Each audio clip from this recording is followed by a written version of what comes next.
on your own computer. Oh,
So, I'm going to hope that Jordan will be able to get President Wright engaged, but I think we should get started.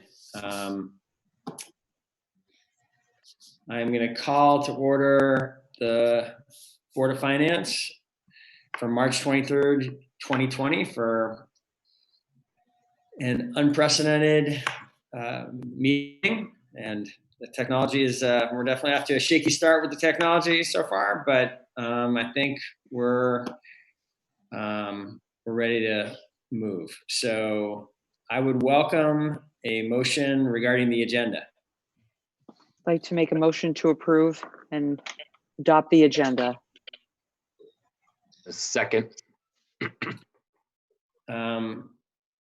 Very good. Any discussion?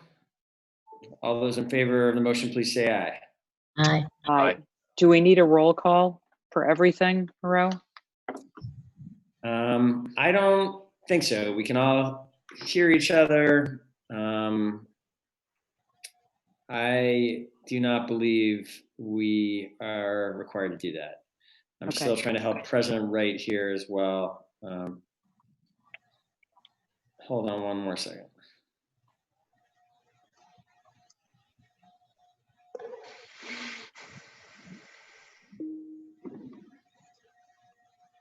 All right, we will go to item number 2, which is the public forum. We do need Jordan, I believe, for the public forum plan. Sharon, can you get her attention? Yeah, she's right here. We did not have anyone sign up for public forum on using the web form. Okay. And there's no one present at the warned meeting location. Very good. Jordan, I think we almost have President Wright on the line. He says he's muted somehow. I'm not seeing him on my screens. Can you look into that? You've got to put yours in, your password. I'm going to keep going. I'm going to close the public forum and move to the approval of the minutes. Welcome a motion for as many minutes as Councilor Busher would like to move at one time.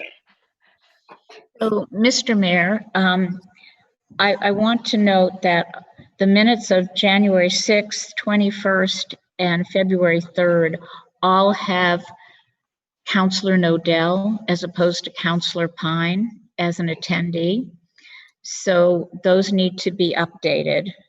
Having said that, I would like to move the minutes of the 6th and the 21st and the 3rd with that correction, with those corrections.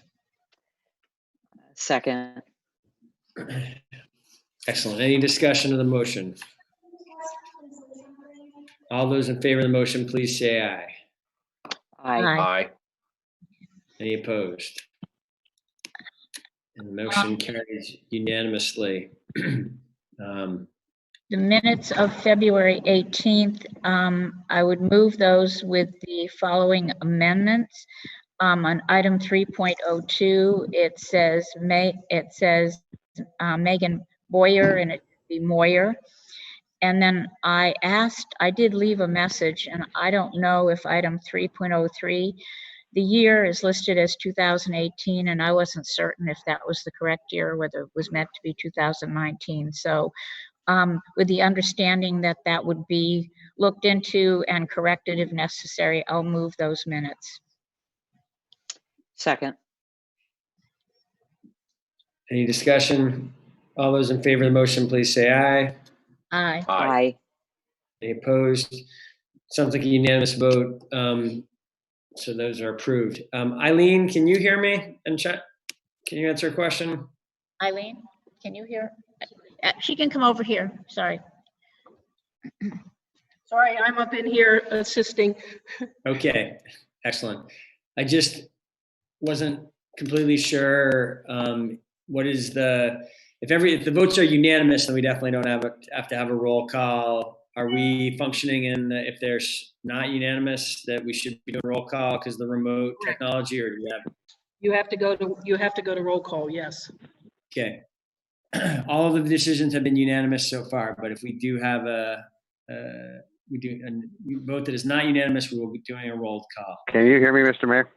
I can. President Wright, welcome. All right, All right. finally. We are all here. Okay. You got here just in time. I believe we finished all of the minutes, right, Councilor Busher? That's correct, yes. So we are on 4.1, which is the Rock Point Bridge Amendment. I would welcome a motion regarding the Rock Point Bridge. I move approval, Mr. Mayor. Thank you. Is there a second? Second. Is there anyone who would like to Second. discuss any of them? Is that, Mr. Mayor, do you know, is that a slide?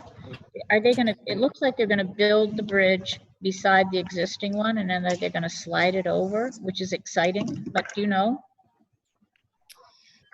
That sounds correct, Councilor Busher. I don't know the details. We might be able to get a DPW person. Let's test that. Laura Wheelock or Norm Baldwin, can one of you Yep. speak to that I'm- item? I'm here. It is not a slide structure. It is just going to be built south of the existing bridge.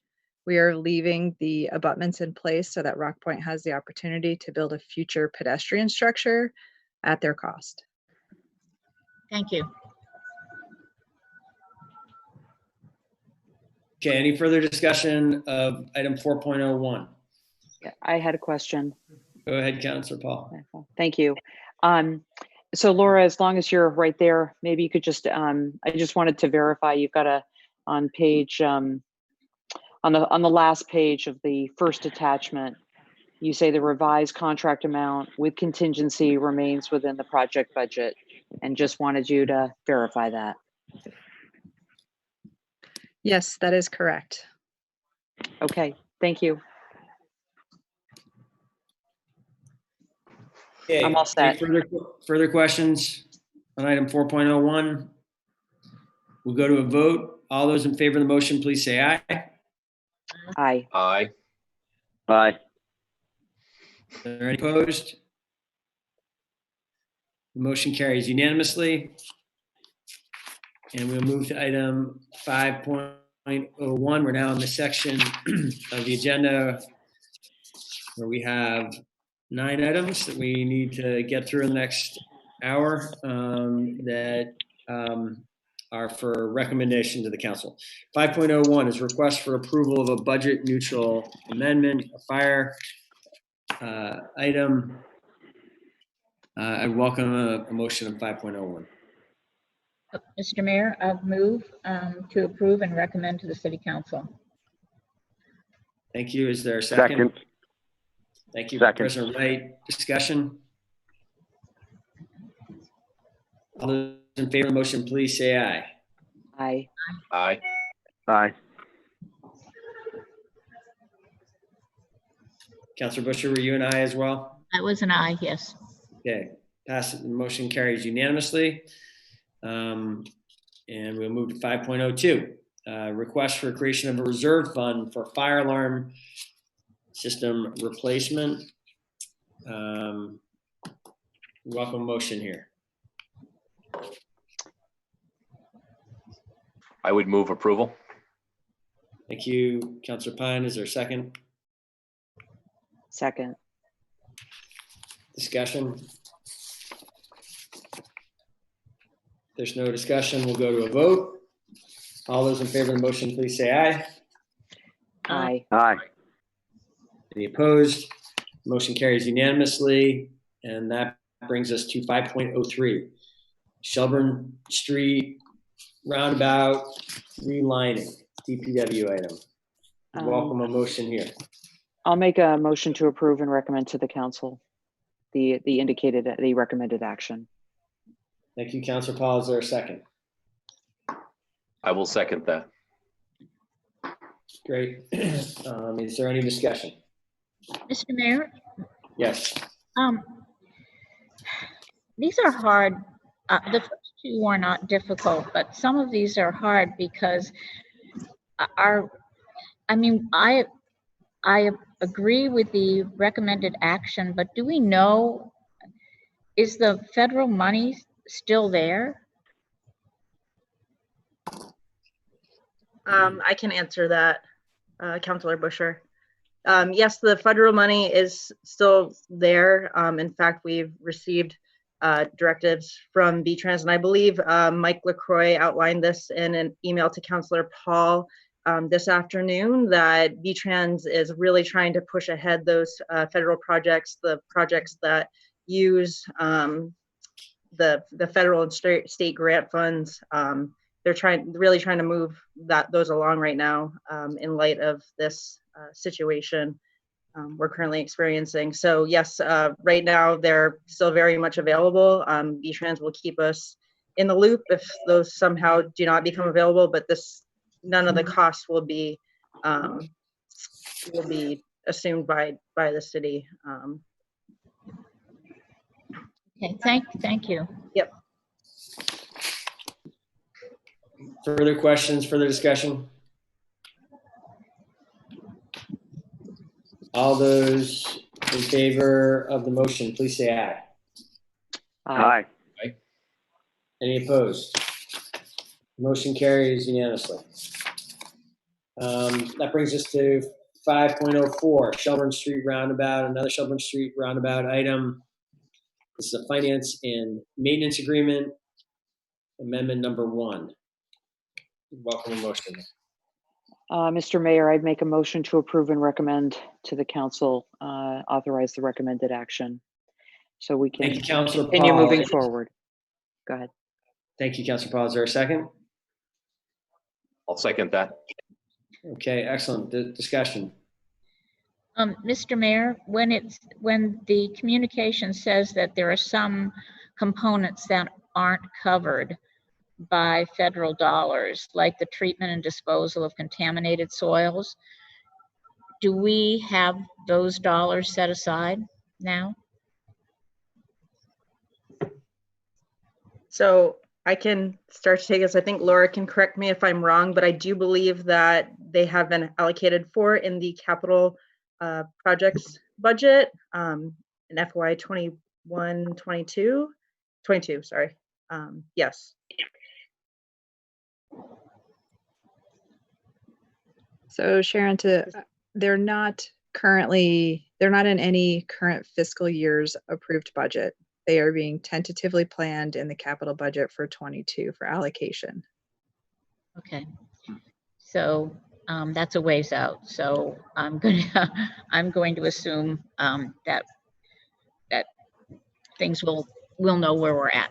And so thank you. I just wanted to understand that. Thank you.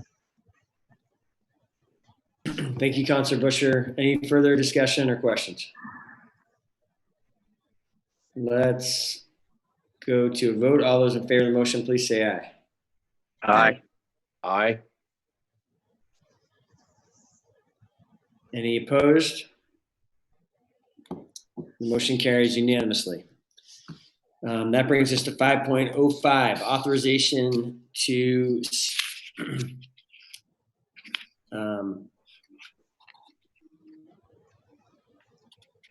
so this is the authorization to sell airport city property to preserve residential housing associated with the Federal Aviation Administration Noise Mitigation Program. These are the sale of the Kirby cottages.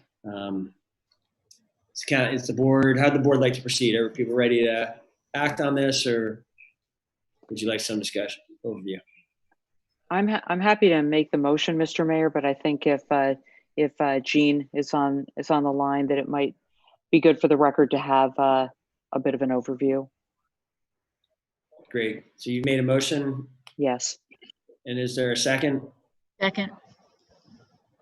Great. I do see Nick here. Would someone from the airport like to speak to this item? I'm happy to speak after you're done as well. Jean is on the line as well. Jean, can you hear us?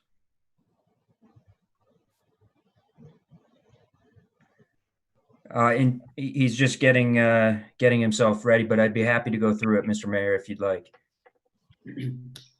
Sure, go ahead, Nick. So, councilors, if you remember, a few years back, we acquired 7 properties known as the Kirby Cottages. This was in relation to the acquisitions happening at the airport, the Federal Aviation Administration requirements to, or excuse me, their regulations approving the acquisition of these 7 parcels. I'm not able to hear. Can you hear me? I can hear Nick pretty well. Try speaking a little louder, Nick. Let's see if that Sure. makes, Can you all hear me now? Yes. Yes. I can hear you perfectly. Okay, great. And these 7 parcels were acquired a few years back with the hopes that the airport and the city, under the leadership of the mayor and Gene, that we would be able to preserve these properties and eventually sell them on the open market with FAA's approval. It's now come to that point. The grant that these parcels are associated with is expiring at the end of September, which is a 4-year grant. We then will be, we have approval from the FAA to release these parcels, or what they deem or what they call dispose of these parcels on the open market by selling them, adding an navigation easement or an aviation easement that essentially says that noise is permitted over these parcels, and then selling them on the open market for a fair market value. Every step of the way has to be approved by the FAA, including the fair market value, the easements, and all associated costs. In return, the FAA has requested that the airport repay all associated costs with the acquisition of these parcels, including the previous homeowners' relocation costs and the fair market value of these properties. So we are set up very nicely right now. There's been an extensive amount of work done on the parcels to really get them prepped for the open market, as well as the easements associated with them and all advertising associated with them. So we are now prepared to sell those and recover a significant amount of funds to repay the FAA a substantial amount of the costs with those properties. One point of clarification and making sure that you understand the memo is the only reason these properties were acquired in the first place was they were in what's called the greater than 75 average noise levels. And the only methodology that the FAA allows in that scenario is acquisition and demolition. However, since that time period, they are no longer within that 75. They are less than 75 decibel average. Therefore, the FAA has allowed and approved us to resell those properties.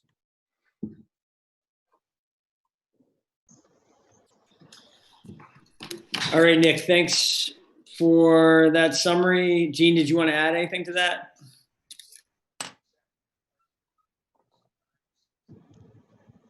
Gene? Gene may be muted.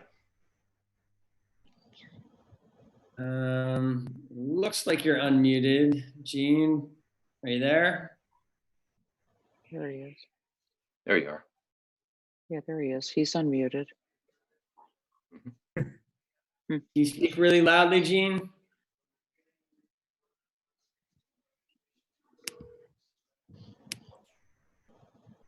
All right, well, I think Nick did a good summary there. I've been quite involved in this item as well. I'm happy to answer questions about it. I think this is a positive thing that we were able to save these homes for future generations when it looked like we might not be able to for a long time there. Thank you. I know it's added a bunch of work for the airport to do this, but I think it's going to be worthwhile. Are there any discussion, any questions? Mayor, I do have Gene on speakerphone too, so he's listening and he can talk if you need him to speak. All right. I'm not sure we need him right now. Councilor Busher, did you have a question? I did reach out to Gene earlier, just to ask him a question. I was concerned with the quick turnaround time, with the date being May 15th, and with what's going on now, if indeed all homes weren't sold, if he had a contingency plan, which I knew he would have. And I'm sure he might want to just speak to that, because I was concerned. It's significant dollars if we don't get to sell those homes, and what is it, 2.9 million or something like that? I know it's somewhere here. About 2.5, yes. I don't know if Gene would like to speak to that. Sure. Can you hear me? Yes. Okay, so the contingency is our May 15th is the date that the FAA has drawn the line in the sand, but that's really August if we run into issues. We also can lower the price, if we need to. I believe in the price point that they are, we're not going to have that issue.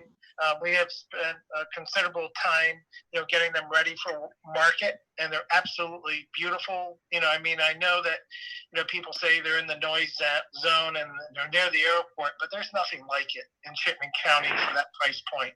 I expect that they will sell well and quickly. My contingency, is that we have funds to take care of this if we need to as part of our days of cash on hand. I don't think it's going to come down to that. I feel very confident because of the lack of inventory, even with the challenging conditions that we're in today, that we will do well. But if we need additional time, I believe we'll be able to get that as long as it's closed out by August 15th. We're also proceeding with a revenue anticipation note, so that that $2.5 million with the anticipation of the sale of the property and the repayment of the sale of the property, that revenue anticipation note will help us. Thank you. Brian, did you have a question? I did, Okay. yeah. I do have a little concern that the market today is not the market of when the properties were appraised, and I understand what Director Richards said about the price point is a really good one for the product, and that is true. However, a big caveat is that given what's happened with our economy, there are people who were bankable, many people who were bankable 2 weeks ago who are not bankable today. So our world is upside down, really, and it will be that way for some time. But beside the point, I just would love to see if there's a way to take one of these homes and put a affordability covenant and lower the price even further. And I just want to ask if that's something Gene knows all about how to do that, because he helped create the way to do that back in the day. And when he was in banking, this is what he tried to do. So tell me why we couldn't do that with one of these homes, if you would. Right now, we're challenged to meet the payback. We've looked at a lot of different options and talked to a lot of different groups, and I just don't know that we can go lower and give them away or take a loss on it. I believe that the price point that they're going to be between 2 and 3 is, and for the condition and for the location, I would call that very, very affordable. And I know what you're saying, Brian, but it's what you're getting versus other locations in the city or in the county is clear buck. But we're not able to offer more than what we've currently offered. We will probably, we're right on the edge of losing money, and probably will have to do so. We took the instruction, from the mayor and from the council to, get these on the market and to get them back in and not tear them down, which wasn't easy, but to also take any kind of a hit right now, or even more risk. I don't think we have the tolerance for it right now. We're upside down right now, at the airport, and everything that I do, I have to work with the airlines and the other partners, based on our agreements, and it may be really challenging to participate in that. Okay, that's helpful to know. the homes as built when they were built, in addition to being super efficient and a great use of space, are those homes sold as condominiums? Is that the case? The PUD. Is the land? I think there's something with the land. Is it a common interest community? That's Yes. correct. Yeah, it's a planned unit development within South Burlington. So 7 parcels on essentially a single plot of land. The owner obviously buys the building and the land underneath of it, and then there's a common interest on the remainder part of the land, which contains garages and sidewalks, etc. Thank you. Actually, it's worth coming on scene. It's the airport's done a great job maintaining them, taking care of them, and getting them ready for market, and they're quite beautiful. And I think between the mayor and the city council, we've really accomplished a great thing by retaining them. It wasn't easy. The meetings we've had recently with the FAA and the mayor was very persistent, I would say, and to make sure this happens. So I think that they're gonna end up where we all intended them to end up, and not in the dump. All right, thank you, Gene. Thank you, Nick. Thanks for your work on this item. Again, I think it's a positive step forward. Is any further discussion? All right, I think we're ready for a vote. All those in favor of the motion, please say aye. Aye. Aye. Is there anybody opposed? Councilor Pine and Councilor Paul, you were both ayes, correct? I think we've lost them. Yes, I was. Okay. Still. Sorry, yes, I was. Sorry. Okay. Excellent. The motion carries unanimously. Thank you all. Thank you, airport team. 5.06 regards position in parks, recreation waterfront, the recreation division. Welcome a motion on 5.06. And ask a question, Mr. Mayor. Yes. I think there is the need. I just didn't know whether you wanted to act on this position tonight or postpone it until you have a better lay of the land. This position has been considered in light of circumstances and the history with this position, and our recommendation is to go forward with it. Okay. Then I'll move to approve and recommend approval to the city council. I would second that. Excellent. Is there Second. further discussion? Can I just add? Thank you, Mr. Mayor. Just wanted to, in the memo that came from Cindy, Gary, Deanna, and Danielle, it didn't say, and maybe I missed it somewhere else, that this was something that was already budgeted for. Did I miss that? And maybe it's somewhere. And I know Cindy's on. Yep. Maybe she So wants to speak to this. Thank you. You're welcome. So Councilor Paul, it is one that we've been budgeted for a seasonal level. And so the piece that was not in the budget, but we have found we have an unfilled AmeriCorps position that we would use to cover the cost of the benefits for the position. All right. So in other words, I understood that it had been previously a seasonal, and I understand why you want it to no longer be seasonal. The benefits, you have found other resources that you can allocate to this. Correct. I think, and I'm going to now look and see because maybe I missed it.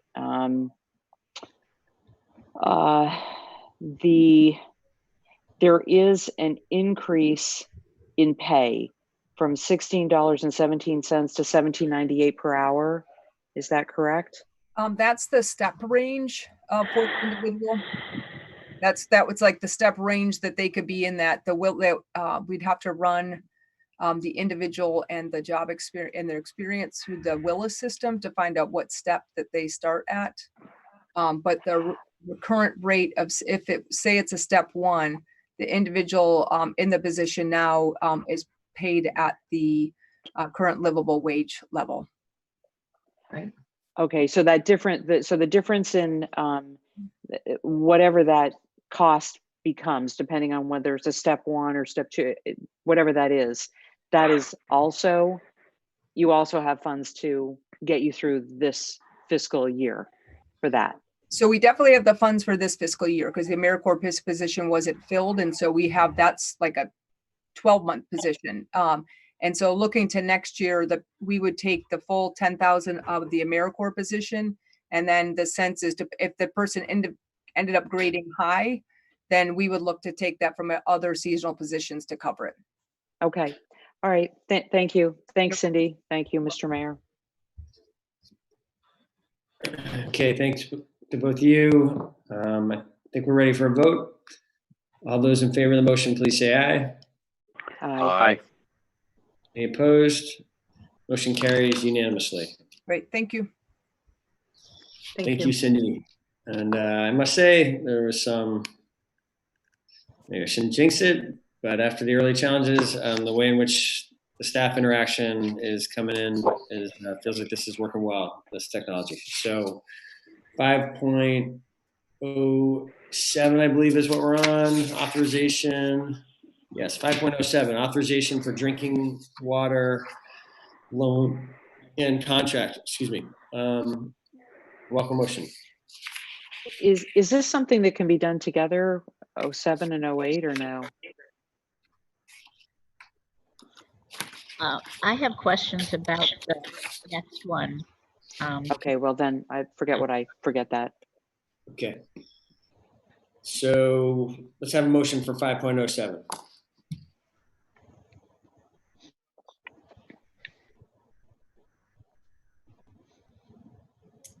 I'll make that motion. Thank you, Councilor Paul. Is there a second? Second. Okay. Excellent. Further discussion, Councilor Busher, you have a question? No, Or not no? on this one, the next one, Mr. Mayor. Okay. Sorry, any discussion on this 5.07? We'll go to a vote. All those in favor of the motion, please say aye. Aye. Aye. Any opposed? 5.07 carries unanimously. Brings us to 5.08, authorization for clean water loans and contracts. Is anyone ready to make a motion? I would move to approve. Thank you, Councilor Pine. Is there a second? Second. Councilor Busher, go ahead with your question. So I have several questions. In the previous action, there was a cap of if indeed the financing was above 4.5%, it would come back to the Board of Finance. In this, what is it? The supplemental resolution number 5, that is 5%. And I wasn't quite sure why there was a difference in returning to the Board of Finance for approval. And I couldn't, I looked for the rationale and I couldn't find it. And I wanted to make sure that that was true, that 5% was really the trigger to go back to the Board of Finance. That's question number 1. Question number 2 is with the, because this is a big packet of a number of different projects rolled into one, with the whatever this is called, the SCADA project. It says the loan principal forgiveness is $100,000, which is a lot higher than anything else with loan forgiveness, and I wasn't quite sure. It's not explained. The others are better explained, so I wanted to make sure that was the correct number. And then the last question I have is the exciting ability to borrow 10% more than what we need to use for natural resource money, and that those dollars are delineated. But can we actually do some facility work with those dollars, or does that really have to go with wetlands, et cetera? And I don't know if Megan Moyer is on the line, but she would probably be the one that can answer these questions. Yep, I'm here, Sharon. Can everybody hear me? A little louder. Everybody can hear me now? Yep. Okay.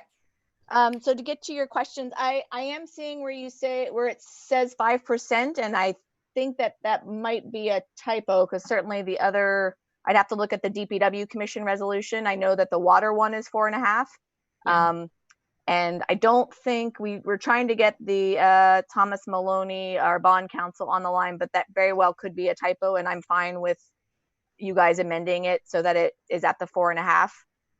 Again, our intention with all of these projects is to use the SRF, which is at a 2% admin fee. And that is really, that clause is in there so such that if something were to happen with the SRF money, and I have been checking with my SRF program managers, and at this point, you know, that money can't be repurposed for something else, so we don't anticipate there being a problem. But we want to make sure that if any one of these projects, many of which are infrastructure critical, high risk infrastructure, things that already failed, we want to leave some flexibility in there so that we could go out to the private bond market if necessary. So Sharon, we can come back to that. If you want to amend it to be the lower cap of the 4.5, that's totally fine with me, because my intention is to use the SRF. On the SCADA subsidy, the loan forgiveness, the loan forgiveness program that we are accessing with that project is 50% of the total cost of the project. And the reason why that one is 100 and the other ones are less is just because there was a total municipal cap. So I think we had a total cap of 250,000. And so it just got allocated to the different projects in a different way. So it's just sort of luck of the draw. Obviously the ratepayers don't care as long as the total debt service is coming off. Okay. And then your last question, the other forgiveness that's involved is the Whisper program, which, as Sharon mentioned, it's a interesting program that the state has developed, which allows us to leverage traditional SRF dollars to create up to 10% more funds for things like stream restoration, wetland restoration, so on and so forth. And unfortunately, Sharon, that money really can only go to those sort of non-point source ecosystem type projects. And the reason for that is that those projects actually have very good cost benefit when it comes to phosphorus, but can't usually leverage traditional infrastructure dollars. And so the state's actually trying to get as much phosphorus credit as possible by using the SRF program in that way. So they are pretty specific as to which projects they're earmarked for. Okay, great. Thank you so much. Mr. Mayor, I would look to you to, in your administration, to figure out what you want me to do with that 5%. I just noticed the discrepancy, so I don't know which one's correct.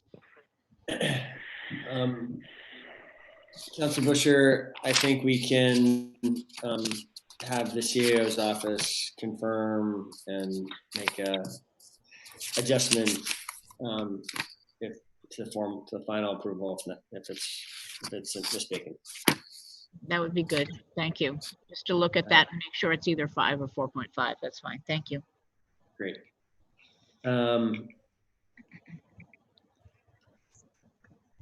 Okay. Is there further discussion on item 5.08? All right. Seeing no hands, hearing none, we'll go to vote. All those in favor of the motion, please say aye. Aye. Aye. Motion carries unanimously. And all right, well, good. So that brings us to 5.09 with some time to work on this. This is the COVID-19 resolution. This is the emergency measures. We have been working hard on this resolution for the last really since this emergency began. We were able to share materials publicly earlier today about this emergency resolution, and we did just do I did a kind of web seminar that I know some of you participated in. I have had some discussions with counselors leading up to this. So I think, at this point, probably best use of our time is to hear what questions the Board of Finance has about this. I'm happy to speak to any high level issues as well, if that would be helpful.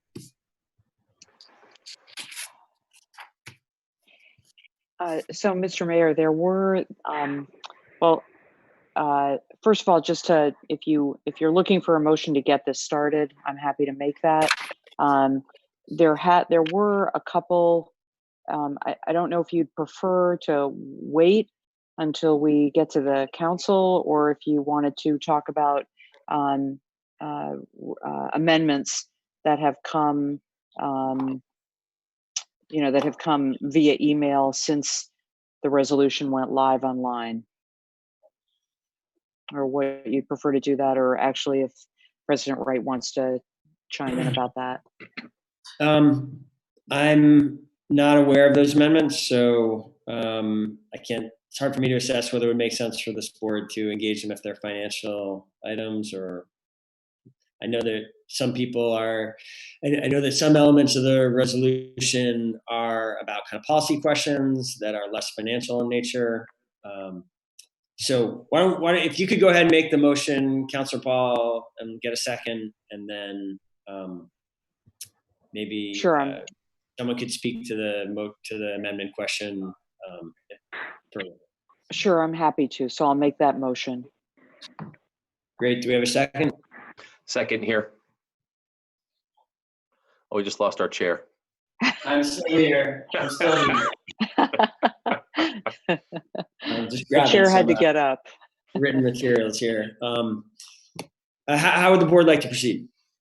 I mean, I just would prefer that we not hear the whole, I mean, we're going to hear it upstairs, or not, we're not going upstairs, excuse me. But we're going to hear, we're going to hear, when the full city council meeting starts, we're going to hear this. So I just don't want to be redundant. I mean, maybe you could give a quick overview. I've read it. I can't get on I'm having a problem. I think I'm about to be able to get back on my emails, but I can't right now, so I'm not online, but I know it's in it and I support it, but. Yeah, thank you, President Wright. I don't feel a need to do a big overview here either. I think, if we are trying to finish in about 25 minutes, are there specific kind of financial questions maybe is where we should start the conversation? Obviously, we're talking about substantial financial matters, limited number of financial decisions being made tonight. The memo alludes to much greater decisions that are coming, but there are some significant ones coming. So would it be helpful for me to go through one by one, the kind of major financial decisions for tonight and make sure there's no questions about those? Yes, that would be good. That would be good. Well, are those going to be, but is that going to be done in a few minutes when we are in the full city council meeting? Yeah. I do anticipate at 7 o'clock that I will walk through this PowerPoint presentation. I just prefer not to do it twice. I mean, I just don't see the need to do it twice. We're going to be hearing that. Sorry. Yeah. So, Mr. Mayor, maybe we could just move this forward. I mean, we've got if you want, if we're going to do it again in 20 minutes. I would support that. I would too. I think that a number of us have signed on, and yeah, I'm fine with voting for it and then hearing what we're going to hear in 20 minutes. Although there will have to be a little break between the Board of Finance and the full city council meeting starting. Mm-hmm. Well, this is our last item, so. This is it. Yes. So, great. I mean, that sounds, if there are no detailed financial questions, then it makes sense for this board to kind of grapple with and debate in any way, then great. Certainly would welcome the support, and we can further have discussion shortly. So, Mr. Mayor, I don't think you'd be surprised by me feeling that I think it would be good to understand the various scenarios depending on the length of time that the emergency goes on, and the amount the deficit is, and that's why I asked about the position. I understand it's warranted, even though it's only a part-time position, but I wasn't quite sure where your thought process was.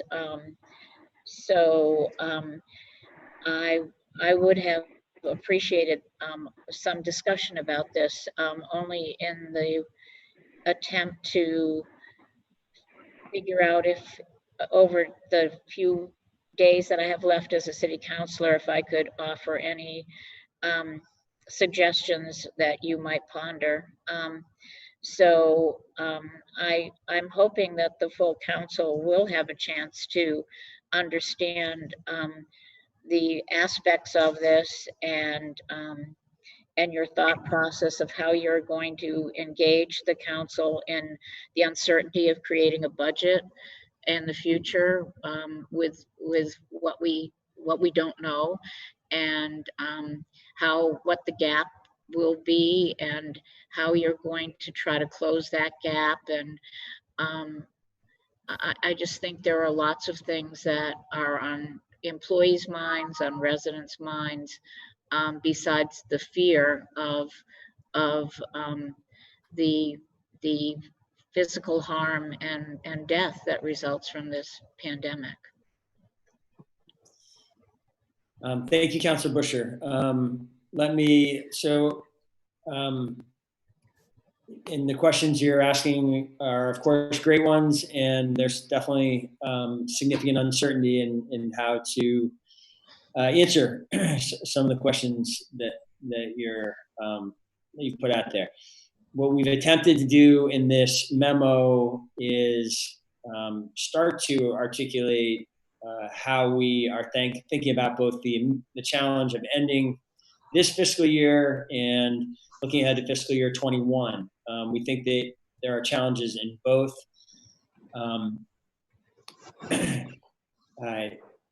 We think we will have challenges both with delayed revenues, as well as revenues that just will never materialize, because the economic activity that generates those revenues is stopped. I think it's we are anticipating that in the remaining fiscal year, we could see as much as $5 million of the $20 million that was projected for the remaining fiscal years simply vanish, because that economic activity doesn't take place. And our options for addressing that are there's really only two options. Either we can cut expenses, and we have begun exploring everything that can be cut. And then their other opportunity is to use reserves. We are fortunate to be in a position to have, frankly, an unusually high amount of reserves, far more reserves than we had not that long ago. 8 years ago, we actually had no reserves and would have been either to immediately go to deficit borrowing, or we had made draconian cuts.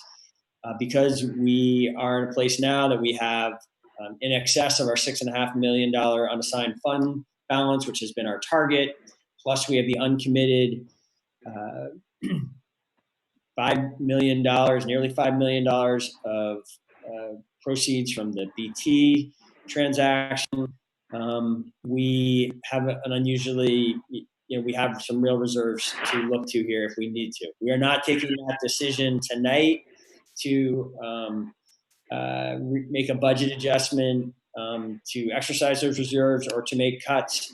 We are signaling to the council and the Board of Finance that is almost certainly going to be necessary at the upcoming meetings, and people should anticipate that. FY21, me speak. The delayed revenues are a different matter. We could, and we expect we will, and we may even give people the opportunity at a future council meeting to delay the June payment if you are a property taxpayer that is being impacted by this financial crisis. And so delayed revenues will be another matter. There, the city has some pretty strong safeguards to ensure that it ultimately does secure payment. And so that is a whole different discussion and sort of a more positive discussion, and one that the city may well have some opportunity to help hard hit payers, especially if, as we do that, as noted in my memo, an important component for property owners that have tenants of their own, whether those are residential tenants or those are commercial tenants that are also suffering from this economic impact. We will expect somehow a linkage between any relief that the city gives and relief to those tenants. That's a conversation we'll have in more detail. We expect in the next city council meeting on April 13th is the next projected city council meeting. And that still comes more than 2 months before the next property tax payments are due. Looking ahead to FY21, we will also face both delayed and reduced revenues very likely in FY21. I think we're not quite ready to start making decisions on the FY21 budget. I think we're all looking to understand the dimensions and extent, the length with which we'll be dealing with this public health storm. But we will certainly need to use basically those strategies again to get through FY21. I hope that starts to speak to the questions you're asking, Councilor Bishop. It does. Thank you. Thank you. I appreciate that.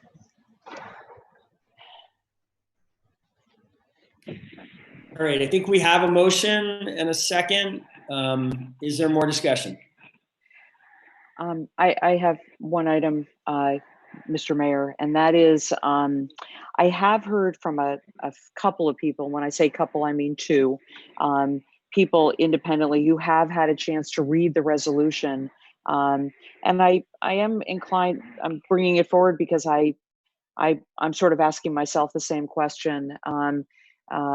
When you were elected, we did part with our annual tradition of our usual tradition of allowing Organization Day to be just Organization Day because you wanted the appointment of a CAO and gave good reasons for why you wanted that. I have heard from a couple of people that the April 13th date, and I realize it's only 1 week between the 6th and the 13th, but I have heard from a couple of people that every day it seems is one more day that people are faced with with just a lot of uncertainty. And I'm wondering if the date were to be changed to the 6th, if that is something that you could get that work done by the 6th. And again, I know it's not something we normally do on Organization Day, but these are not ordinary times, and what your thoughts might be on that. Yeah, thanks, Councilor Paul. It's a fair question. So again, I think what your question is primarily focused on is the part of the authorization that would say the council is requesting a report back from the CAO by the next working council meeting. The date is currently in there at April 13th because that is the next scheduled working meeting. There's quite a bit of work that's contemplated before then, in addition to coordination with the state and perhaps even some of the stuff that's talked about. We don't know the answer to it, but for the state what we want to explore is noted in the memo and in my presentation is there a way to say to property taxpayers, especially if they're helping the city work and meet the goals of other stakeholders, providing relief to tenants, commercial and residential tenants. Would the state be willing to offer a similar program? You know, it's really the state's money that we collect. 70% of nearly 70% of your local property tax bill that you get from the city is actually money that goes to the state. So we have to be very careful about making commitments about those dollars. I'm not even sure if what we're contemplating might even require some kind of act of the legislature. So I guess what I'm trying to Sorry, say I can't hear. The point I'm trying to make, Councilor Paul, is, can you hear now? Yes. There's a lot of background noise. I'm just not sure where it's coming from. Yes, I'm hearing a little bit of that too. It is a little distracting. If anyone maybe can mute, it might be causing that. Here's the point. If we can be ready, I take the point. I think it's a good one. If we can be ready to do work on Organization Day that is meaningful and that eliminates uncertainty, we should do it. And I would welcome a change to the resolution that makes that a possibility. If, on the other hand, we are not going to have a report by then that can accomplish that goal, it is still basically 2 months before that tax payment is going to be due on April 13th. We may need that time to get this right. So if some discretion can be given to the administration, we will work as fast as we can and bring it back on the 6th if it's possible. I'm happy to do that, Mr. Mayor. I unfortunately am not looking at a copy that has the numbers on the side of the page, so somebody else might be better to do this. I'm looking at the second to last page in the boldface where it says property and personal business personal property taxes. The second line where it says at the April 13th meeting, and I'm happy to just simply have something that says at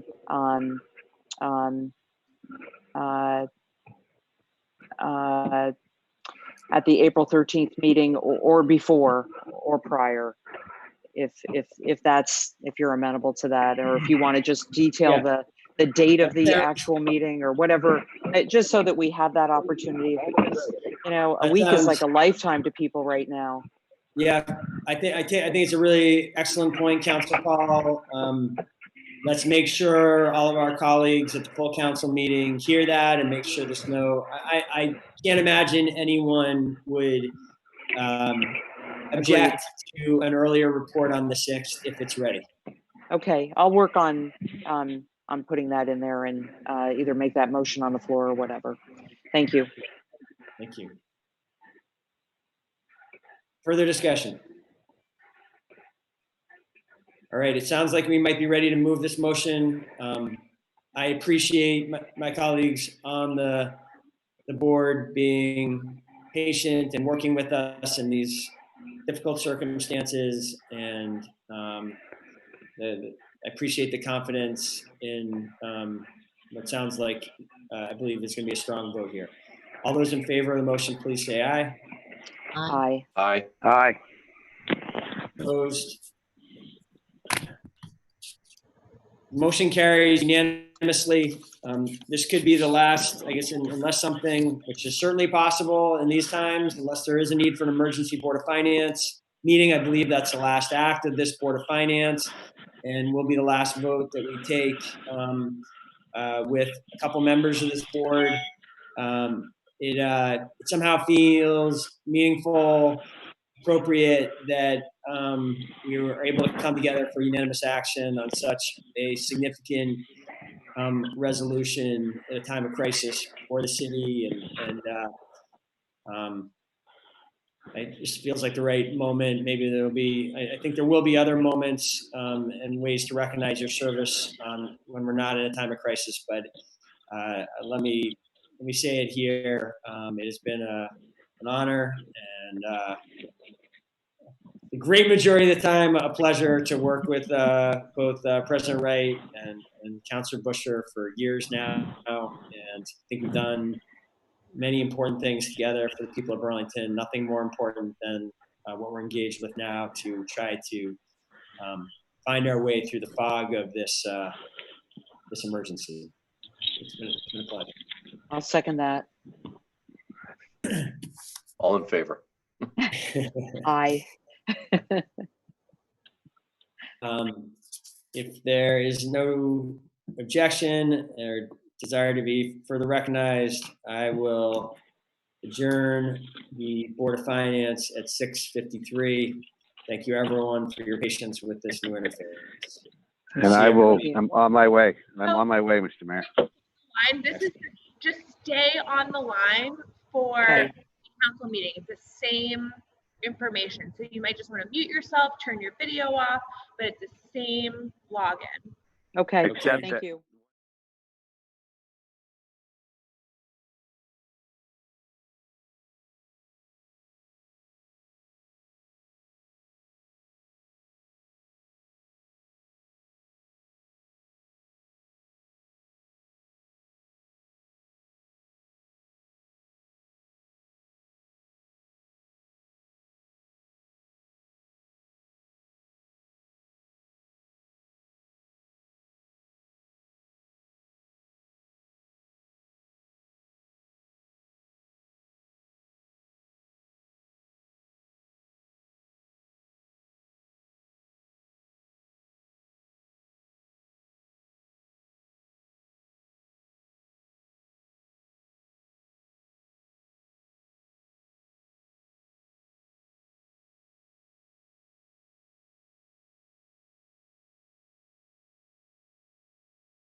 to turn your microphone on so that you can address the council in public forum. So if there are any attendees on the meeting who would like to speak on public forum, please go to the city website and fill out that form.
Yeah.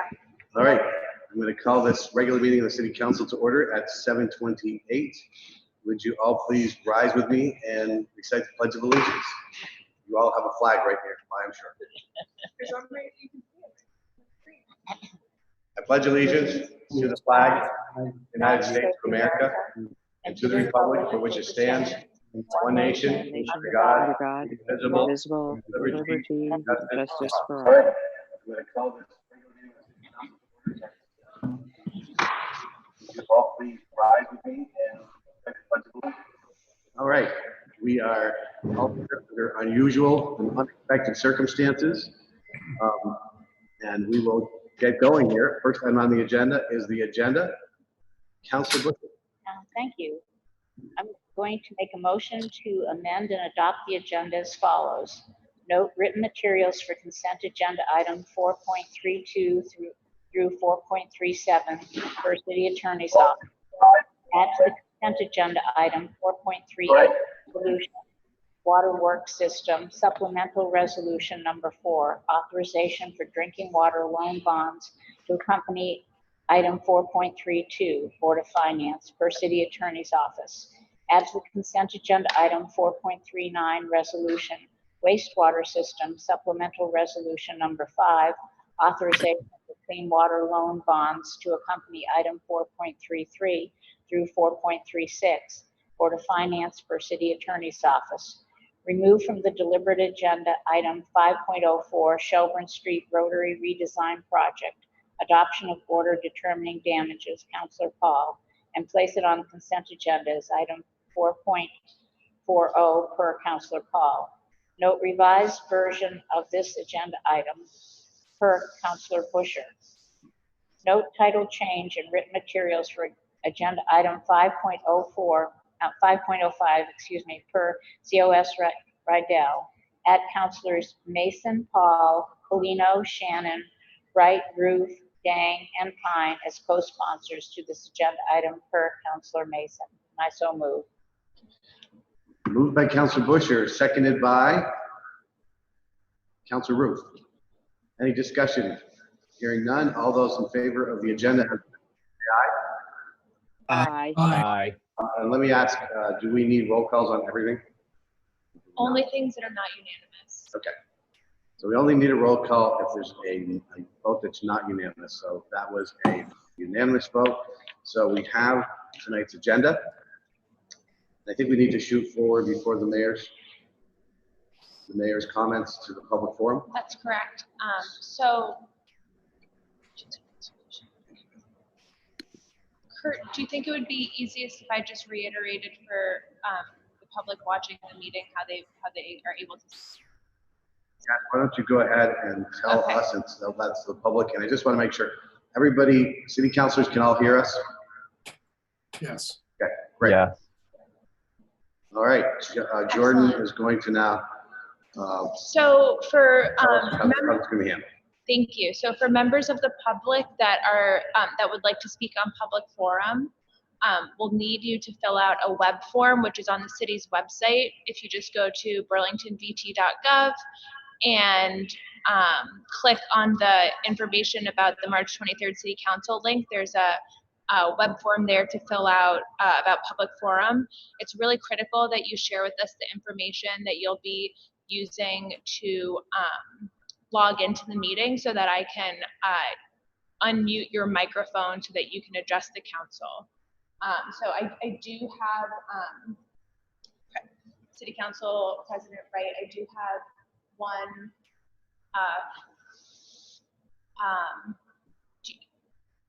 have you determined how much time members of the public will have to speak on public forum? How many people do you have in the queue to speak, Jordan? Right now I have 8. So we can do 3 minutes. Great. I don't have, I have to apologize for members of the public. I don't have a great way to show you the amount of time, but I will use a timer and show it to City Council President Wright so he can tell you when your 3 minutes is up. Sounds good. So Kurt, what I'll do is I'll type into here how'd you like to do this? Do you want me to type in the name of the person? Do you want me to say the name of the person? How would you like to announce who is? Why don't you go ahead? Okay. Say the name. Oh, Okay. Jordan, is it possible to mute one of either you or President Wright's audio so that there's only one audio stream? Because I think folks are. That's what we've tried to do, but let me. Unless it's not possible. There's just people are saying that it's possible. Give me 1 second. There are other people that don't have that are not muted that are contributing because I can hear TVs going and stuff. Yeah, good point. You can't have any TVs or radios unless you're listening to them like that.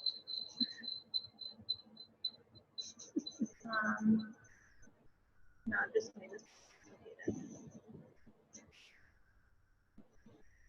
Is that because of Rudy's hearing noise? Do you have the sound on your phone? Do you have it? No, don't put the sound on.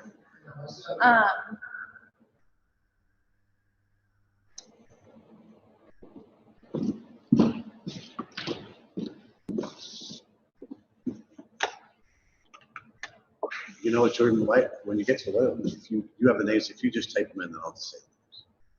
Okay, some of them it's phone numbers, and not names. So it's better if I do it. All right, cool. Okay, so I think the reason there's an echo, Perry, is just because of the echo in Contoys. I don't have a great solution. Well, both you and President Wright have audio streams going in. So I'm wondering. I just turned Kurt's off. No, it's still saying well, if you did, it's just not showing up that it's muted. So I don't know. I did see it mute, but it looks like it unmuted. But it's okay if it's, I don't want to delay the meeting very much, but I just. Are other people having trouble hearing Kurt clearly? It's mostly people from home messaging that they can't hear very well, but or that there's an echo. But. Is anyone else having problems? No. Okay, so I'm gonna move forward. The first person who we have speaking on public forum is Christy Delphia. Christy, I'm gonna, let me just get the timer set here. Christy, you're unmuted, so you should be able to talk for 3 minutes, beginning now. Perfect. I'm calling in because renters are being ignored still. This COVID virus is very serious to all of us. There is no protection put in place in this state for tenants. People are losing their jobs. Landlords are now asking for 2 months' rent in advance to pay for the end of May.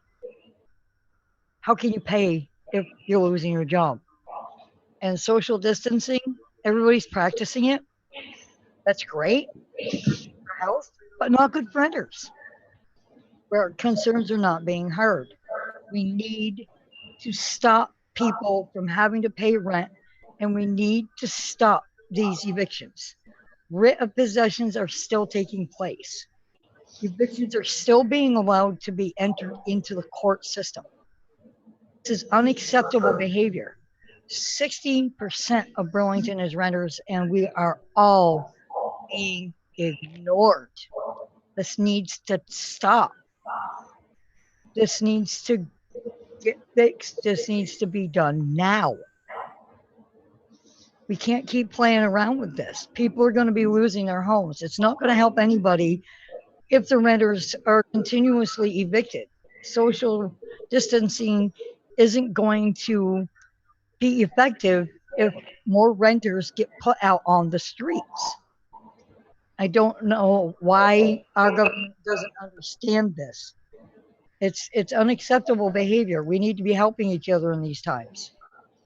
Evicting people and putting people out on the street is not the way to do it. That's and college kids, they're being ripped off by the university. Put out on the street. They're not being reimbursed for their food and board. and the homeless. There are still people walking around with carts that I see almost on a daily basis, sleeping on the sidewalk. I mean, social distancing is supposed to help protect them as well. And I'm seeing far too many people on the street. So those are my concerns. All right, thank you very much. We appreciate that. Next up, Jordan. The next person we have speaking is Walter Keaty. Walter, give me just one moment here. On. Walter, you're live. Thank you. So I rent in the Old North End. I'm a member of the tenants union, and I'm urging the mayor and this council to make demands of our state government with respect to the crisis that we're in. Renters have no exit ramp after job loss or hours cuts, and that's already what's happened, and it's what's in store. I understand landlords have bills to pay, loans, mortgages, taxes, and maintenance and the like, but landlords have also land and equity. And of course, that's not the case for renters. We lose our jobs, don't necessarily have those investments to fall back on. So we can't try to have it both ways. While we've all got to stay inside, we've got to recognize that a huge group of people can't work. And if a huge group of people can't work, they can't pay their bills. So social distancing is the right choice, but protecting people from a contagious virus cannot come at the expense of subjecting people to eviction. I know some landlords are worried about the security of their investments, but they literally have the resources to adapt. And it's renters who are worried about the security of their homes, and they have no such cushion. I don't think we can kick this can down the road or downplay the risks anymore and wait for a bailout from the federal government that is still not guaranteed. It feels like negligence. So I'm really calling on this council to make a formal demand of the state government, freeze rents, ban evictions, and house the homeless. Thank you. Thank you very much. Next up, we have Jane Garfinkel and then Amanda Hannaford.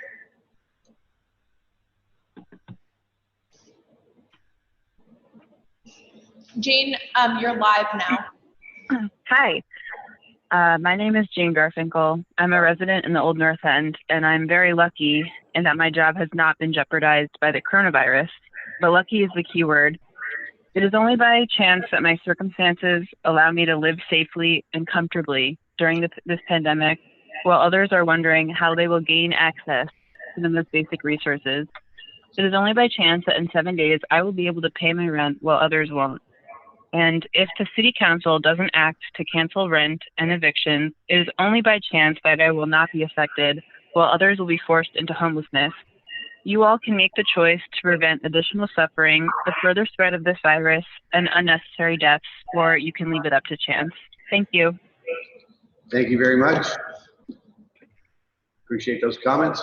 Jordan, who's up next? Amanda Hannaford. Amanda Hannaford. Amanda, you're up. Okay, can you hear me? We can. And I'm so grateful that you can't see me. But you guys all. I can just barely hear Amanda. Oh, should I talk louder?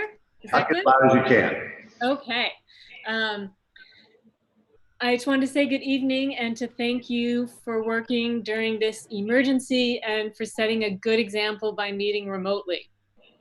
Earlier today, I sent you all an email, which I'm sure you haven't had time to read, asking you to look at antibody testing for COVID-19 diagnosis in Burlington and encourage the state to look at it for the whole state. San Miguel County in California announced this week that it plans to test everyone in the county for COVID-19 using blood tests that looks for antibodies. The county plans to test individuals every 2 weeks. Once someone has tested positive 2 times in a row, they're considered to have recovered from the disease and no longer be contagious and have immunity for a certain period of time. In recent days, prestigious journals, including Science, Nature, and MIT's Technology Review, have discussed the use of antibody testing to complement the reverse transcriptase polymerase chain reaction tests for a more accurate community diagnosis. An antibody test can be used to diagnose past infection for those individuals who had symptoms a while ago but were not able to be tested by the RT-PCR test because of the scarcity of these diagnostic tests, to identify asymptomatic patients and to identify those people who have already been infected and then recovered. For example, it could identify essential workers that could safely rush to the front lines and perform the riskiest tasks, like intubating a person with the virus without worrying about getting infected or bringing the disease home to their families. It can help inform public health officials about when it's safe to open schools, and it could be used in conjunction with distancing, self-isolation, and quarantine in helping businesses, especially those employing essential workers like health professionals and grocery store workers and utility and telecom workers and law enforcement officers. And it looks like companies are rapidly bringing these tests to market. Some of them are similar to a home pregnancy test, but they test a small amount of blood from finger pinprick. So I encourage you to just ask and look into it if you can, or ask other people to look into it. I'm sure you guys are busy enough. And I also did want to point out, I don't know if you guys heard, but UVM, I think there was information about UVM giving some reimbursements to students.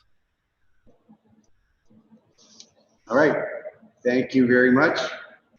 Who's up next, Jordan? So the other folks I have that have signed up on public forum, I'm not able to locate them by their phone number or username to unmute them.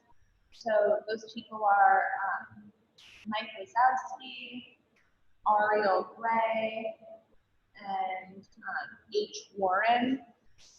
So if those people are listening right now and want to try and basically you have to call in using the phone number that you gave to us. Otherwise, I'm not able to identify you.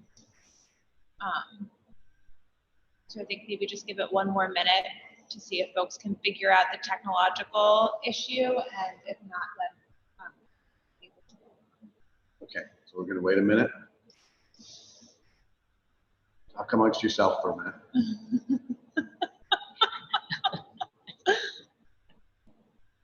Talk to yourself. Councilor Busher, you have anything you'd like to say while we're waiting? Good.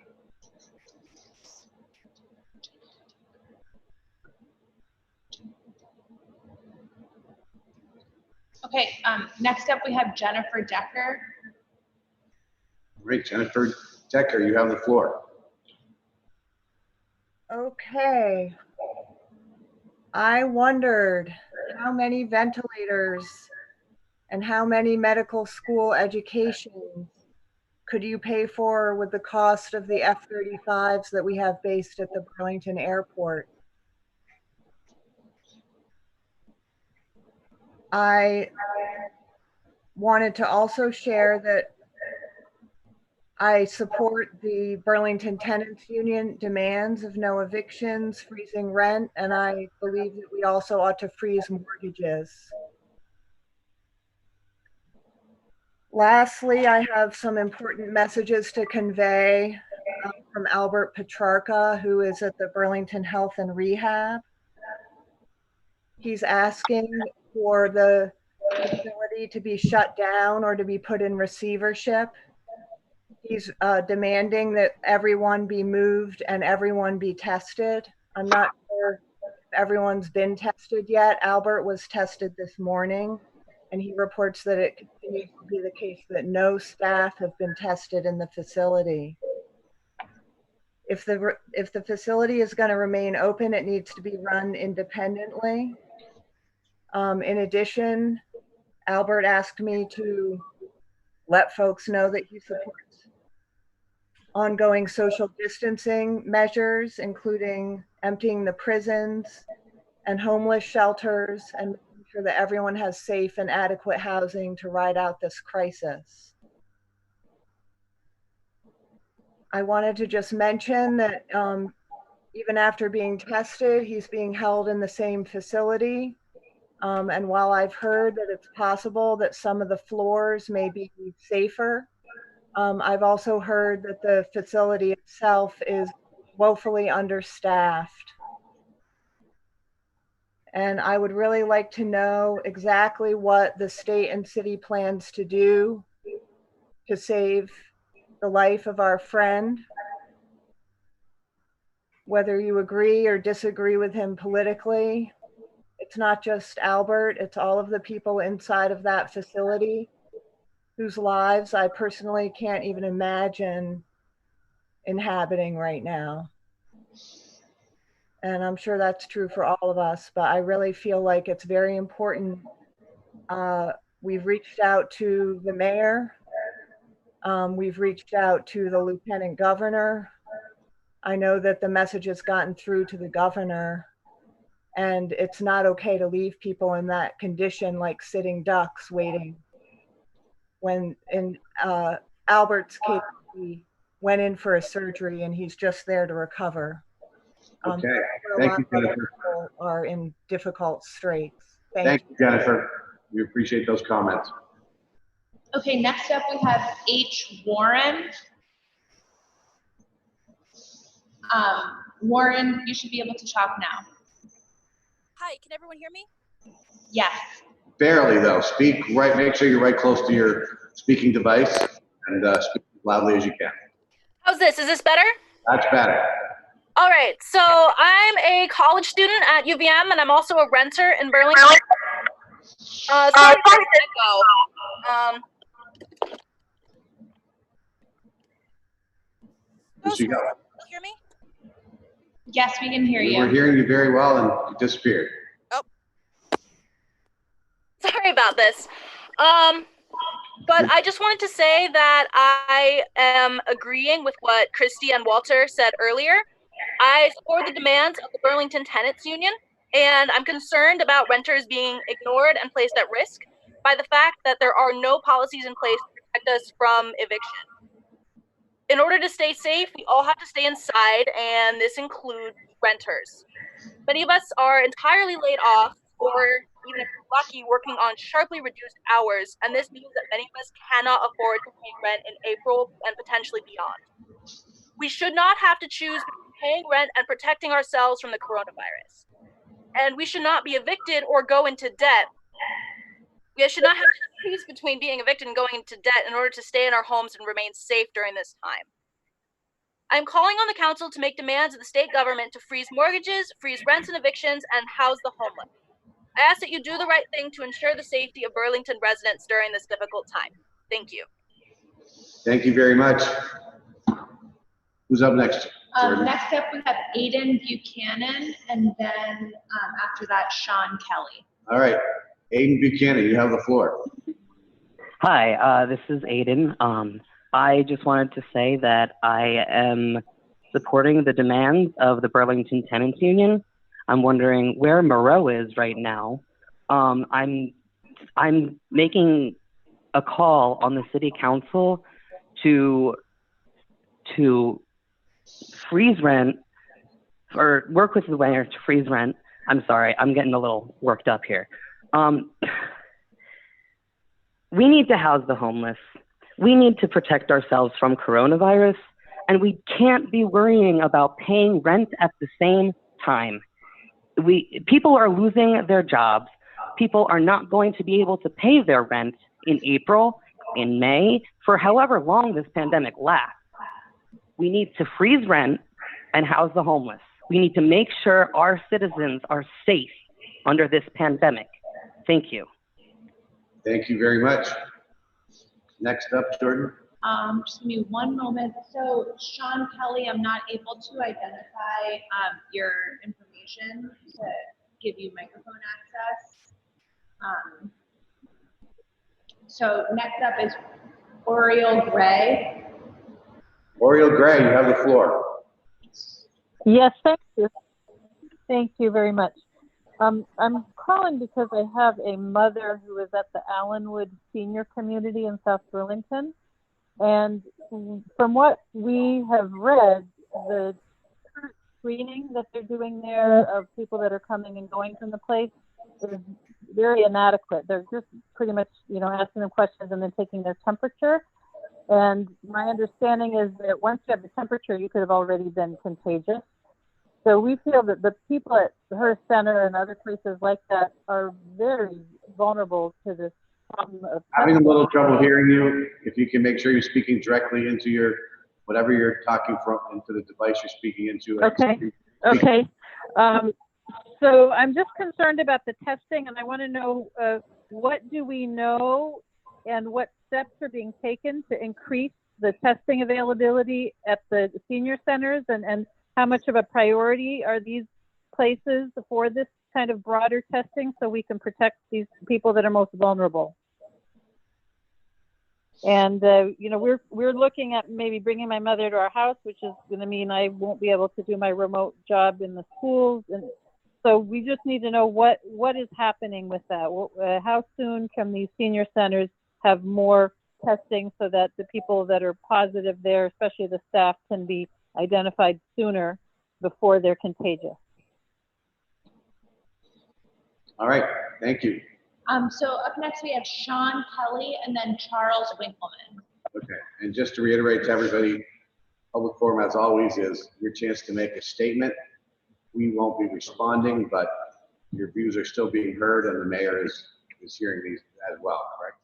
That's correct. Right. He is participating in the meeting. He is participating, he's in his office. So with that. So we have Sean Kelly and then Charles Winkleman. Sean Kelly, you have the floor.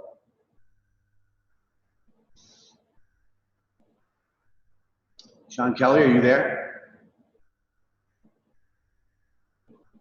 Sean, you should be able to just speak right into the device you're using. Do we not have him? I don't think we have him, so I'm gonna move on from Sean and go on to Charles Winkleman. Charles Winkleman, you are up next. Oh.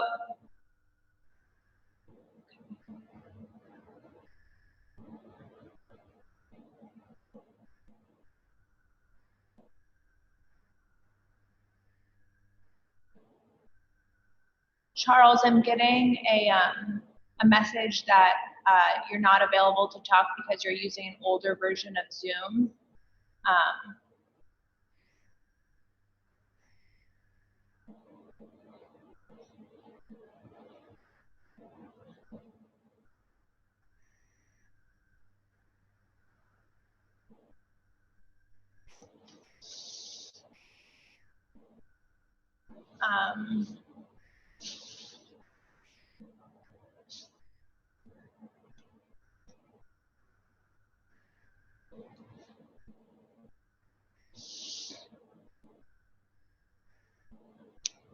So these two people, the last two people,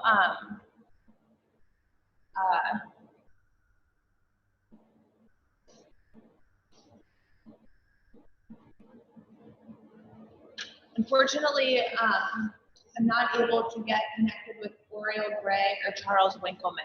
My sincere apologies. I'm sorry that it's not working. So I Can they call in? If either of these people want to call in, Charles, using the 401 number that you put in, I can try and get you in. Oh, here we go. Maybe this will work. Okay.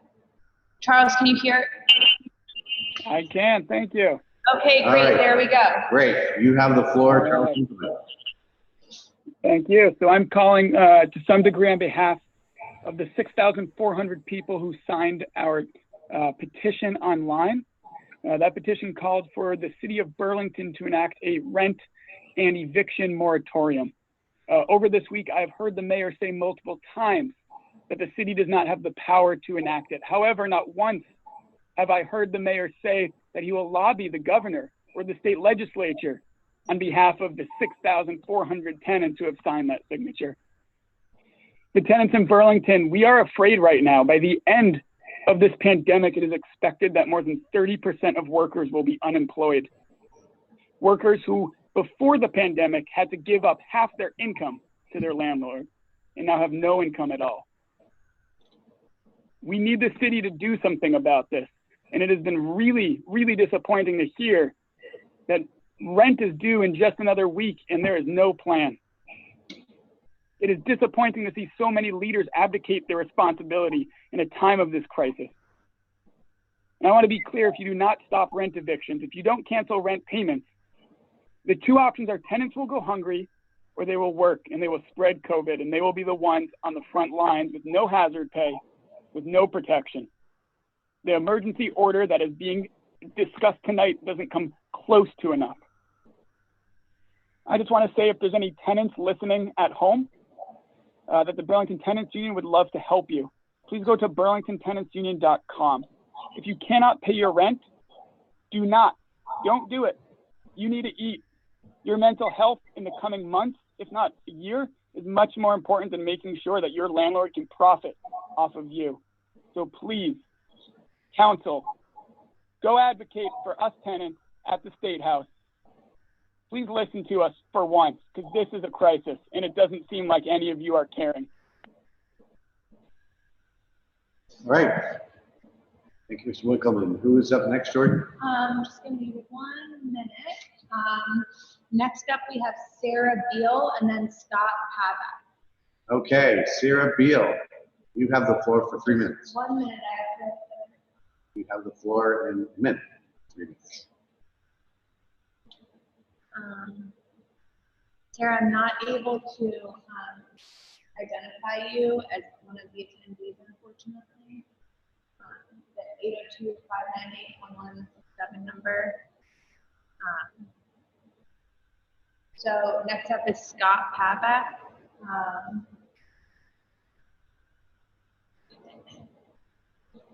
Okay, Is Scott Pavak ready? Scott is ready. Okay, Scott Pavak, you have the floor for 3 minutes.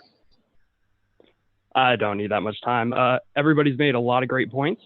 And I just want to remind everyone that we're all doing a lot of hard work. Everyone's volunteering and coming together in so many ways. And by comparison to extreme social distancing or volunteering or trying to adapt your classes to teach remotely, asking the governor to do something is a pretty easy thing to do.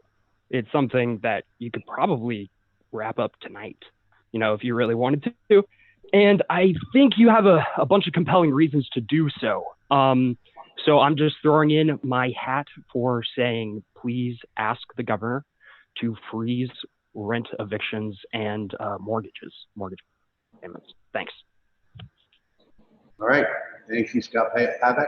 Next up, we have Timothy McGrath. Right, Timothy McGrath, you are up next. You have 3 minutes. Hi, can you hear me? We can hear you. Okay, I've been hearing a lot from people worried about renters, and no one has said a word about the small landlords like me who have to pay taxes, insurance, and fees, and every other thing about keeping a house going. What is the city going to do to help me? Anything? That's pretty much it. Thank you. All right, thank you for those comments. Who's next, Jordan? Ella Mikkel. Ella, you should be able to speak now. Ella, Hi, yes. Go ahead. My name is Ella Maya. I live in Ward 2 in the Old North End.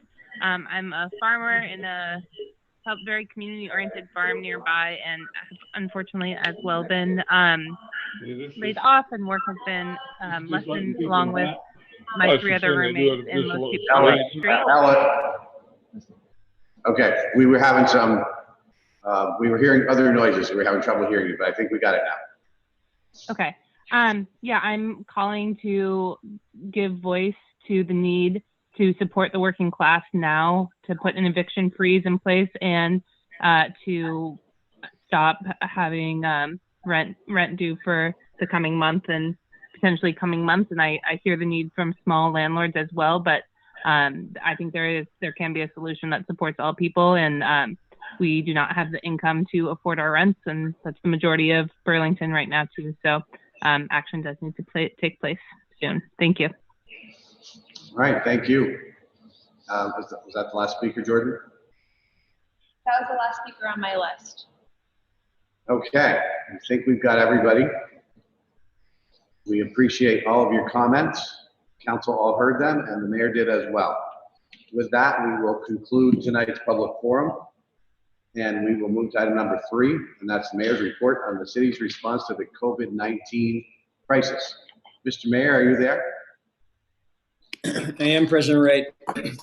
Thank you.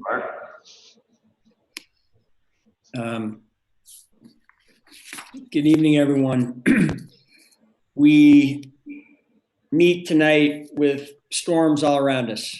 As we sit in separate rooms, the snow falls outside, and 2 massive storms rage across the country. We are confronted by the largest public health storm we have faced since the swine flu of 1918, 1919. And we are at the beginning of what may well be the largest financial crisis and economic crisis that we have seen since the Great Depression. All of our lives have been thrown into great uncertainty by these crises. Thousands of Burlingtonians are suddenly out of work and unsure, just really powerfully, how they will make rent and secure basic necessities. Our children have not been in school in a week or almost a week. Many homeowners face imminent challenges paying their mortgages. Dozens of small business owners face challenges to the continuation of their operations they could not imagine a month ago. In short, all of us, and in addition, all of us face a new and haunting fear for the health of our loved ones and ourselves. There's no doubt that these are hard and challenging times. Getting through these 2 simultaneous emergencies will require us all coming together and will require bold, coordinated action at all levels of government. We are starting to see that at the state and federal government. We've seen bold action from our governor to meet the public health challenge with increasingly strong orders to close bars, restaurants, close contact businesses, and prohibit large groups. Even as so much has been done so quickly that life today is barely recognizable to what it was 2 weeks ago, we need and are calling on him in the resolution tonight to do even more to ensure public health through social distancing strategies. We've seen the federal government start to take action, breaking through polarization and partisanship that has defined recent decades in Washington, at least to take an initial action, and we call on them to do much more and solve the current debates that have marked the last couple of days.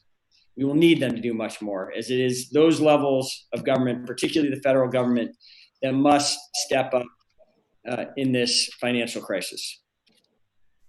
Our opportunity tonight is to together start to take the action needed for this moment here in Burlington. In doing so, we will reassure our neighbors that this government will come together and do what needs to be done to protect this great community and to lead the way through the storm to a brighter day. And we will model and inspire the unity that we will need throughout the community to get through this. The emergency resolution before you tonight includes 2 major actions designed to provide immediate and enduring relief and assistance to all Burlingtonians hit hard by this crisis. This resolution would support the creation of a resource and recovery center to get frontline help to Burlingtonians now, to get all Burlingtonians as much help as quickly as possible and as much as possible. And the resolution includes both immediate material, fee, and tax relief now that will help many members of our community make ends meet. And it includes a roadmap for work over the coming weeks to an unprecedented level of local tax relief. The resolution and the memo before you also starts to identify the strategies whereby we will do those 2 big strong actions to support our constituents that need help, while also keeping the city strong, solvent, and able to perform its essential duties and lead the relief and recovery effort here in Burlington and Chittenden County. Let me say a little bit more about each of those 3 points, the 2 actions, and how we will keep the city strong. The Resource and Recovery Center was launched earlier today. Its purpose is to offer frontline assistance to Burlingtonians who need it. In the immediate future, our focus will be on ensuring access to health, food, and shelter. As the immediate crisis recedes, the center will shift to addressing the longer-term recovery effort needs. Here is the kind of work that is now happening in this virtual center. We are connecting people experiencing homelessness with resources for temporary shelters that meet the social distancing needs that this public health crisis requires. This resource center is assisting laid off workers and applying for unemployment insurance. The center will coordinate and assist residents, particularly renters who are concerned about housing security, and make sure they get the personalized attention that they need to deal with their particular situations. The center will work with small and local businesses to navigate insurance claims and help local businesses access federal and state resources. The center will coordinate the dissemination of health guidance in other languages. We have begun doing this, but much more will be needed in the days ahead for the many new Americans that we serve that do not speak English as a first language.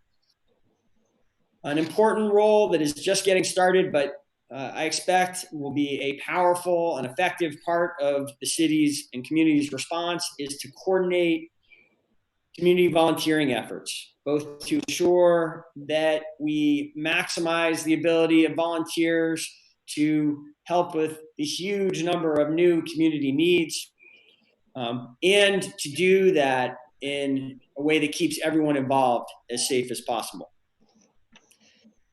We also know the center is going to do things we haven't even anticipated yet, but we don't even know are coming. We're just a little more than a week past the governor's declaration of an emergency here in Vermont, and each day has brought new challenges and needs. I'm sure the days ahead will bring more of the same.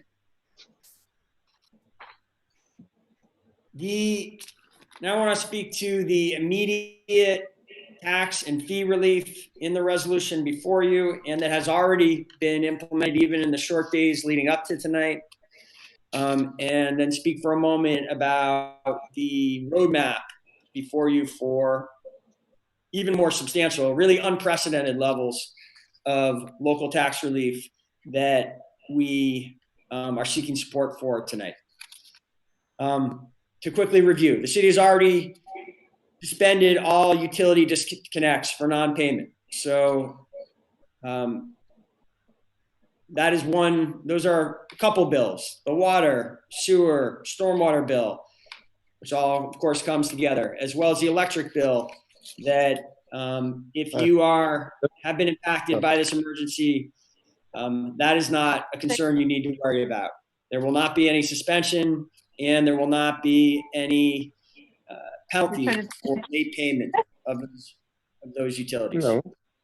Say that. So then why? Pardon me.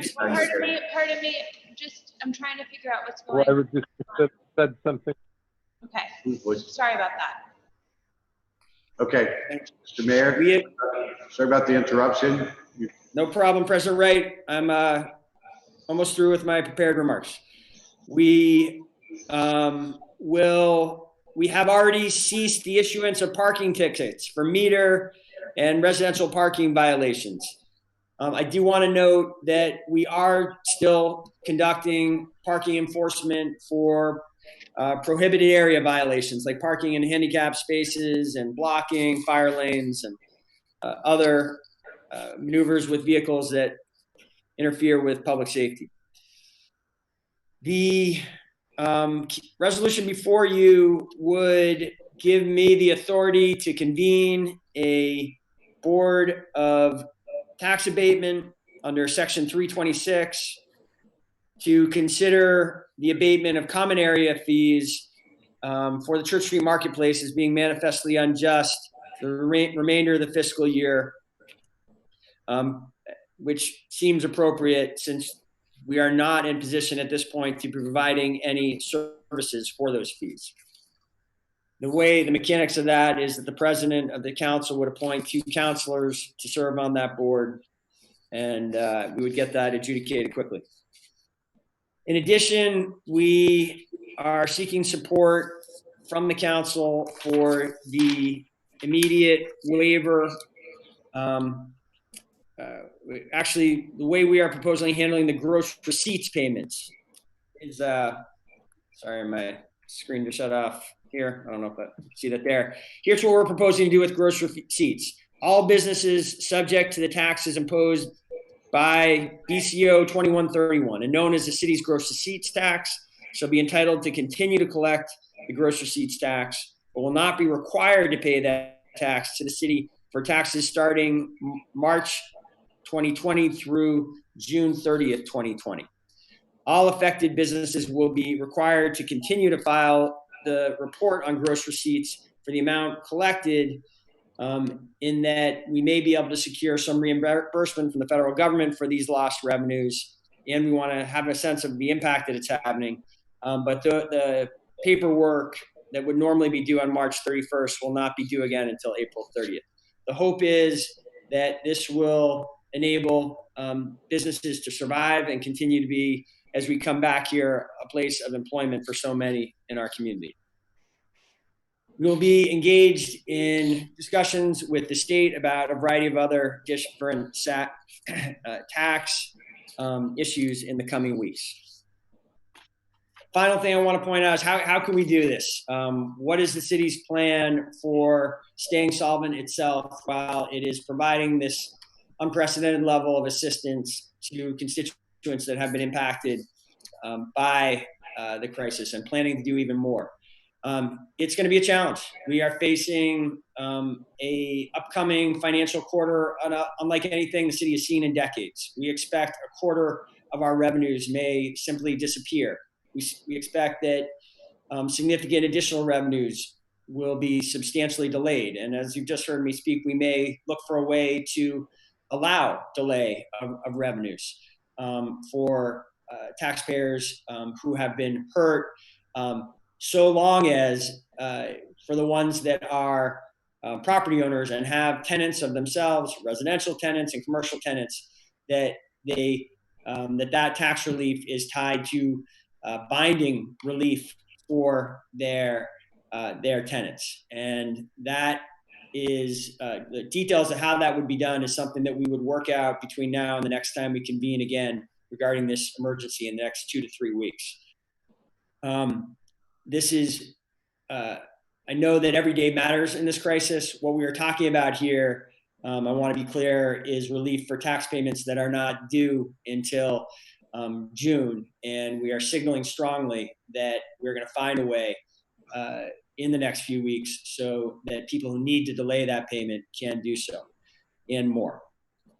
How the city gets through this is going to require 2 different types of strategies. We are going to need to deal with the lost revenues in one way through a combination of very immediate budget cuts, as well as reappropriation of existing revenues for a new purpose and the use of reserves. For the longer term delayed payments, we have other tools at our disposal and may be able to use debt, which is very inexpensive right now, and which, especially for a city with a high credit rating like ours, we may be able to use debt for a low cost, low risk way to provide further help to the people of Burlington. President Wright, I think I will stop there and look forward to discussing this resolution further with my colleagues and finding a way to take action together tonight. All right, thank you very much, Mr. Mayor. With that, we will move to item number 4, and that's the consent agenda. Councilor Busher. Yes, I'll move to waive the reading and adopt the consent agenda and take the actions indicated. All right, Councilor Busher has made the motion. Is there a second? Councilor Roof seconds. Any discussion? Hearing none, all those in favor of passing the consent agenda and taking the actions indicated, please say aye. Aye. Aye. Opposed? That passes unanimously, and we have passed the consent agenda. We will now move on to the deliberative agenda. And we'll start. Point of information. Councilor President Busher? Wright, would it make sense to have the item that deals with the virus be dealt with next, as opposed to sandwiching it in around the other items, since the mayor just made his presentation? Mr. Mayor, would you like to move to the emergency resolution first? I think it's a very thoughtful suggestion by Councilor, I believe it was Councilor Busher. I know there is a substantial audience that is watching this meeting right now through these remote meetings, and I think what people want to see is can we get this done tonight? So I would support immediately going to that, President Wright. Okay, let's flip the order and we'll go to order item number 5.02. That's the resolution, the emergency measures resolution related to the COVID-19 crisis. And we will recognize Councilor Macon. I have listed as Councilor who's going to solutions. Though it's sponsored by the Board of Finance, but Councilor Mason was the original sponsor. Councilor Mason? Let me catch up, Councilor Wright. I got to figure out where hold on. So, Councilor Wright, if you can hear me, I'd like to make a motion to waive the reading, adopt the resolution, and ask for the floor back after a second. I'll second. We can hear you, and that was seconded by Councilor Paul. You have the floor back, Councilor Tracy. Mason. Councilor Mason. One more time for full time sake. We're not even there, and you're messing that one up. So I'm sorry. Let me turn to the solution. So to follow up, this follows the mayor's presentation.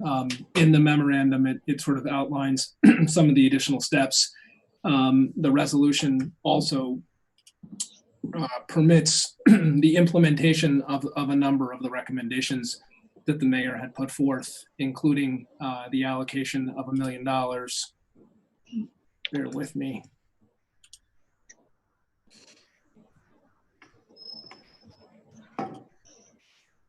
Wow, this does not come up well. So my apologies. I'm looking at this on a very small screen. The resolution includes actions such as authorizing $1 million of the sale proceeds from Burlington Telecom that are now available because we did not roll them over into an emergency management account to respond to the COVID-19, as well as the operations of the Emergency Operations Center and the RRC.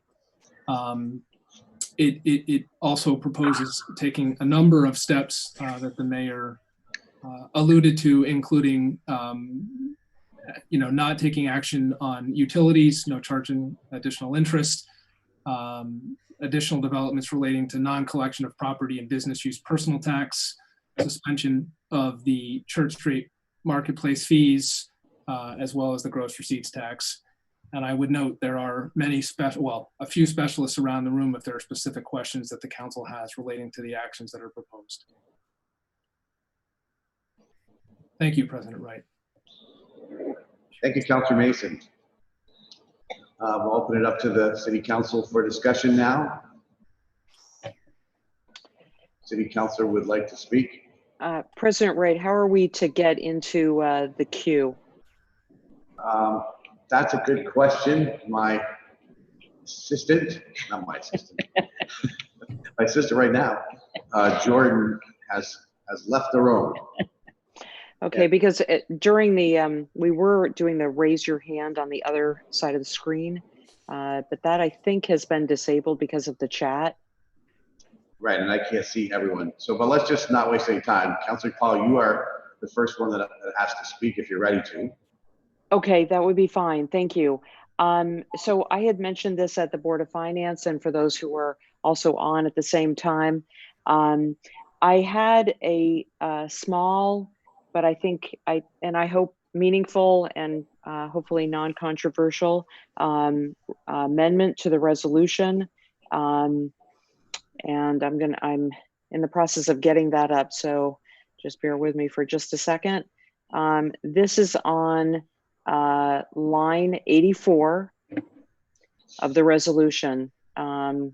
Give everybody a chance to get to line 84. It's on the second to last page. Under the bullet,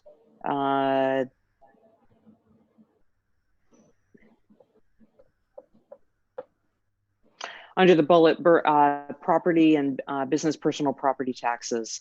So again, on line 84, after the words at the April 13th meeting, as many of us know, the evening of April 6th, Organization Day is usually a day where there is not formal business done. However, there have over the years been issues that have been deemed extremely pressing that have overruled that tradition, and I'm hopeful that this is certainly one such circumstance. What I would like to add after the words at the April 13th meeting would be the words, if not before, comma, as time is of the essence, comma, and then continuing with the word with. And I'd like to move that amendment. So after April 13th meeting, you insert if not before, then continue with a plan to achieve the following goals. And then it would say, if not before, comma, as time is of the essence, comma, with a plan. Okay, if not before, as time is of the essence, basically. I'll second, Councilor Ray. Seconded by who? Councilor Mason. Councilor Mason seconds. Is there any discussion? Hearing none. All those in favor of that amendment by Councilor Paul, please say aye. Aye. Aye. Is there anyone opposed? That passes unanimously, and we have inserted that language on line 84. Thank you. Thank you very much. Thank you, Councilor Paul. Who would like to speak next? Jordan, how are we handling who's going to get in the queue? I think some counselors are figuring out how to use the raise hand function on Zoom. The only thing is I can't see everybody. You can see it in the little blue thing in the corner of people's screen. Do you see that? The little blue hand. You see it? Okay. All right, so. And then over on the side, you can see it too. So Councilor Hanson is up next. And then Councilor Freeman. Great. Can everyone hear me okay? We can hear you. Okay, great. Thanks. So I also wanted to offer a couple of small but I think important amendments as well. And I sent these over to city staff. So the first amendment that I would make is on line 111. After the word income, I would add or increased expenses. And I think, so what I'm doing there, just to explain for people watching who might not have it in front of them, that is the... Okay, Councilor Hanson. That is line 111. It's the final line of the resolution currently. Very good. And I just want to explain that one. That's the resolve clause that calls on the governor to halt evictions for tenants that are experiencing decreased income. But I wanted to add in increased expenses as well to that, because there's plenty of folks who are struggling for a number of different reasons. One obviously is losing their job, but others are having to take on new burdens like childcare or medical care for themselves or others. that could be another reason that they wouldn't be able to make rent. So I just wanted to be inclusive of that rather than just limit it to. Okay, got it. Could you repeat again where you're inserting this? We got it. I know that's I'm going to get it up on the screen so line that 111. everyone I can know. I see. just want to hear him say it again. Line 111, after the word income, I'm just adding 3 words, or increased expenses.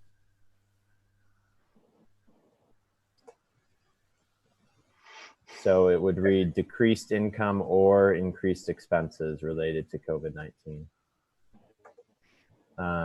So I'll just move that one for now. Okay, is there a second to that? I'll second that. Where did the second come from? Councilor Polino? Yes. Okay, Councilor Polino seconds. Any discussion?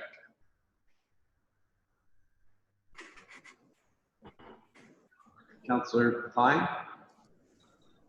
I support this this amendment here because I think that as many of the folks who spoke during public comment raised the issue that folks were already struggling with devoting a disproportionate share of their regular income before the COVID-19 to cover rent. So we are now faced with a really untenable situation for what is probably hundreds, if not thousands, of rental households in Burlington not having adequate income to meet their needs and also pay rent. And so for those reasons, I think that this amendment is good public policy, and I hope folks will support it. I would just point out that the city, as one of the people in public comment noted, doesn't have the authority on its own. This is essentially asking the mayor to advocate with the with the state, with the governor, and with the state legislature, and hopefully using the power of our delegation in Montpelier to make the case that we have a very vulnerable and at-risk population. We have a large percentage of renters who are going to be faced with really difficult financial decisions as a result of the virus. And as a result, I hope that we can unite behind this idea and get the full support of the city council to give the mayor a good loud bullhorn going to Montpelier on this. All right. Thank you, Councilor Pine. Councilor Freeman? Oh, good.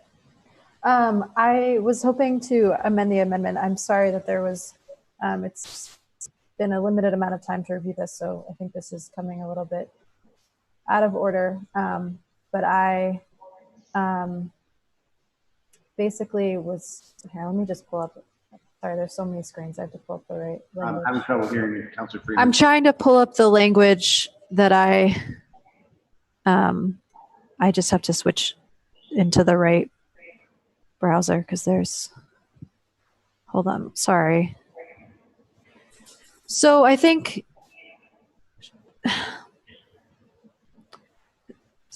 basically I hear what Councillor Hanson is asking for in terms of stronger language. I think what advocates are asking for, and the housing advocates that I've spoken to, and a lot of the renters that have called in Burlington Tenants Union, is language that's actually just a bit stronger. And so I don't know if it's appropriate if it makes more sense to amend the amendment or introduce another motion. I'm just a little out of sorts, but what is it that you'd like to do, Councilor Freeman? I guess it's not really it. I guess I'm trying to just think of the right order. I guess what I'm really looking to do is strike sort of the current language and create stronger language. So should I wait and vote on this and then make a motion to introduce new language? I'm just a little confused of how to proceed. You want to strike that entire paragraph? Is that what you're asking to do? Basically up until the point where it says that the city council urges the governor of Vermont, and then to enact a moratorium on all evictions, which I think we've heard many people advocate for tonight, to suspend all new filings, stay all current proceedings, stay all current escrow orders, and stay all unexecuted writs of possession, as well as urging a rent freeze. Carrie, did you send this to me? Yeah, let me get it to you. I have it here written. Do you just want it on email, Jordan? Come again? Just on email? Yeah, send it to my city email and I'll be able to put it in. Okay.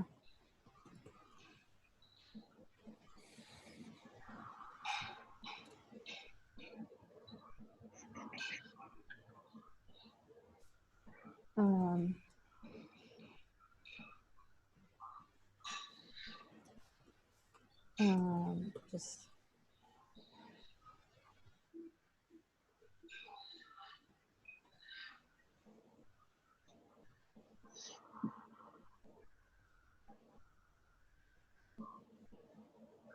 okay. I think this should be it. Jordan.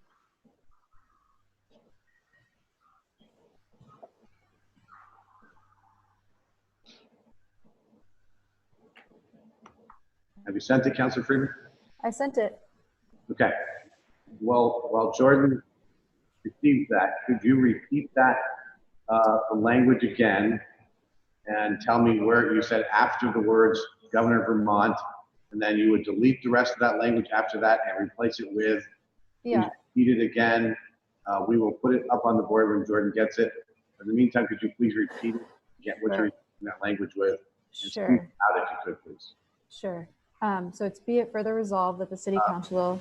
Speak a little louder, Freeman. Be it further resolved that the city council urges the governor of Vermont to enact a moratorium on all evictions, suspend all new filings, stay all current proceedings, stay all current escrow orders, stay all unexecuted writs of possession, and enact a rent freeze. Sorry, I missed the verb there on the last line. Okay, I think that we should act on that one as an amendment to the amendment. I don't think there's any point in doing Councilor Hanson's if we're going to pass this one. So let's, we need a second to that amendment. Is there a second? I can't see anyone right now. Let me. I can't even see the right screen actually. Max is seconding it. Okay, Councilor Tracy, you seconded it? You seconded it, Councilor Tracy? Folks might have to, in order to second motions, you might have to turn on your microphone so we can hear you because it's a little tricky with the video. Okay, second. All right, great. So you have a second. Any discussion on the amendment? Can I have the floor Councilor Shannon has. Can I have the floor back, or do you want me to wait? I can get in the queue. That's fine. Did you need? I was just wondering, I think this is language more or less that we saw earlier today from legal aid. And I just wanted to check with the city attorney to see if she had any concerns with this and maybe it having any meaning that maybe we don't anticipate. All right, thank you, Councilor Shannon. City Attorney Blackwood, are you there? I am not. You've heard the amendment, and do you have any concerns with it? Eileen, we're not able to hear you. We are not hearing you right now. Can you hear me now? Yeah. Yes, we can hear you now. Computer. I have not fully reached. Now we don't hear you. Eileen, I'm sorry. We can't hear you anymore. Might just be getting closer to the microphone. Yeah, I'm right on top of the microphone. That's There good. you go. We can hear you now. Okay. I have not researched what the governor's authorities actually are, so I don't know that he has authority to do all of those things, but I see no reason why I would object to your asking him to do whatever is within his authority among those things. That was my thought. I don't have, I would support it. Thank you. All right, Councilor Shannon, thank you. Who else is in the queue? It's like Councilor Pine. Councilor Pine? Councilor Yeah, thank you. The somehow the screen changed. Maybe it did for everybody. Maybe that was just something. Put it back. Oh, okay, thank you. So I would just start by saying that I fully support the whole notion of recognizing that this pandemic and in our community has placed an incredible pressure on people to take care of themselves and their families.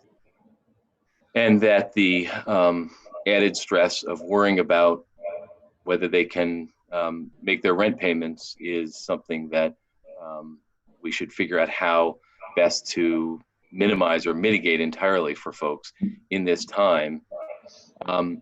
I would also point out, though, that there are current proceedings underway for evictions due to nothing to do with failure to pay, nothing to do with the COVID-19. Really, evictions that are due to egregious violations of laws and leases that are currently underway in our very neighborhoods that have significant public health and public safety impacts. And I just want us to be aware of that fact so that we, and again, this is a statement we're making, and we're urging the governor to do such and such. This has to go through the legislative process, and there'll be lots of opportunity for that. But I just want us to be cognizant of the fact and have our eyes wide open that there are cases that are, and I'm aware of one in my ward, and constituents of mine have been very concerned that if this is this eviction that is underway is not allowed to go the course that it would normally go through, that the people occupying the building present a real, present, serious danger to the neighbors. And the police have been there. It was a subject of a raid that was on TV. The news has been all over it. So it's not an unknown situation. It's not a hypothetical. It's a real situation in a real neighborhood. And I think we just have to be aware that this sweeping language essentially says you get a safe harbor. We're really, we know that people are at risk. We know that folks in the neighborhoods, have been living with this and in fear that their children are going to be harmed or worse. But you know what? We believe that this takes precedent over that. I'm just not sure that is the right public policy position to take. I think we have to be aware of that. I think we have to think about it and be really careful in sending a message that, in fact, you can have a safe harbor even if you are engaged in illegal activity. All right, thank you, Councillor Pine. I think the only councillor that I have Councillor left. Shannon and Councillor Freeman, and then Councillor Shannon. All right, let's go to Councillor Shannon, and then we'll go back to Councillor Freeman. Councillor Shannon? You're on mute, Joan. There we go. Sorry about that. I agree with Councillor Pine's points and just wanted to check because I thought that the way the language was proposed here, that it was still connected to stopping the evictions for renters who are unable to pay rent as a result of decreased income or increased expenses. And I see Perry shaking her head no. So I'm interested, I'm sorry, Councillor Freeman, I'm interested to hear what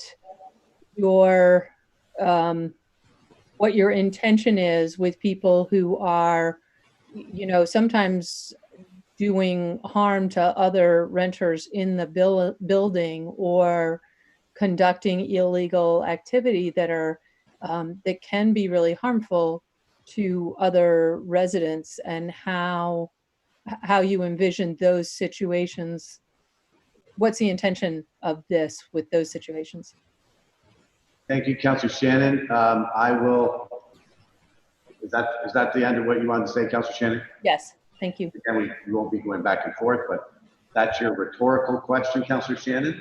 No, it's not. It's not rhetorical. I was hoping that we could hear from Councillor. I understand, Councillor Shannon, but we do not go back and forth. So therefore, it is a rhetorical question. What I'm saying to you is Councillor Freeman will be up next, and she can react to that. Thank you.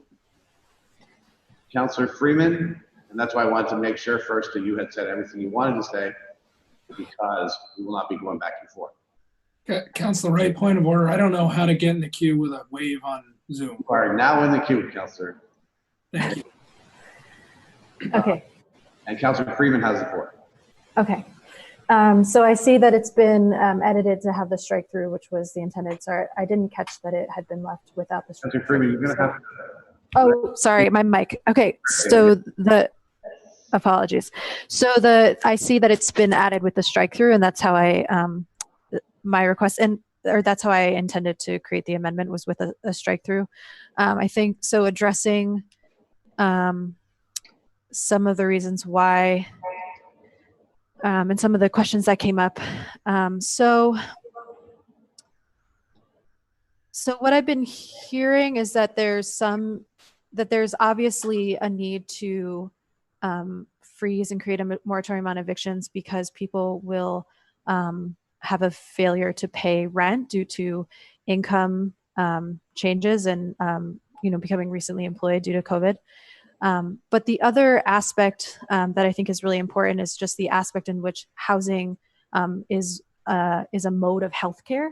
And what we're really seeing, I think, through COVID-19, what's really becoming illuminated is just how collectively our systems operate. And so if someone is unhoused, if someone is sick, it doesn't matter. When they show up at the hospital, none of the sort of background matters. Or if they're, having the ability to create more community transmission and spread of the virus, and not able to flatten the curve, and all these things that we're learning about, the appropriate and correct response to a pandemic of this scale, then all of us are put at risk. And so what I'm hearing, and I think it's valid, is obviously we don't want people to be able to be violent and to be dangerous in real time. I think what we're seeing, unfortunately, is that now that there's issues now with increased domestic violence, which is a great and serious concern. And I understand that there are concerns regarding, folks who might otherwise just be really dangerous and an immediate threat to their community or to others. Can you hear me all right? Not that well.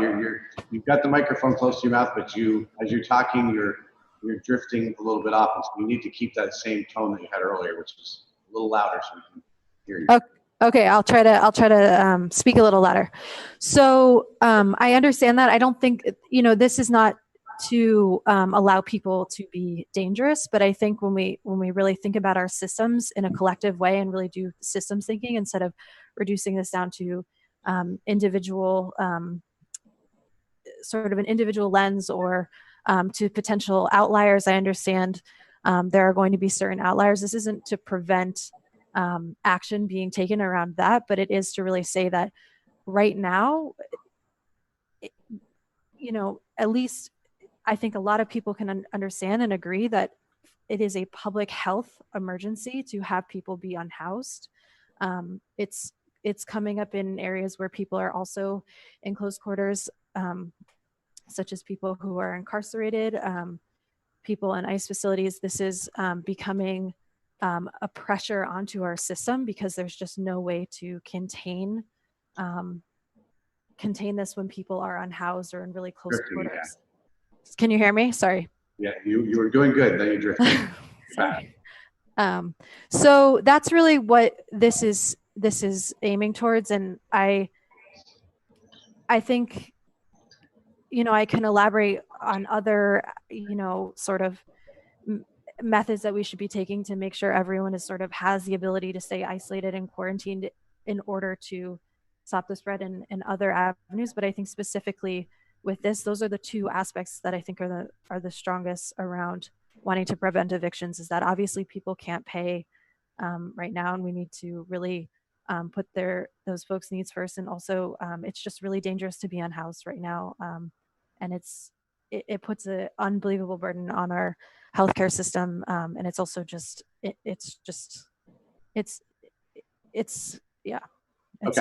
the necessary action to take. So I think that's all the notes I had in terms of that.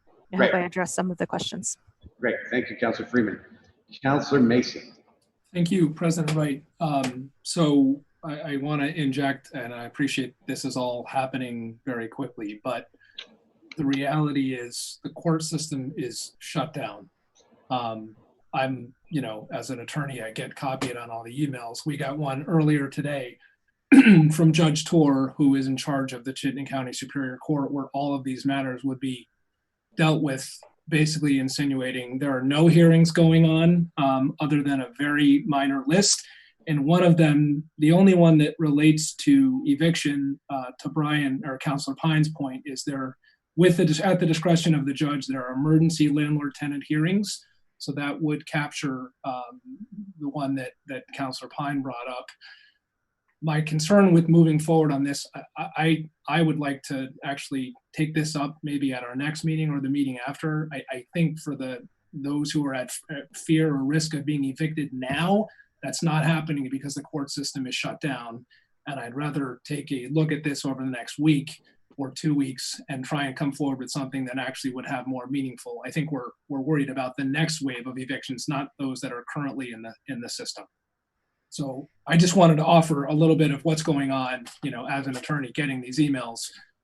Court system is shut down. Evictions are not happening other than emergencies at the discretion of the judge who's presiding.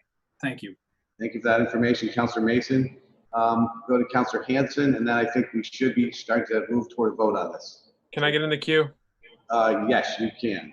Councilor Hanson, and then Councilor Tracy, and I believe Councilor Shannon also wants to get back in the queue. Councilor Hanson, then Councilor Tracy. Thanks. Well, yeah, I think that update from Councilor Mason, I mean, is obviously relevant and shows that this is maybe, I don't know, maybe not worth spending a huge amount of time debating. I do support it personally. I think it is important to urge the governor to take it further and take a clearer stance on this. And it does include, this language includes a rent freeze as well, which is kind of separate from what I think Councilor Mason was talking about, although I could be wrong about that. But in any case, I do support this stronger language. And great. Thank you, Councilor Hanson. And just a reminder for everybody, please speak loud. At times you're doing well, and then at other times you're drifting a little bit. So we will go now to Councilor Tracy, and then Councilor Shannon. Councilor Tracy, you have the floor. Thank you, President Wright. I will be supporting the amendment. I'm not only worried about the next wave of evictions, but I'm also worried about this wave of evictions. As Councilor Freeman noted, we are in a public health crisis that relies us to shelter in place. And I would just ask, you know, if someone is evicted, where do they go? I mean, I spoke with Champlain Housing Trust, or a representative from them today. They're scrambling to find appropriate motel rooms and housing for folks in the area. We're trying, as the mayor said, to provide the appropriate social distance for folks in facilities and make sure that those facilities don't experience outbreaks. So I guess this to me speaks to the very real need to provide housing so that folks can shelter in place. Because if they're not, then that will create additional health exposure. And we know that we're only as safe as the most vulnerable folks in our community. And so if someone is pushed out, then that will create additional vulnerability for everyone in the community. So that's a big concern for me. I also feel that this is a starting point very much. This is urging the governor to do it. We understand what the parameters of our power are. But this to me is a starting point in recognition of what we heard at public forum, and what I personally have been hearing is very real desperation in the community.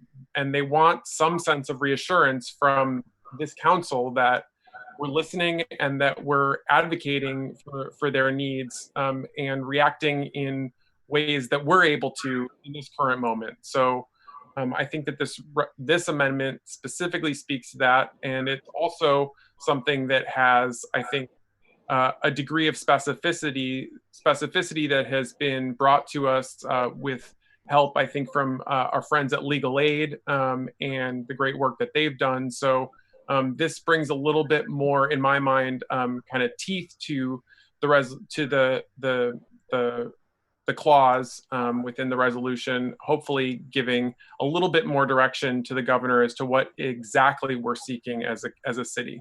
Thank you. Thank you, Councilor Tracy. Councilor Shannon, back to you.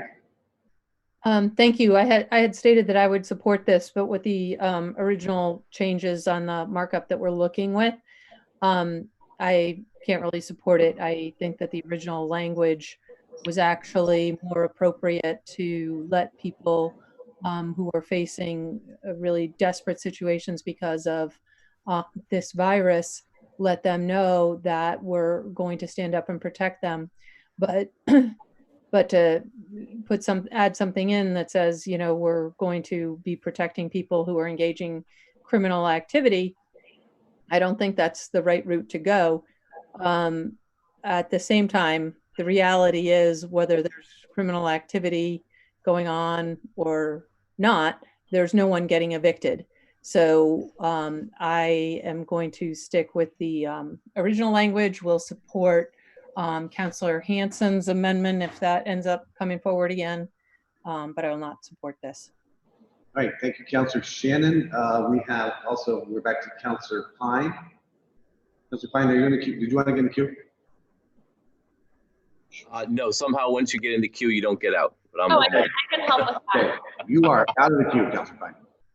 Councillor Busher, you are in the queue, and you have the floor. Thank you. So I like the original amended language. The language. A little louder, I like the original language as amended by Councillor Hanson.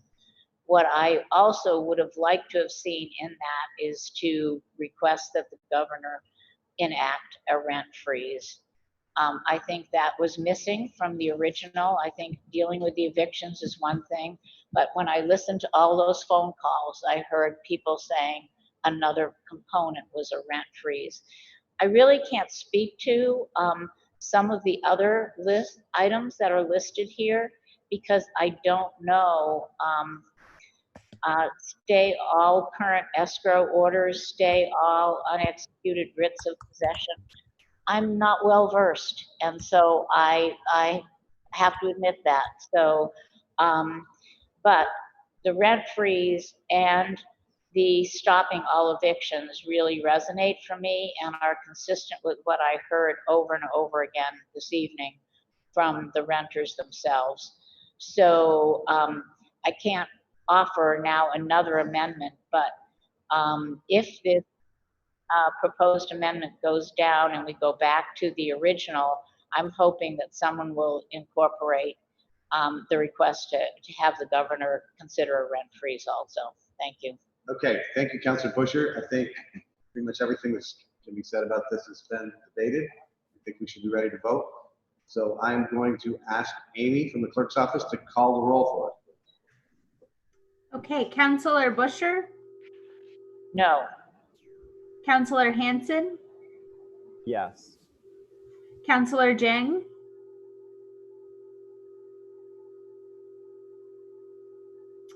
Councillor Jang? Yes, yes. Councillor Polino? Yes. Councillor Freeman? Yes. Councillor Mason? No. Councillor Paul? Yes. Councillor Pine? Yes. Councillor Roof? Yes. Councillor Shannon? No. City Council President Wright? No.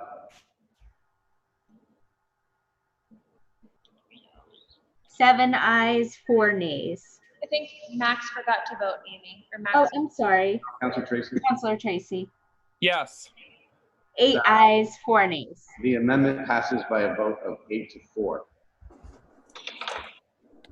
Okay. So are there other amendments? Councillor Hanson. Thank you. Yeah, I did have two other amendments as well. The first is, so they're both adding additional resolve clauses into the resolution.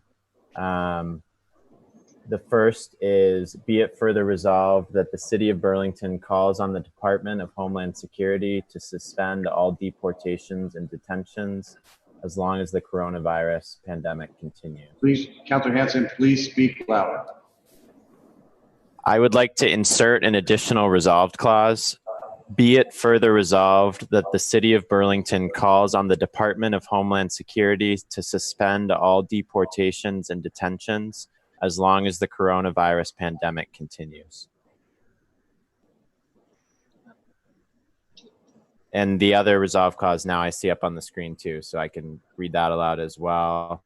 Be it further resolved that the City of Burlington urges the Governor of Vermont to immediately issue a shelter-in-place order and a shutdown of all non-essential businesses. All right.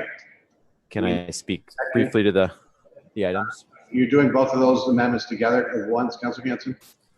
I'd prefer to do them separately, but they're both on the screen. Okay, they're both on the screen, so let's start with the first one. Is there a second to Councilor Hanson's first amendment? Second to Councilor Hanson's first amendment. Second.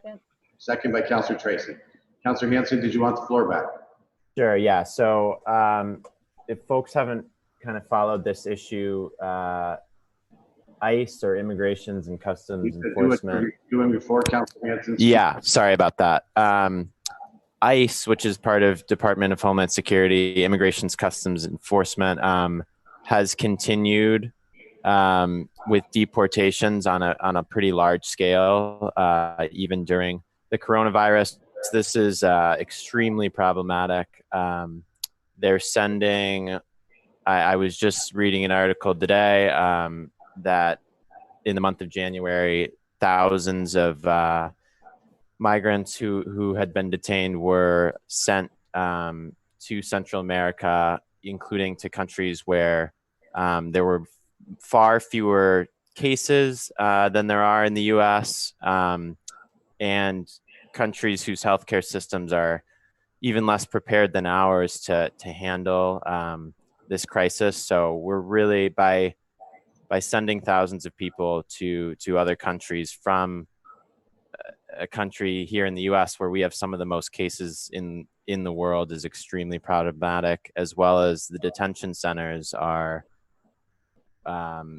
breeding grounds for viruses such as this, because it's close quarters and not proper hygiene measures being taken. So I think this is pretty essential that we make our voice heard on this. Okay, thank you, Councilor Hanson. Open it up to discussion by the City Council, and I'd also at some point like to hear from the Mayor if he has anything concerns or if he's fine with these minutes. Who wants to get in the queue from the Council? Are you ready to vote? Do we have anybody in the queue? Okay, I guess we are ready to vote. Does the Mayor want to say anything? Mr. Mayor, did you have any comments on this? I don't have any comments on this item. President, thanks. Mr. Mayor, could you say that again and please speak a little louder? Sorry, President. I'm supportive of this amendment. Okay. All right, let's. Can I say something, President? Yes, you can. Councilor James. Thank you very much. I mean, I think this amendment is really problematic to me because I don't know if even the governor has that power in speaking with the Department of Homeland Security. I mean, I thought that it would have been appropriate to send it to our congressional delegation, you know, maybe working in coordination with our governor to have this provision in place in Vermont. I think we have to make the distinction between the City of Burlington, the police of the City of Burlington, to stay away from immigration problems, and make the distinction with the City of Burlington asking the governor, who we don't even know if he had that power. So therefore, for this specific amendment, I will not be voting for it. Thank you. Thank you, Councilor Jang. Anyone else? Are we ready to vote? All right, the clerk's office shall call the roll, please. Councilor Bushor? Yes. Councilor Hanson? Yes. Please speak loud on your votes. Yes. Councilor Jang? No. Councilor Polino, No. Councilor Freeman,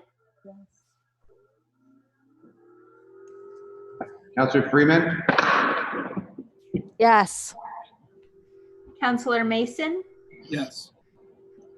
Councilor Paul, Yes. Councilor Pine, Yes. Councilor Roof, Yes. Councilor Shannon, Yes. Councilor Tracy, Yes. City Council President Wright, no. 9 ayes, 3 nays. All right, that amendment passes by a vote of 9 to 3. Now we're on to the second amendment by Councilor Hanson. And can you put that language back up on the screen, Jordan? And that language is, be it further resolved that the city, we just put something over there, that the city of Burlington urges the governor of Vermont to immediately issue a shelter-place order and a shutdown of all non-essential businesses. Yeah. Can I speak briefly to it? So let's first, Councilor Hanson, let's first see if there's a second to that. Is there a second to that amendment? Second. Councilor Tracy seconds. Councilor Hanson, did you want the floor back? Briefly, yeah. Thank you, Council President Wright. Councilor Hanson, please. Can you hear me? Loud. Yeah, let me hold the mic closer. Thanks, Council President Wright. I'll be quick on this one. We've seen kind of mixed messages from the governor about taking the shelter-in-place order. I think we've had the opportunity to learn from other countries and other states that every day you wait matters a lot on this. And let's not wait a few more days. I think we need to move immediately and take this step. Again, we've got to learn from what we've seen in other places, and I think it's important for us as the city of Burlington to signal our support for this. Thank you, Councilor Hanson. Any discussion from the council?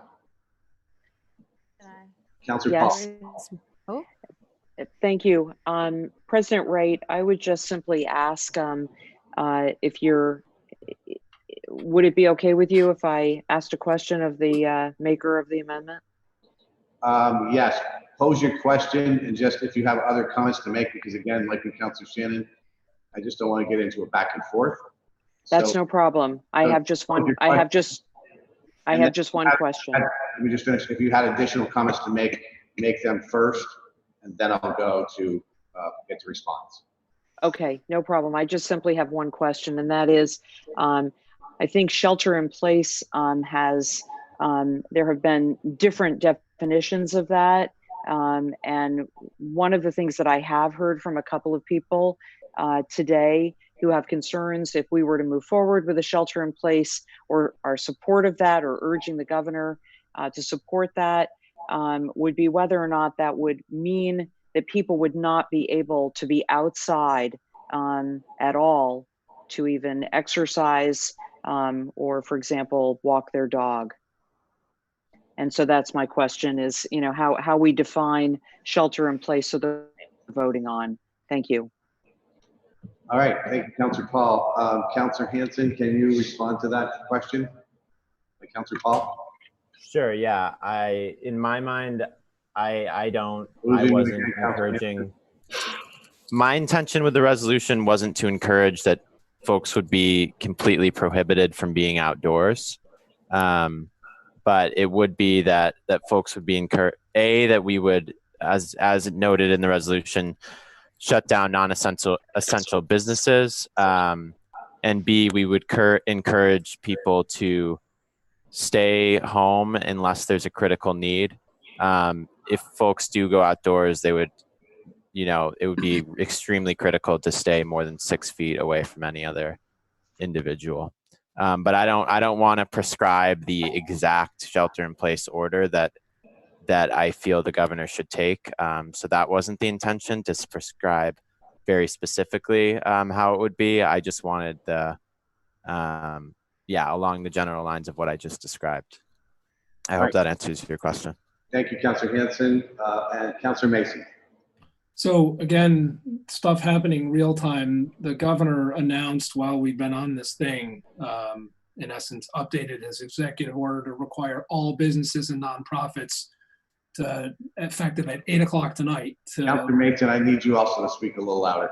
I'm sorry. Just to update in real time, since we've been in this meeting, the governor has updated his executive order to require all businesses and nonprofits to implement work from home requirements. So I appreciate this, but we're all home tomorrow anyway. So, I mean, I'll still support this, but I want us to be all aware the governor and the state are taking steps as we're talking about this. All right, great. Thank you, Councilor Mason, for that updated information. Any other councilor? I think I raised my hand on the. Councilor Freeman. Thank you. Yeah, I just want to say quickly that I am very supportive of this, that I know that there have been some concerns around the impact, the economic impacts, and I fully support mitigating the economic impacts. But I really believe that as difficult it is to sort of wrap our heads around, that closure of non-essential businesses, keeping people at home, a shelter-in-place order with obviously, not, with just the parameters that are backed by science and, just allow people to stay healthy. I'm really supportive of this. It's good news to hear from Councilor Mason, the update from the governor's office, and I hope we can continue to take action like this and mitigate it. It's something that I've thought about a lot as a frontline healthcare worker. So I appreciate it. Anyone else? Okay, I'm just going to say that I'm not going to vote for this, even though I think that may happen. I appreciate the update, Councilor Mason. I just think that the governor, I'm going to trust in the governor and his people. I think they're doing a great job, and so I'm not going to vote for that, but I understand the intent. With that, clerk, so shall call the roll, please. Councilor Bushor? Yes.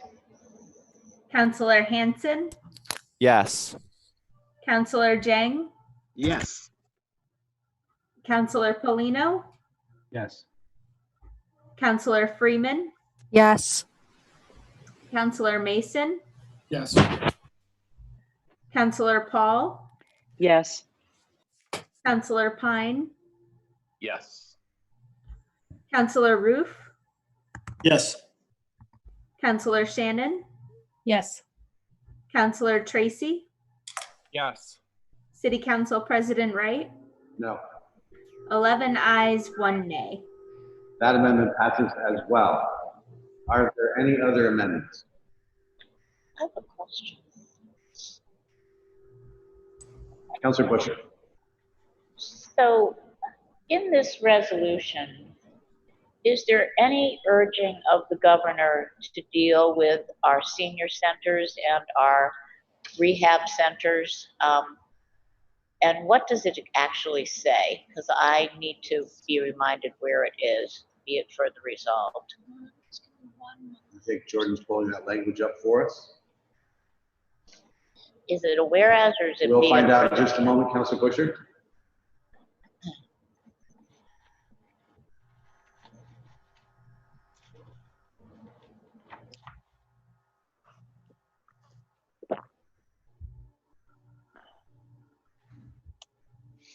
One whereas clause, whereas Burlington Health and Rehab, a skilled nursing facility in the city of Burlington, is currently expressing the largest COVID community transmission issue in the state of Vermont.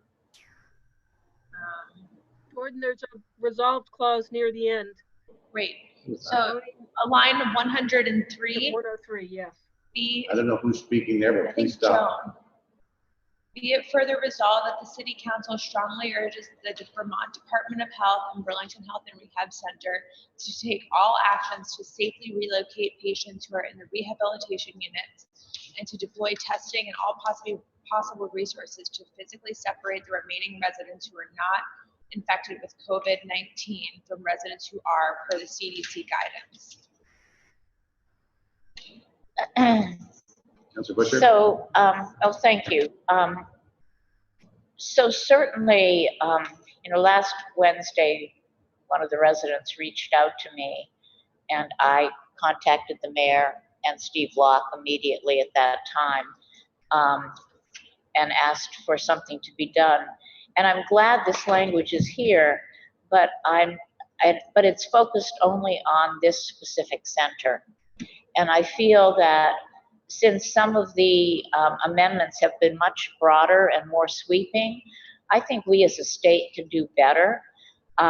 For me, it really feels that people, you shouldn't wait until someone's infected. They should be taking the temperature of all employees before they come in, and they should be taking the temperature of the people in the facility. Once somebody is symptomatic, it's almost too late.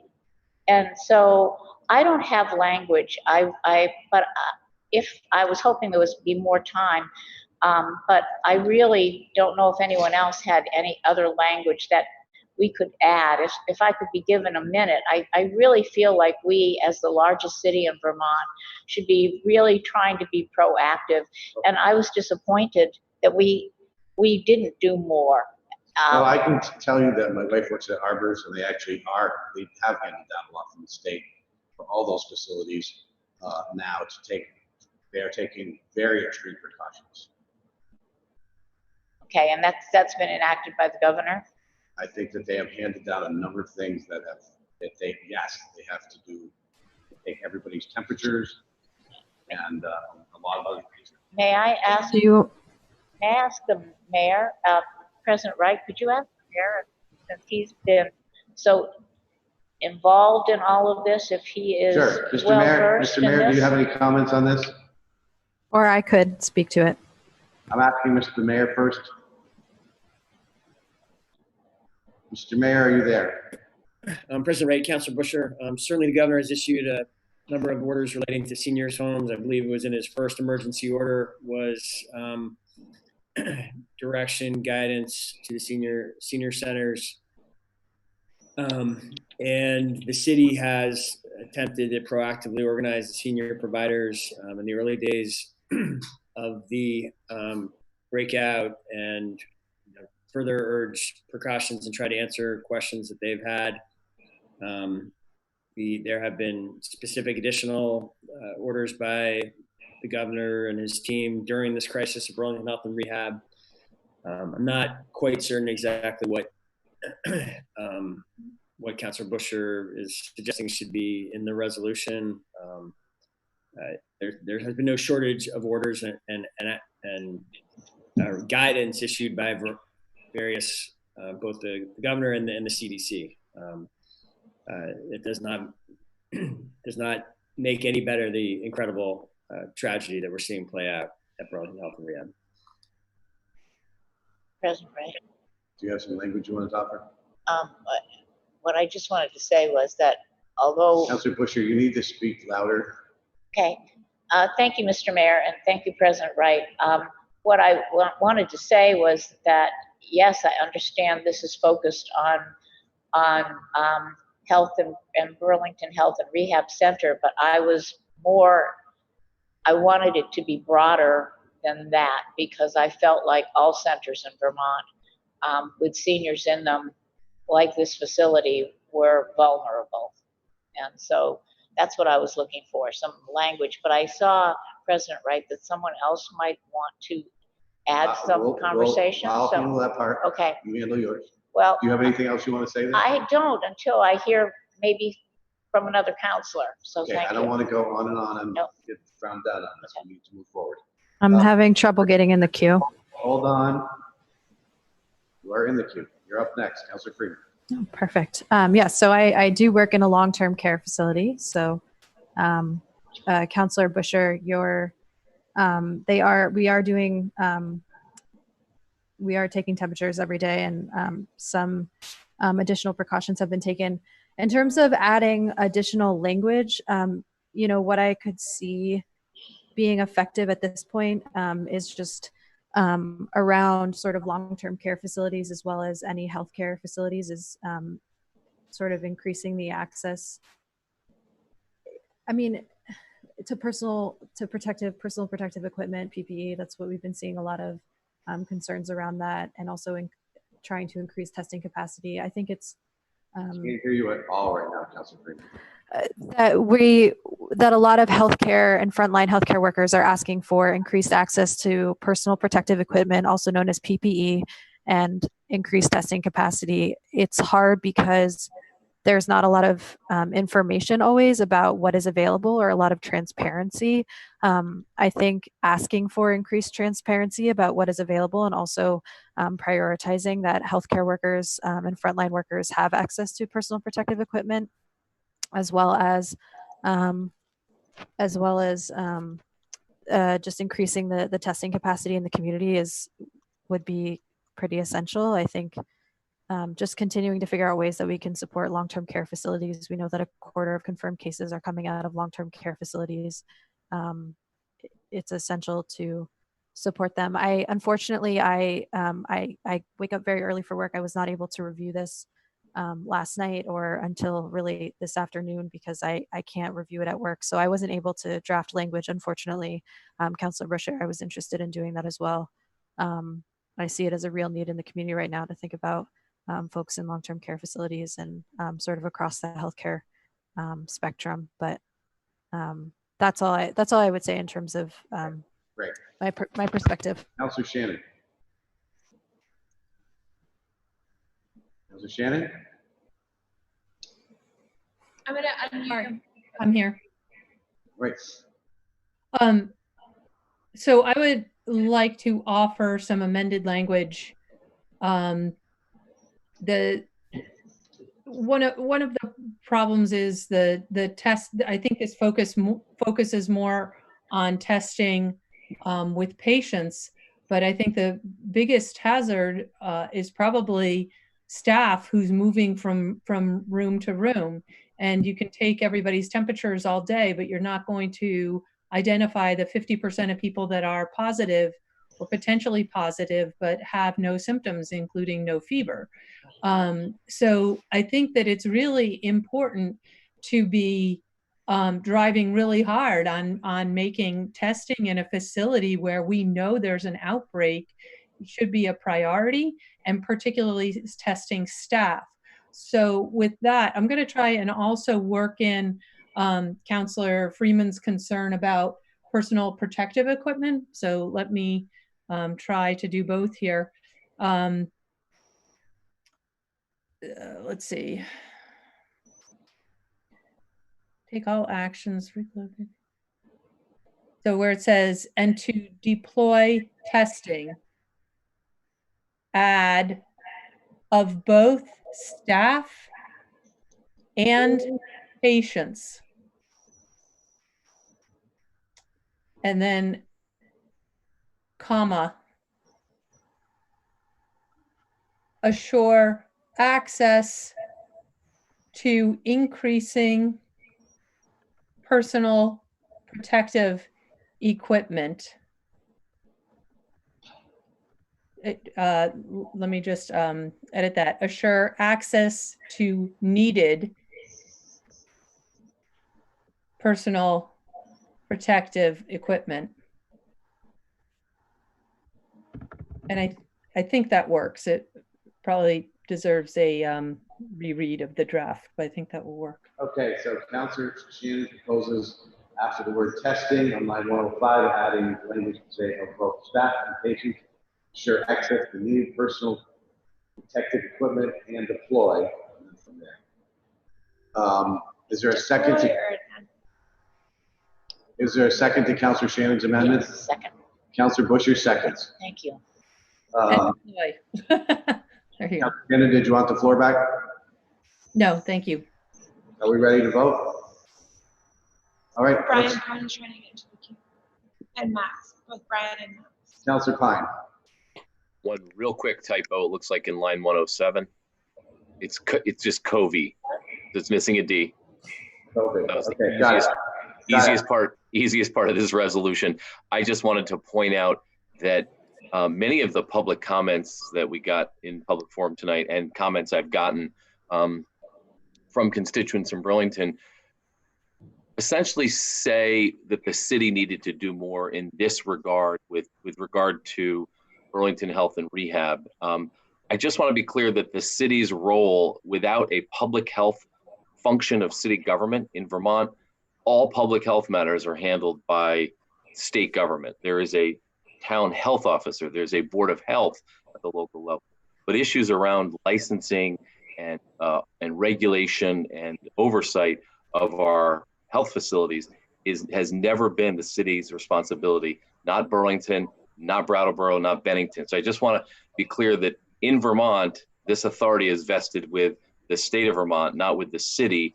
And so I just want folks to be cognizant of that fact and to remember this going forward, because I think as a city, we probably should be looking down the road at a need for municipal capability, municipal capacity to deal with public health issues. I think we don't have adequate local capacity, and I just want to point that out before we go ahead. Thank you, Councilor Fine. Appreciate that. Councilor Tracy. I'd like to thank Councilor Shannon for including this additional language. This issue kind of took over my weekend. It became the single largest issue that I was focused on, given the severity of it. I, look out the window, sort of right there in my apartment, right on the Burlington Health and Rehab facility. It is in my ward. I had been in the facility during the election, having breakfast with residents, and even had unfortunately fortunately had met one of the residents who had passed. Wonderful person, and I just want to say to the families of the people who have lost loved ones that my thoughts are with you in this difficult time. I was able to speak with one of the family members of a person who passed as a result of the coronavirus in this over the weekend. And it was heartbreaking. It was one of the most challenging and difficult phone calls that I've had as a city councilor, followed by a call to another resident who is still in the facility, Mr. Petrarca, who basically told me that he felt like he was laying there waiting to die. Again, 2 rapid succession, incredibly serious phone calls over the weekend with regards to this facility. I certainly appreciate any additional efforts that the state is able to put into testing. I think that everyone needs to be tested, and I'm glad that we've clarified that in this language. I think that the personal protective equipment is also crucial.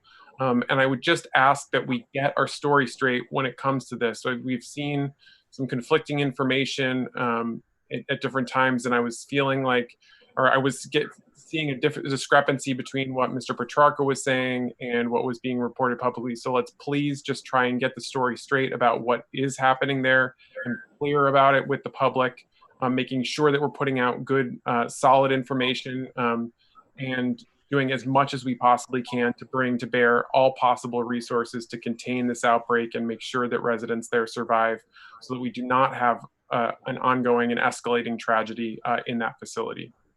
Thank you. Thank you, Councilor Tracy. Councilor Shannon, you want the floor back? No. No. Who else? Anybody else in the queue? All right, let's vote. All those in favor of this amendment, please say aye. Aye. Aye. Aye. Aye. Say aye. Aye. Any opposed? That passes unanimously. Thank you, Councilor Shannon. Are we ready to go to the underlying resolution? Mr. Mayor, did you have any additional remarks to make?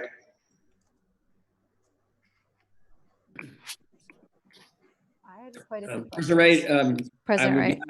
Sorry, respond. No, one at a time. The mayor's got the floor right now. President Wright, I spoke at some length to introduce this resolution. I've there's a lengthy memo that goes with this. I don't have anything further to say, but I would be happy to respond to any questions. Right. Thank you, Mr. Mayor. Councilor Freeman, you want the floor back? Yeah, I had quite a few questions, and I was hoping to get them out before we moved into amendments, but I sort of got the order got moved around. But basically, I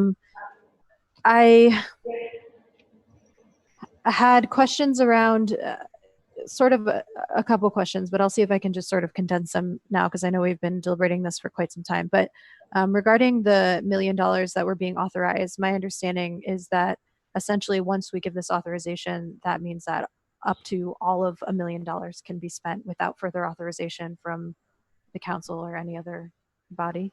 I'm losing you, Councilor Freeman. Did you catch that? I heard the first part and then you drifted off again. You asked me about the $1 million by Burlington Telecom. I was asking, yeah, I have questions if whether I just want to clarify, I just wanted to make sure that I understand it correctly, that the $1 million is, that this gives approval up to $1 million. And did you have you said you had a number of questions that you could put together into kind of one that he can respond to all at once? Well, no, well, the first question helps with the next questions. Okay. Is the mayor able to respond? Well, we'll have the mayor respond to that, but again, we don't do it back and forth. So I'll have him respond to this one, but then you're going to need to put all your questions out and let him respond. Don't we normally when the administration is putting forward they're putting forward that we can have more of a back and forth with the sponsors? We don't go back and forth. So, Mayor, can you respond to that question? Yes, President Wright. The resolution, yes, would authorize $1 million of emergency spending by the Emergency Operations Center and by the Resource and Recovery Center. And the several reasons for that. First of all, we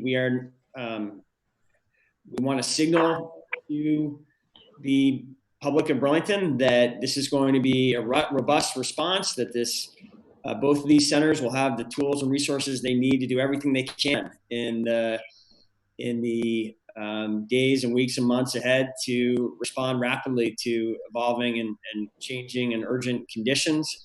We don't know everything that involves. We know some of the expenses involved. We know that we will be paying hundreds of thousands of dollars, likely over time, in salaries for people working in this center, so that we can properly staff this. And by doing it this way, we have the opportunity, a decent likelihood of being able to secure federal reimbursement when the municipal relief package is passed, as many experts or many people watching Congress think is likely.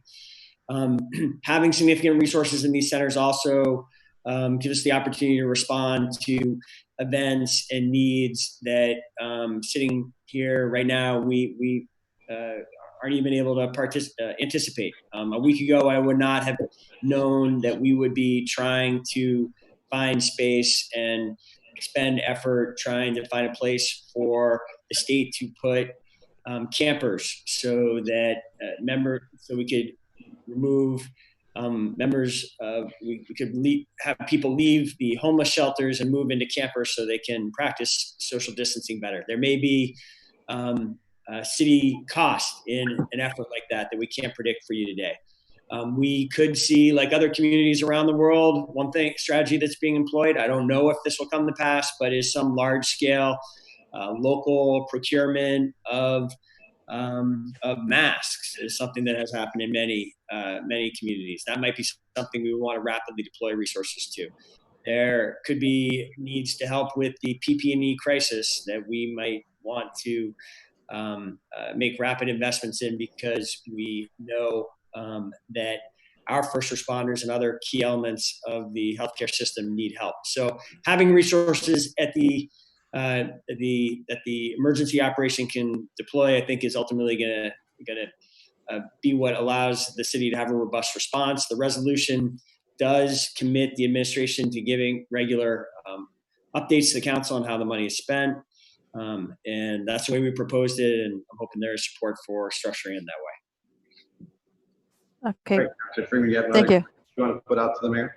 I consolidated my questions and my statement as per the request. So the other statements the other questions were, so in the memo, it itemized the $450,000 that would go towards the relief center, and I believe towards, was it specifically towards redirecting CEDO employees? But there were still I'm curious where how $550,000, what was the process for coming upon that sum of money? What what do you anticipate in terms of these funds being used? Is this something that I should expect, that the city should expect will be used in a month or in 6 months? Is there any sort of way to gauge that? I'm just trying to sort of wrap my head around that aspect. And then the statement that I was going to make is around just, I understand the need for flexibility and the need to authorize funds in this manner. My only concern without it being itemized, and which is making it harder for me to support this, even though I have a feeling that I ultimately will, because I do understand the need for emergency funds, is just there is a debate going on, I think at all levels. We've seen it going on nationally, but certainly at all levels, regarding who is getting bailed out. And I think what you just spoke about in terms of personal protective equipment and masks and some of those things, those are talking about supporting frontline workers. Those are obviously folks, but just sort of this conversation going on about are we putting renters and workers and people first, and not just bailing out people with more means, or on the national level, we're talking about bailing out CEOs and the financial industry. And that has been an incredibly frustrating thing to witness, as the people and workers and renters and folks just sort of making everyday ends meet are continuing to be left behind. It's incredibly frustrating. And yeah, that's sort of my statement around my concerns, just not knowing how the funds are going to be used up front. And yeah, but I was curious to hear how the sum got created, and then how you anticipate like the length of them being used. All right. Did you get all that, Mr. Mayor? I did, President Wright, I think, and I think those are fair questions, and I'm happy to speak to this. Basically, I want to make clear several things, or several points. So first of all, we came up with this figure by a combination of looking at the likely expenses that we know if this persists for some time, which are captured in the itemization around the Emergency Operations Center and several months of this recovery center, the Resource and Recovery Center functioning. And then we wanted substantial flexible funds in addition to that, that we could deploy for urgent needs. I would anticipate this being sufficient for, I would hope that it would be sufficient through the end of the fiscal year. It may not be the last appropriation we make to this effort. We really don't have a way of knowing that yet. We do see, I want to be clear, I don't see funds, and to Councilor Freeman's point, these are not bailout funds. These are funds that will allow the city to mount an urgent response as is needed as the emergency evolves. For the examples like I gave, to take action for the city to be effective in responding to this emergency, however it unfolds, and for us to have, as a city, the resources to get things done. The Relief and Recovery Center will be a conduit for substantial financial relief to stakeholders, a wide range of impacted stakeholders, as I've tried to articulate in my opening remarks. Some of those will be financial relief that the city is directly providing through the tax and fee waivers of penalties and some payments. A much greater financial assistance will come from other levels of government. Will come from, I certainly hope and expect from the federal government, which has a vastly greater ability to provide financial resources in an emergency like this. That is how I see. That's how we see the work and the way in which the different sources of funds will be used and relief efforts will be made. All right, thank you, Mr. Mayor. Who else wants to speak from the council? I do, President. Councilor Jang. Yes, sir. Councilor Thank Jang you. and Councilor Hanson. Yep. And I think these are, again, more questions for the mayor. Mayor, I'm sorry. But I just wanted to ask you some specifics about the unassigned fund balance, the BT cell proceeds, so the FY20 budget effects of COVID-19 pandemic. I mean, I think it came with the resolution to us, okay? And I think in your response to Councillor Freeman, you made it clear that this $1 million might not be the last request for appropriation, right? But now the first question is, you know, according to all that we have, those $7.3 million that we have, you know, which bucket would you use first? Will it be the BT cell proceed? Will it be the unassigned fund balance? Which one of them would you prioritize in using instead of the other ones? Maybe my question is clear.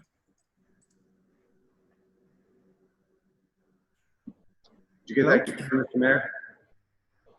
Sure. So the only commitment of resources that the council is being asked to make tonight is to take approximately $1 million, to take $1 million out of what has been this reserve holding the BT funds and put it into the funding and emergency response.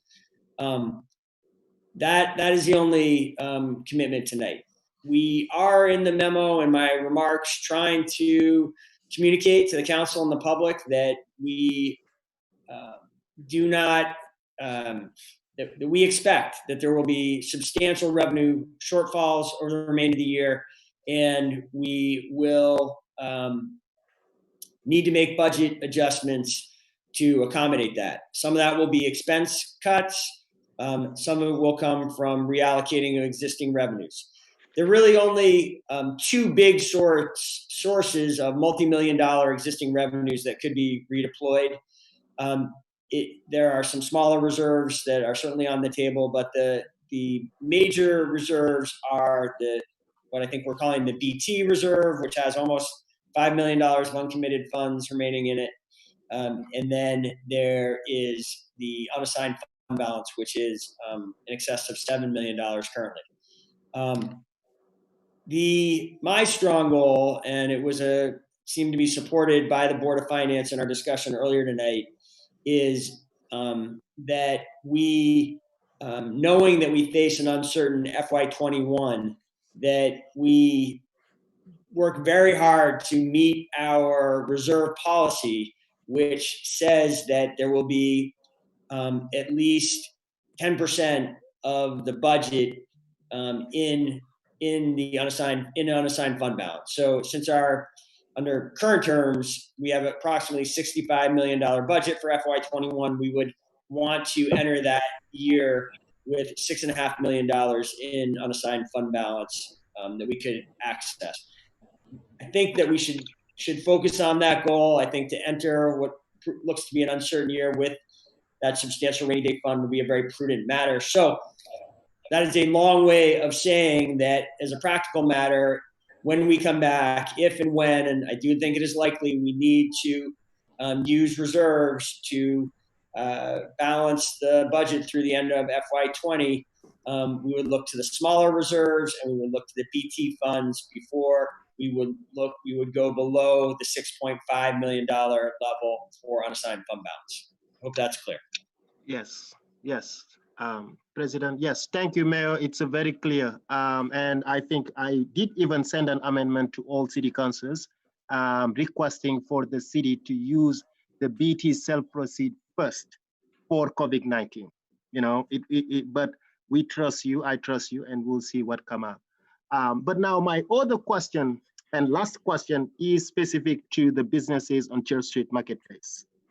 And I think on the resolution, it is very clear that they will be receiving some type of fees, and was just wondering where is the equity in comparison to other small businesses across the city of Burlington. So what the proposal includes, Councilor Jang, is that we would, it's not just, so what's being proposed is not that new funds would be given to Church Street Marketplace businesses, but that we would not have additional taxes on those businesses we do in normal times. In normal times, all Church Street Marketplace properties pay an additional fee beyond their property taxes for the services of the Church Street Marketplace. Those services on the marketplace are now curtailed, suspended. We are not offering them. Thus, it seems manifestly unjust for this additional tax to be put on businesses that are suddenly in extreme distress for services that they are not receiving. So that is the only thing I believe that is being proposed specifically for Church Street Marketplace businesses. All utility payers, whether they are residential, individual households, or commercial level, are eligible for the utility financial benefits that the resolution offers, inclusive of Church Street Marketplace entities, but also everybody else. The property tax relief that we are talking about and working towards would be equally available to all property taxpayers. And again, as I've tried to discuss, we're looking for a way to come back to you tying that kind of relief to tenants of those properties so that renters and small businesses can benefit from that aid coming from the city. So I hope that answers your question. Yeah, it did. Thank you, President. Thank you, Mayor. Thank you, Councilor Jang. Anyone else want to speak? Councilor Shannon? I'm sorry. Councilor Hansen's next, then Councilor Shannon. Thanks. And so just first of all, I will be supporting. Hansen, we cannot hear you at all. Is this better? Yes, it is. Okay, great. Just for starters, I will be supporting the resolution, and I just want to thank everybody who's been working so hard, everybody on this call and beyond who has been working so hard to respond to this crisis. And in terms of the resolution, I really appreciate the infrastructure that we are setting up here to support folks in the community. One thing that I think is really important is that we, as the mayor was kind of just speaking to, that we ensure that the economic relief measures that we're taking as a city are getting to those who most need them in these times. Specifically, the many workers, I believe the mayor had mentioned that it was perhaps over 1,000 workers who lost their jobs this week, and that will only continue. As well as I think renters in particular are vulnerable economically. So I do support it. I also want to see us drill in on that point and kind of define as best we can and figure out how we can ensure that support gets through. I think this crisis is evolving pretty rapidly day to day and week to week. And I feel that it's really important that it's all hands on deck. So therefore, I personally believe and want to state publicly and to everyone here that I believe it would be beneficial for the council to meet again next Monday, knowing that we have these important issues to work out that I just spoke to, and knowing that things could change dramatically between now and next Monday. I think it would be, we need all hands on deck. And if we wait 2 or 3 weeks, I think we miss opportunities to all put our minds together, bring the skills that we each offer, bring what we're each hearing in our respective parts of the community and what we're learning, bring that together and be able to work together to provide thoughtful solutions and support for people. I think that will be better done if we do meet a little bit more regularly and not wait for 3 weeks or even 2 weeks. Feels long. So I do want to just put that out there. Great. Thank Yeah, you, thank Councilor Preston. I'm sure the mayor will take that under advisement with discussions with others. Councilor Shannon? Thank you, President Wright. I wondered if the mayor could speak a little bit to how the resource center might be able to help individuals. And am I reading this correctly, that there is an ability, it seems like fairly broad authority to spend up to $2,500 on a variety of things. And I was hoping he might be able to describe what he envisions for, personal assistance for residents who have urgent needs. Is this someplace that they can go to meet the urgent needs of their family? Mr. Mayor? Mr. Mayor? Yep. President Wright, that's exactly right, as Councilor Shannon has suggested. The idea with this Resource and Recovery Center, which is operational as of today, is that this will provide a range of services, including direct one-on-one constituent support, consultations with a whole range of Burlingtonians who are in need of help right now.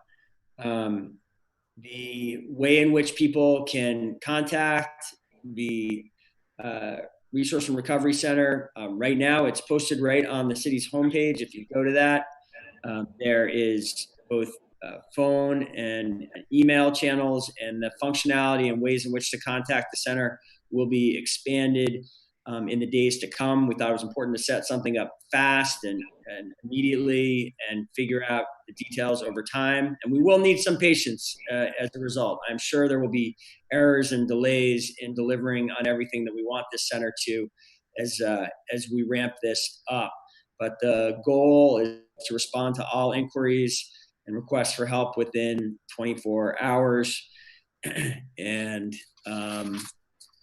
it is a CEDO team that is currently deployed to this virtual center. If the demand is large, we will expand the team there as needed. We have already started to bring in some Burlington Electric Department resources to supplement it. The hope is that this center will be effective at giving as much help as possible to as many Burlingtonians as possible, as quickly as possible. All right, thank you, Mr. Mayor. Councilor Shannon. Thank you. I really appreciate that this resolution both does request the moratorium on evictions that I think has been a real concern in the community. I'm not really pleased with exactly where that went, but certainly I will support it, and I do support the spirit of the added language. But also that it's so important for Burlingtonians to know that there is going to be this other resource that, my vision of this is a place where you can go where there's not going to be a whole lot of red tape to get the basic needs that people will have. I think that that's huge. And I also appreciate the advocacy for Burlington Health and Rehab. Councilor Pine is exactly right. We don't have a whole lot of authority. But the advocacy is extremely important, and for the council to make these funds available for the administration to be able to help people. I'm really grateful for the collaboration of councilors and for the mayor reaching out to us and taking our input. I am grateful. I think we're working well together on this, and I think that that's going to be really important going forward. I agree with Councilor Hanson. It seems prudent to plan for a meeting next week. We can always cancel a meeting. It's harder to pull things together at the last minute, and so it seems prudent to plan for that. The resource center is going to be great. That's exactly what we need. And I want to especially thank all of the workers and staff in the city of Burlington that are, many of them are really putting themselves at risk to go to work and working around the clock to try and address this crisis. And so thank you to the staff and to the administration for all of your work. And I am, like everybody else around this virtual table, willing to help in any way that I can. Thank you, Councilor Shannon. Appreciate that. Councilor Roof. Thank you, President Wright. I just want to speak for a moment in support of the resolution. I think it's important that we're setting up this critical infrastructure and appropriating a non-trivial significant amount of money towards the effort with the expectation that more will come. I also want to draw attention or just make sure that we also highlight I think, important part of this resolution, which also approves a paid leave and work policy that was put together by our leadership in the Human Resources Department. This is absolutely critical for the hundreds of employees that we around this virtual table are responsible for. And I think that this is doing right by them. So I just want to speak in support of the entire resolution and also draw attention to this really important piece as well. Thank you. Thank you, Councilor Roof. All right, I think it's a very huge issue, and we've had a really significant discussion on amendments and the entire resolution for about 2 hours. So I think that we should be ready to vote. So I actually like to have the clerk call the roll. Councilor Busher? Yes. Councilor Hanson? Yes. Councilor Jang? Yep. Councilor Polino? Yes. Councilor Freeman? Yes. Councilor Mason? Yes. Councilor Paul? Councilor Paul, I think I heard you mouth the words yes. It looks like you're muted. Yes. There we go. Sorry. Councilor Pine? Yes. Councilor Roof? Yes. Councilor Shannon? Yes. Councilor Tracy? Yes. City Council President Wright? Yes, Unanimous. that passes by a unanimous 12-0 vote. Thank you, Mr. Mayor, and everyone in the administration and councilors for work that's been put into this important first step. And I'm sure there will be other steps going forward. Thank you, everybody. We'll now move back to the deliberative agenda and item 5.01, which is an ordinance on minimum housing ordinance parking plan required. Councilor Busher, Hanson. It's a first reading. Councilor Busher. Yes, I would like to consider this a first reading and refer to ordinance committee. Seconded by Councilor. Second. Seconded by Councilor Hanson. Did you want the floor back, Councilor Busher? Just briefly. Okay. This was on the agenda for the last meeting, and we were trying to streamline, and I offered to remove this, not knowing what was in store. So, but I did get some feedback based on from one counselor that there was interest, but that it was incomplete. So attached to this now is a communication which gives the summary of the history of why this came forward. Actually, our code enforcement officer had said at one point that it would be nice to have a parking plan in place to deal with some of the chronic problems that we have with parking all over a property, and the issues that it creates for soil compaction, erosion, and runoff. And so based on that, there was a desire by the district counselor, Counselor Hanson, and I to look into this, coupled with the fact that at the same time our community is moving to a multimodal form of getting around, and some rental properties have used on-street parking as a way to address their parking needs, and that isn't always guaranteed anymore. And so in order to give tenants, make tenants aware of what's available for off-street parking, this parking plan would be instrumental. You can read the communication. I won't regurgitate all of it, but we did meet with over time with Bill Ward and Scott Guston and Kim Sturdivant, and tried to come forward with a proposal that would be easy to implement.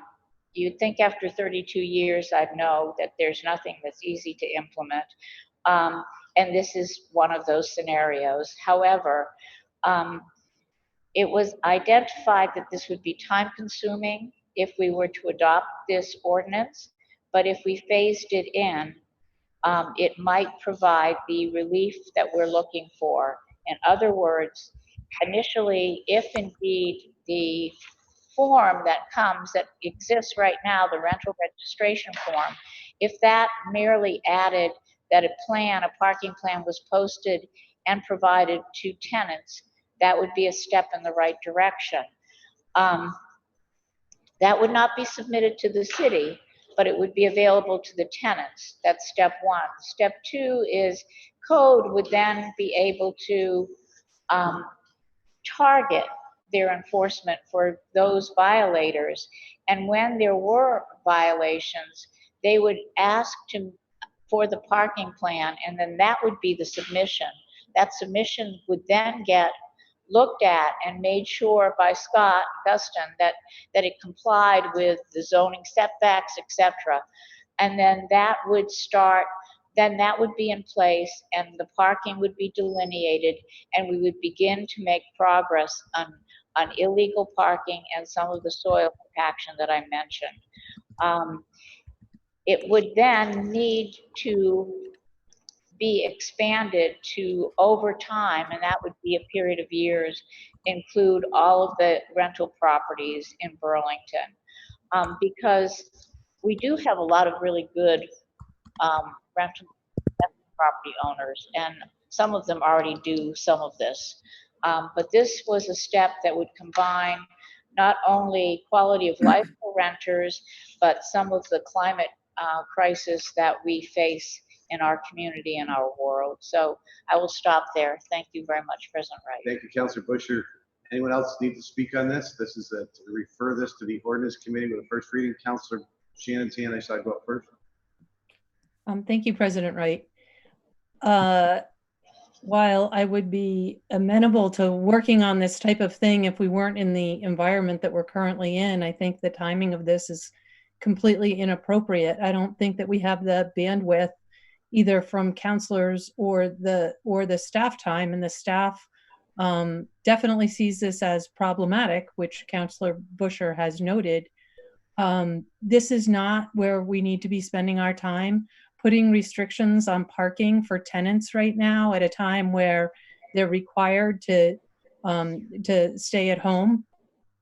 They have to figure out where to put their cars. There are new parking pressures there's lots of spaces that are vacant that have always been occupied. And on the other hand, there's other places that have more parking pressure than they ever had because nobody goes to work anymore.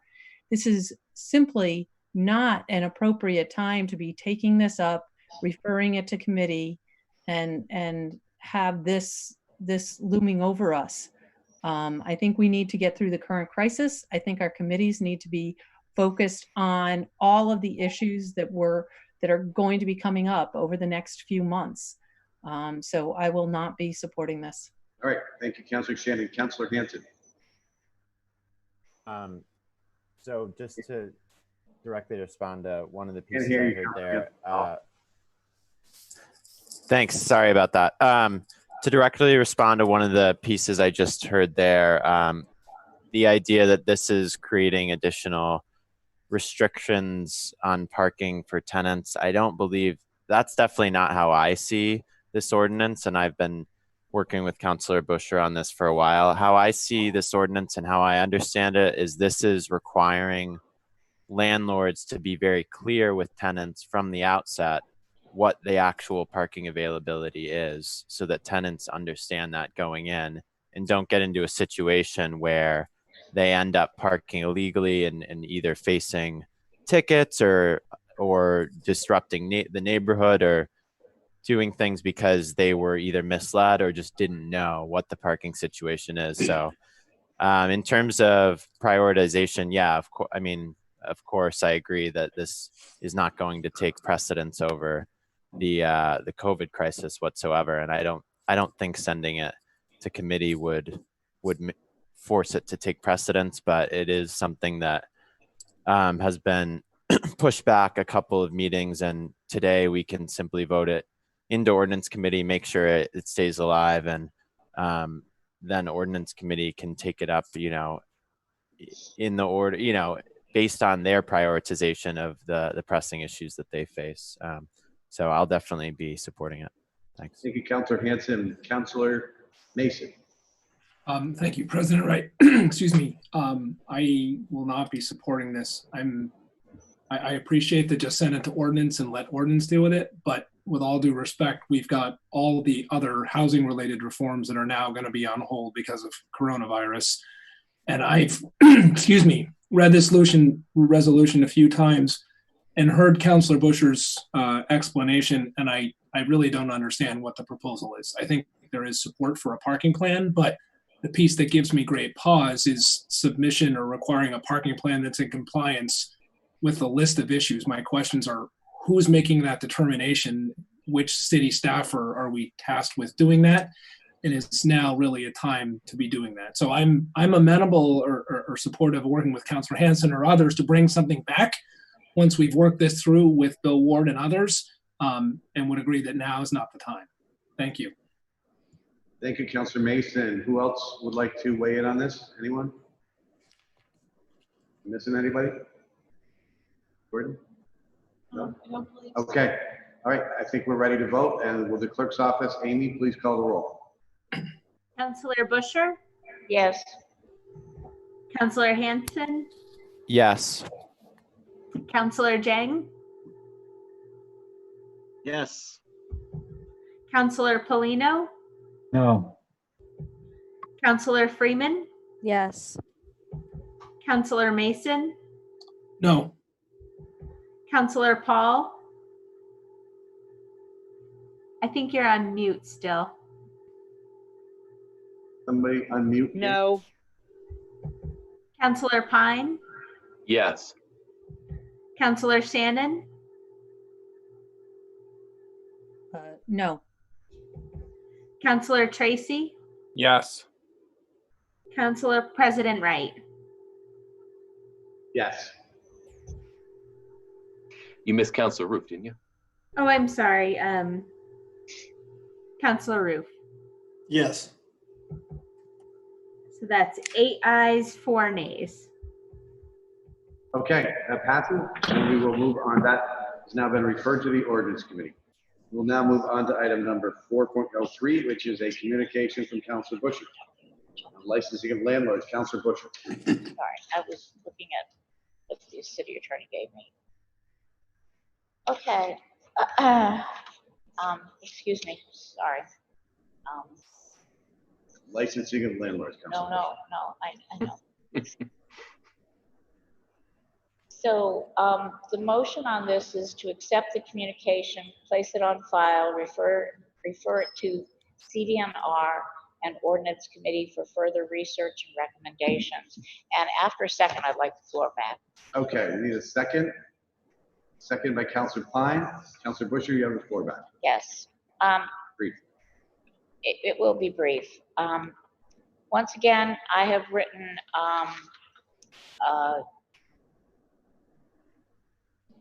a communication giving you the history of licensing landlords, knowing that we register landlords, knowing that And I just want to let my fellow councilors know, I know this is the worst time in the world to be introducing these two resolutions. I hope you give me credit for understanding that. But at this juncture, it's my last meeting, and I've worked a whole year on both of these proposals, and I understand that they're not going to be prioritized, but I think they're deserving of further consideration. And so I hope that you will just hear that and at least let them have some life and consider whether they've got value, because I believe they do. So in the mayor's report, housing summit report, remember he did a section on the rental housing stock.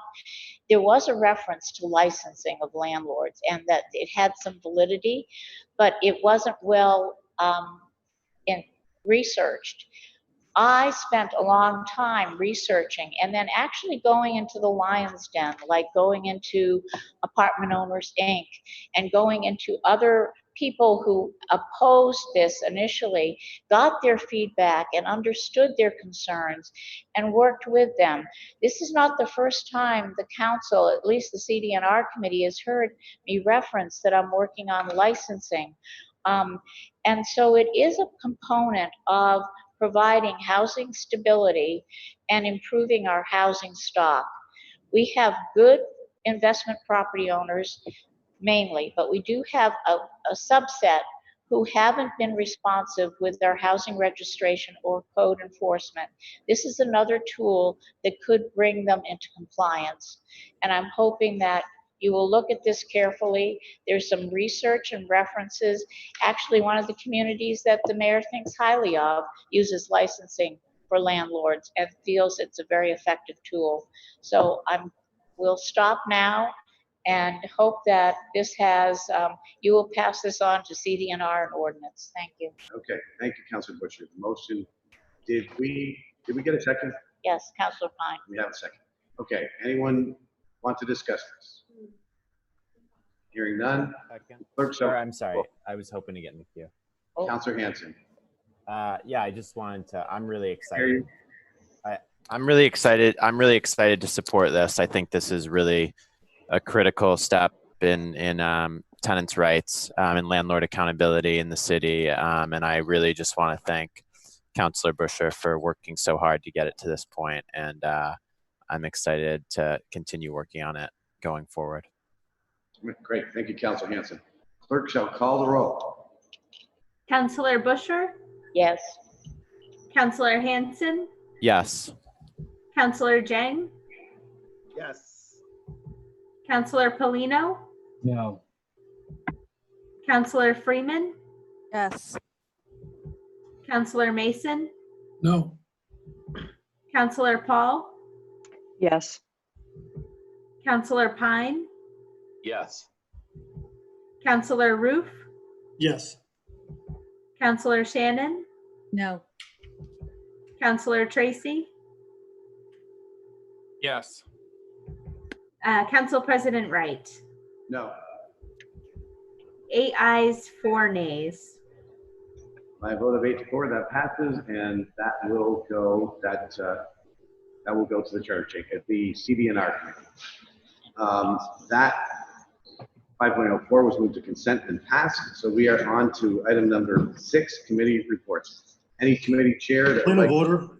Point of order. Councilor Roof. I do just want to make, or maybe information. Liquor control. Is that what you're going to say? I just want to make sure that that's still, I just don't want you to move past that because there is one item on there that we have to do. We do have liquor control to deal with. As a matter of fact, good point. We'll do liquor control now. We'll recess the regular meeting of the city council in order to convene the liquor control commission meeting at 10:12. So we'll convene the local liquor control commission meeting. Our first item on the agenda is the agenda. Commissioner Root. Thank you, President Wright. I will move to adopt the agenda. Second. Second by Councilor Hanson. Any discussion? Hearing none. All those in favor of the agenda, please say aye. Aye. Any opposed? Okay, agenda passes. Item number 2 is the deliberative agenda 2.01. Councilor Commissioner Root. Thank you, President Wright. I'll move 2.01, approval of a 2019-2020 second-class liquor license application for Torini's Neighborhood Market at 457 St. Paul Street with all standard conditions. Right, great. Second by Councilor Hanson. Second. Any discussion? Hearing none. All those in favor, please say aye. Aye. Aye. Any opposed? Some enthusiastic ayes there. That passes unanimously. Item number 3 is adjournment. Commissioner Roof. So moved. Seconded by Commissioner Hanson. Seconded. Any discussion? Hearing none. All those in favor of adjournment, please say aye. Aye. Aye. Opposed? The Liquor Control Commission is adjourned, and we will reconvene the regular meeting of City Council at 10:13. And now we're on to item number 6, committee reports. Any committee chair who would like to report on any committee activity? Councilor Tracy. Thank you, President Wright. I just wanted to report back. It wasn't necessarily a matter of the TUC was supposed to meet on this this past week. We did not, and we'll have to figure out a different. The following TUC we'll have to figure out how to address those items. But I did want to just touch on an item of significance that our committee has dealt with over the course of the last year, which is that of the Amtrak siting and storage issue. Just wanted to make sure that folks were alerted. I know counselors are probably aware of this, but just wanted to make sure that the public is aware that as a result of really the dedicated efforts of a number of different parties, and I really just want to thank all the members of TUC, a variety of other city councilors. I know Councilor Pine was also involved, and a lot of other councilors, as well as folks, our friends in the state. We were able, and not to mention, and probably the most instrumental was Chapin Spencer doing just tireless negotiation work with a variety of stakeholders, was able to find a solution. We'll be able to store the train in the rail yard and avoid having to have a second track in between College and King Streets, which is absolutely huge. I just want to really thank all the people who were patient with this, who let this play out and really helped us to achieve what is probably the best possible outcome in this, where we get the rail. It's going to be in the rail yard. We'll avoid a lot of the negative impacts, and we'll also avoid the second track.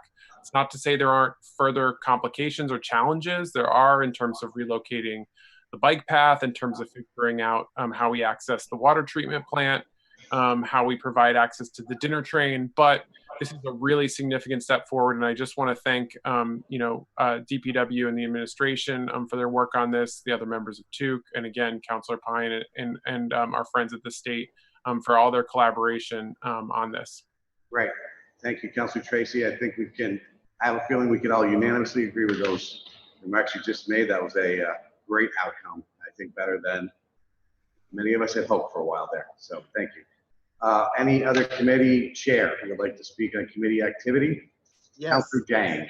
Yes. Thank you, President. I just wanted to speak a little bit about the city social media policy. Councilor Jang, please make sure you speak a little louder. I'm having trouble hearing you. Sorry, boss. Sorry, President. So can you hear me now? A little bit better? A little better, yeah. Yes. So the city's social media policy is now ready, and I don't know why it was not on the agenda. And I think it has been vetted by both the city councils, some city councils, as well as the unions of the city.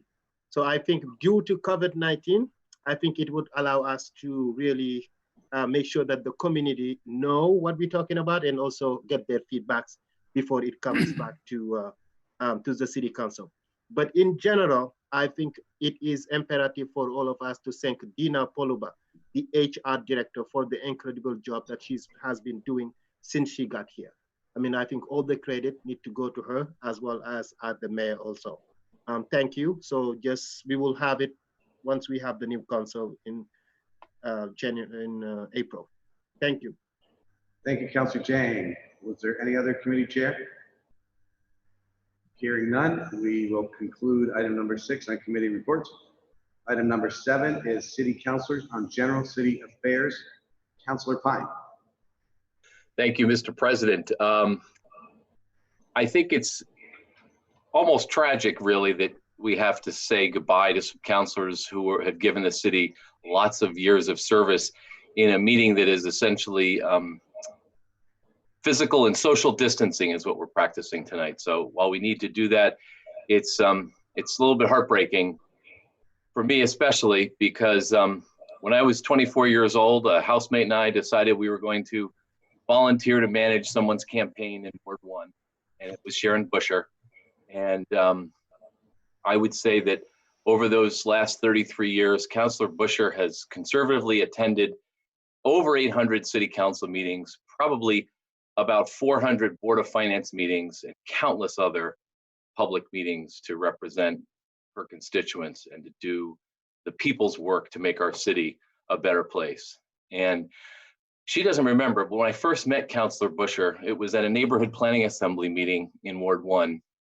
And I was even younger than I was when I ran her campaign. And I was circulating petitions to get a question on the ballot regarding tenants' rights. And Councilor Busher pulled me aside and asked such hard questions that I thought, wow, I don't know the answer to all these questions. And if I'm going to get these kind of questions, I better do my homework.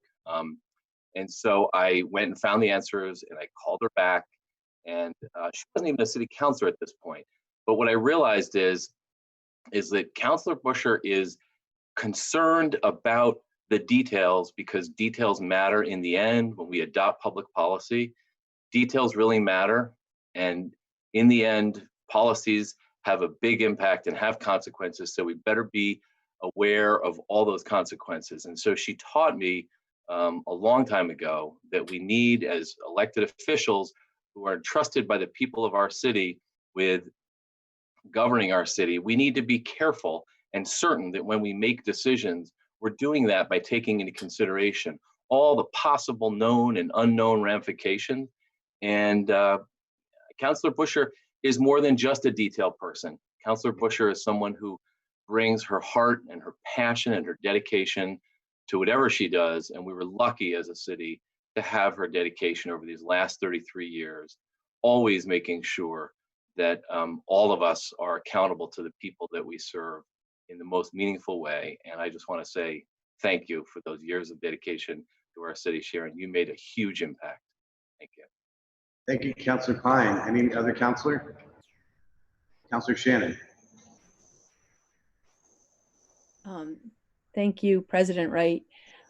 I am really not ready to say goodbye tonight for a couple of reasons. One is that just it feels like we're flying by the seat of our pants and with high anxiety going into this meeting. And secondly, I think, like Councilor Hanson had suggested, I think we are likely to have another meeting on Monday, which would call you all back.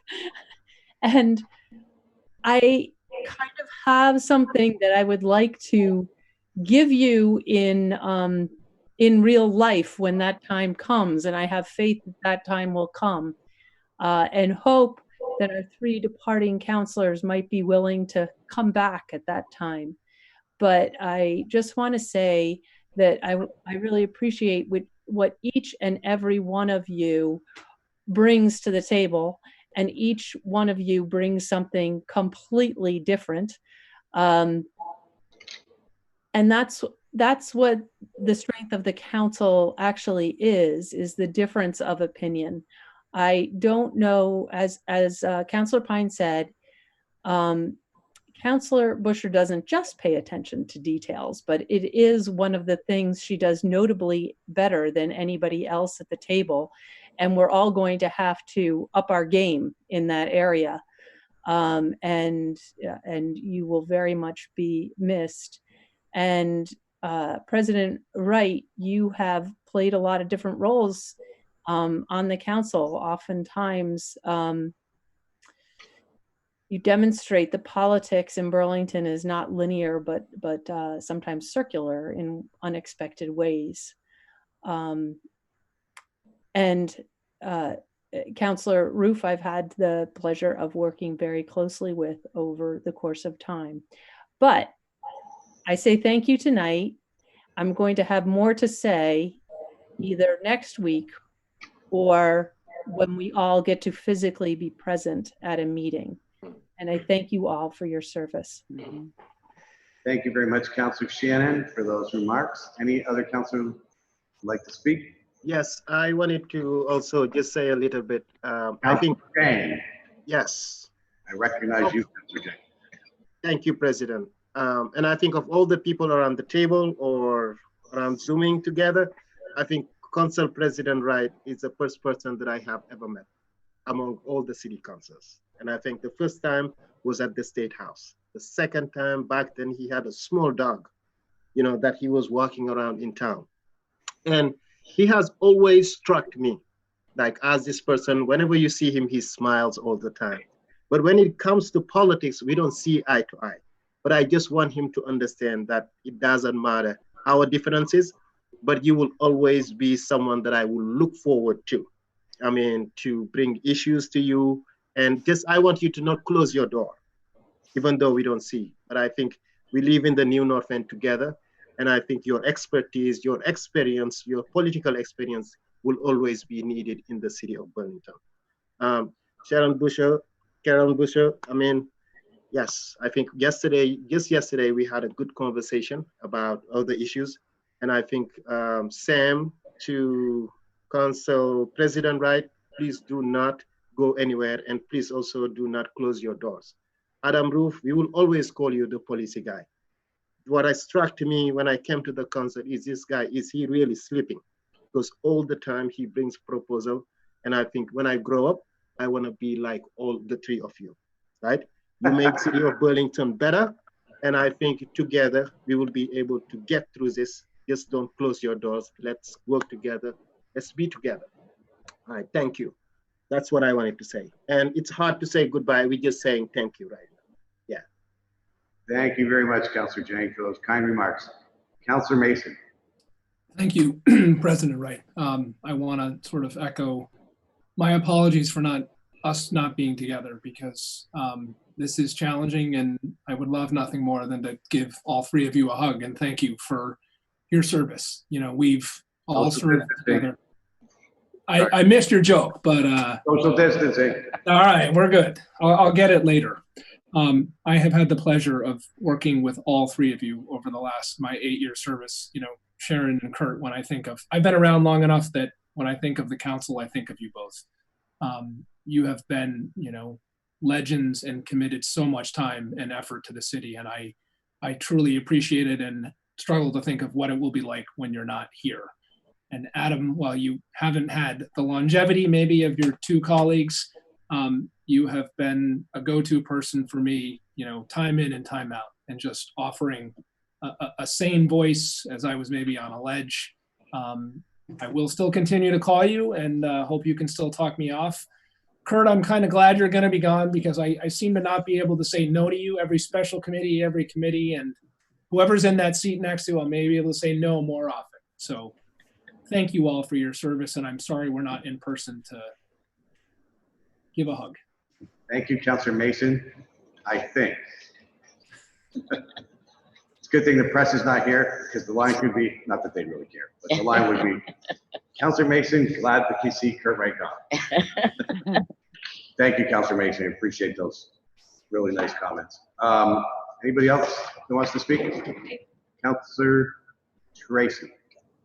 Thank you, President Wright. I think it's probably fitting that I follow Councilor Mason, given the continuous confusion that seems to exist, even though we're pretty different people. But really just want to thank all of you for everything that you've done for our city, especially you know, in good times and bad. And I you know, starting sort of with Adam, I have really enjoyed serving on the license committee with you.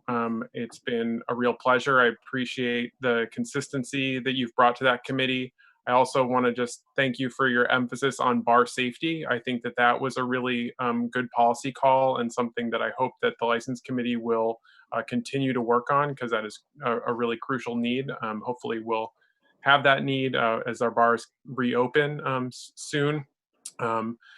And I want to also thank President Wright for serving as our as council president. I know how well, I don't know how challenging that can be, but I think that you've tried to bring some humor to that role, and tried to manage some very challenging meetings. And I really appreciate that work that you've done on behalf of the full council.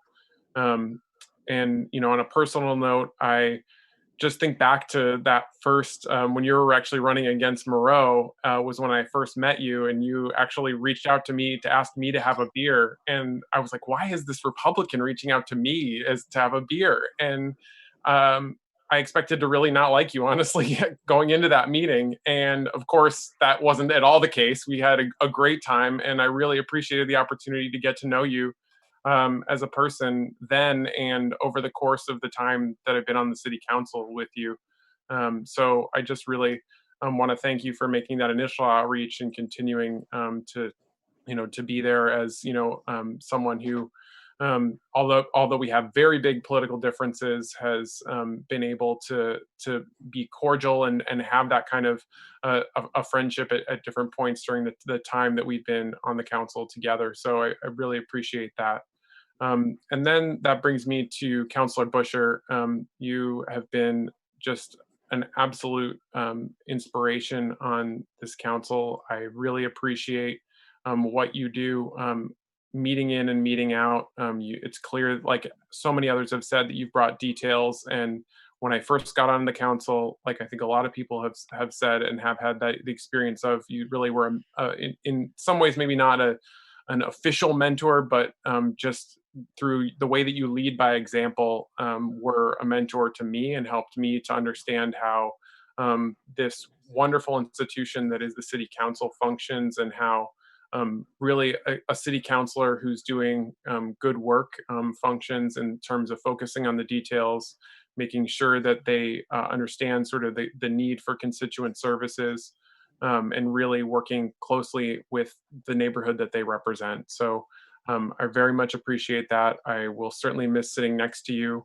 I'll also miss just sort of the little comments and things that you would have throughout council meetings, the little quips. Those were really funny. I won't miss your struggle. You're arguing sort of all sides of the point before getting to your ultimate decision. But I will certainly miss having you on the city council. So thank you all for your service. Thank you, Councilor Tracy, for those nice remarks, and it seems like only yesterday. Any other city councilor? Councilor Busher, did you want to say a few words? Yeah, I do. I was talking to Jordan earlier I guess yesterday or today, and she was saying, gee, this is your last meeting, and it's really unfortunate how it's going to be. And I just recalled that my first meeting, I had broken my wrist roller skating at my daughter's birthday party, and so came with a cast on. And I don't know what I expected from my last meeting, but saying goodbye is so bittersweet, whether it's your choice or the voter's choice. For my case, it was the voter's choice. And because I reflect on not only all of you around the table right now, or all of you on the screen right now, but then all the people that I served with and how I learned. I started when I was 40 years old, and I knew nothing. Politically, I was not a political animal. I grew up in a family where my mother asked my father how to vote. So, and so I had no model. I just had a passion for having a voice, having a way to express my opinion. And then I found that other people also wanted that opportunity, but didn't always have the time. And when I got elected, I was a working parent, and there weren't many working parents as part of the council. And so I felt the need to represent that constituency. And that evolved over time. And the people that I represented were just not only working families, but they were younger people and older people. And I networked, and I really love Burlington, and I love Ward 1. I like all the commissions and the boards. Some of them will not be rid of me. You will be rid of me, but some of them won't be. Planning is already knows that I'll probably be there with them for some issues that I care about. Department of Public Works, their DPW commission probably likewise will wish that maybe now and again I wouldn't show up as often, but I do plan to continue staying involved, but I haven't really figured out next steps. What I do know is that there are some of you that I agree with around the table, and there's some of you that I don't agree with, but it isn't always, I don't always agree, I don't always disagree. I think we've found common ground, all of us, on issues that we care about. And so I really value all of you, and all of you now are younger than I am, but when I first started, I would gravitate towards like the older and then the younger, because I could learn so much from the different generations. And one of the things I can tell you is that people say you get more conservative as you age. I don't fit that form. I don't. I'm still as liberal as I was when I got elected. And I'm still as independent also, and I'm proud to be both liberal and independent, but fiscally responsible. And I will miss having that voice at the table, but I leave it to all of you that will be returning and all of your capable hands. I think you've got a real challenge in front of you, but you've got a lot of skill also, and you've got some new people coming on board who bring new ideas and new initiatives. So I wish all of you the best. Thank you. Thank you for letting me serve with you. And I wish the people were out there, because I especially want to thank Ward 1 and all the residents. They really made it for me, and they gave me that. I'm honored to have represented them, and I'm honored they gave me the opportunity to serve. So thank you. Thank you, Councilor Busher. Any other councilor? Hearing that. I'll talk for a moment. Councilor, oh yes, Councilor Roof, and actually then Councilor Hanson, sorry. I'm happy to, Councilor Anderson can go first. Yeah, I don't want to, I already feel weird going after Councilor Busher. I appreciate it. Yeah, you go first. And I won't take long, but I just also wanted to deeply thank all three of the departing councilors. It was really overwhelming for me last year as a 24-year-old coming into the city council, and having a lot of learning to do. And all three of you were really instrumental in helping me understand, both directly by teaching me and mentoring me, but also just indirectly learning from your styles and just watching the dedication that each of you bring, and the self-sacrifice in order to serve the community. I know you all work really long hours and just put in so much work to it. And that's one of the most fundamental things I think about the role that you all demonstrated to me, that I try to follow, is to just put everything we have into serving our community. And I've gotten to work with you all on different initiatives. We've butted heads on different initiatives, but it's all part of the process. And it was an honor to serve alongside all three of you. So thank you very much. Thank you, Councilor Hanson. Councilor Roof. Sure, thanks, Kirk. I don't want to take up much time. First, because we may all be together again this time next week, so you may have to hear from me one or two more times. But just because we're on the topic of, I'm not saying goodbye, but just taking a moment to reflect, I will do that. I want to start. Want to start by thanking the people that really let me do this. Mostly my family. It's been a long 5 years, and it's been hard being on loan from my family, and I look forward to reconnecting with them when we can. Massachusetts got the shelter-in-place order today, so there will be some time. But I'm also grateful, incredibly grateful and thankful to you all and others that have retired from the council that I was able to work with. Because whether we like it or not, in some way we become this dysfunctional family of 12 or 13. Moreau, you can join the family as well. And I mean that from the bottom of my heart. We don't always agree, but we always try to stay true to what motivates us, and I think that's what a good family does. And so thank you for that. For those who did not sit around the table, I want to thank definitely my good friend Ben Vidal, who many of you know, who helped me get elected when I was a 24, 25-year-old, and has stuck with me over the years. And then more recently, certainly Anna King, who has stuck with me for a long time as well over these last year or two, helping not just me, but so many others. I think looking forward, which is what we all need to be doing, we will be facing unprecedented challenges, or at least challenges that we have not faced in 2 or 3 generations. And it's going to require unprecedented collaboration between not just all levels of government, local, state, and federal, but also all different types of government, whether it be executive branch in our mayor or our city council and our legal advisors as well.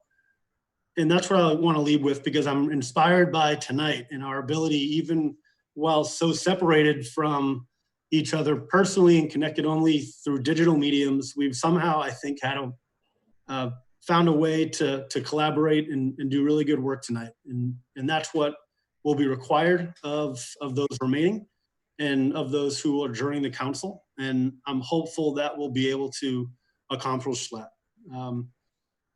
Want to welcome the new councilors coming in, especially Jane Stromberg, Councilor-elect Stromberg. I wish you the best of luck, and I look forward to doing what I can to support you and others in Ward 8. Because I think, you know, a lot of the rules of the world are changing in real time, and we need to prioritize partnerships more than partisanship now more than ever. I think that we have the ability to do that here in Burlington. I think we've started to see some of that happening, not just tonight, but in the last couple of days or weeks. And I look forward to being a part of that as well. And so while tonight is farewell and thank you, I will see you again soon, if not next week as a city councilor, then sometime soon on the other side of the table. So thank you all. Thank you, Councilor Ruth. Jordan. This isn't something that I would normally do, but since I am here in the room with Kurt and Sharon, we do have something to present to both of them for their years of service. So I wish I could show you the room. It's just me, Kurt, and Sharon and Contoys right now. And I'm gonna give them their plaques and they can hold it up to the webcam so you can see it.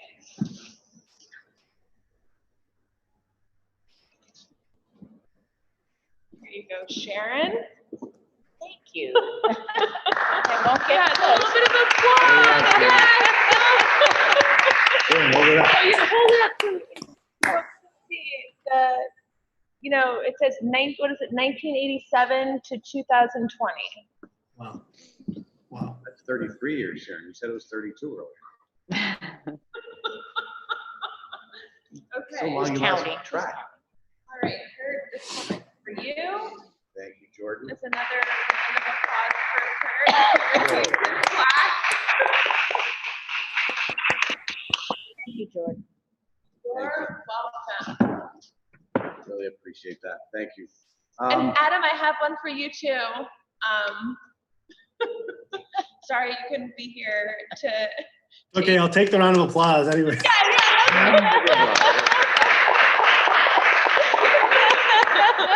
This is completely inappropriate. Since when do we allow all of this clapping at our council meetings? Good point. You're out of order, Councilor. I mean, Council President, one more thing. One more thing, Council President. Yes. I mean, I think we also need to give Jordan Rebel a round of applause for putting this together. Wow, for definitely putting us together through Zoom. I think she has done a great job. Yes, thank you. Thank you, Councilor James. Very nice. All right, let's go to the mayor, who I normally would be saying without the executive session. Oh, Karen wants to say something. Pardon me.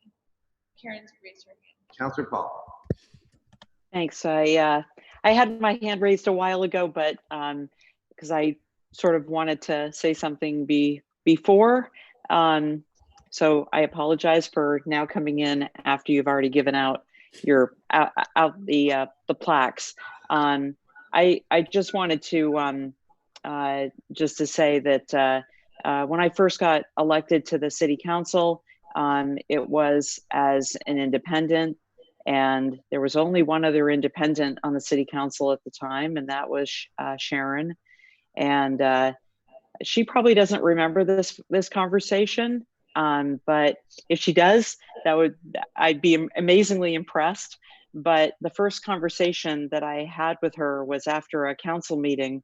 On Tuesday, there were many meetings where I went through this thing on Tuesdays where I either was wishing I had said something Monday or wishing I hadn't said something Monday. And I called Sharon and we were talking on the phone, and she said to me, Karen, I've been doing this a really long time and I still feel the same way. And she gave me some suggestions about how to get beyond feeling either that you wish you hadn't said something or feeling that you wish you had said something. And that always has remained with me for all the years that I've been on the council. So for that, I will always look back to Sharon and will always thank her for that. For President Wright, for Kurt, you know, I've been on the council long enough that I've said farewell to you a couple of times, and each time I've meant everything that I've said, and so I certainly mean everything that I will say this time, which is when I got on the city council, Kurt, you were council president, and so I learned the rules of the game from you, and now you're leaving and you're still council president. So for me, maybe it feels like it was just sort of yesterday, but I thank you for all of the time and all of the effort that you've gone into showing me the rules of the game. And I hope that I will be able to take them further now that you're leaving. I have to say that for Councillor Roof, he knows this, but for Adam, there were quite a few of us that worked pretty hard to see in 2015 to try not to let you get elected. And you know, you won, and you know, I think we never really looked back from there. You know how I feel.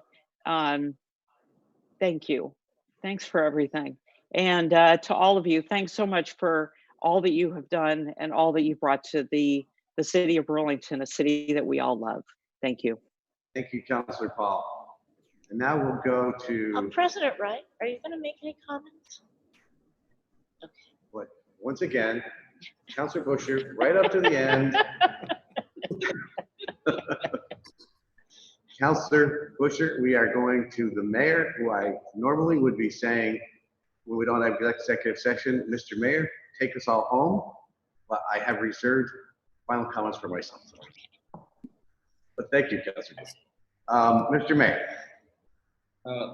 Thank you, President Wright. I've talked a lot tonight. I don't feel need to speak about any other general topics. Really all we are working on, for the most part, is what we've been talking about tonight, the COVID-19 emergency and the resolution And I do appreciate the council's unanimous support for the resolution. I think it's going to give everyone working on that, working in the effort, strength, knowing that the council is unified and behind what we're trying to do. It does feel unfair to echo the comments many people have made that the maybe final meeting of these three of you, each remarkably hardworking and effective city councilors, that this emergency overshadows your final night. At the same time, it seems not fitting, at least not surprising that the three of you would be working hard and getting big things done for the people of Burlington right to the very end. I will take just a couple more minutes, even though it's been a long night, to share some parting remarks for each of you, as is our tradition. Councilor Busher, though we, I think, often see the world differently and reach different conclusions about how to navigate it, I am truly thankful to have served 8 years together. I will particularly miss your belief in the council and municipal government as institutions, your respect and deference for our hardworking civil servant employees who often don't get the appreciation that they deserve. And maybe related to that, your real wisdom when it comes to how to navigate various HR policies and issues. I've learned a tremendous amount from you in that area. Councilor Roof, Adam, it feels too soon to lose you from this body. I will miss you. I'll miss your energy, your dedication, the creativity, and perspective that you brought to debates that were so often missing. You said it's been 5 long years. I can't believe it's been 5 years you've been on the council. I have a hard time believing that it's the last we'll hear from you.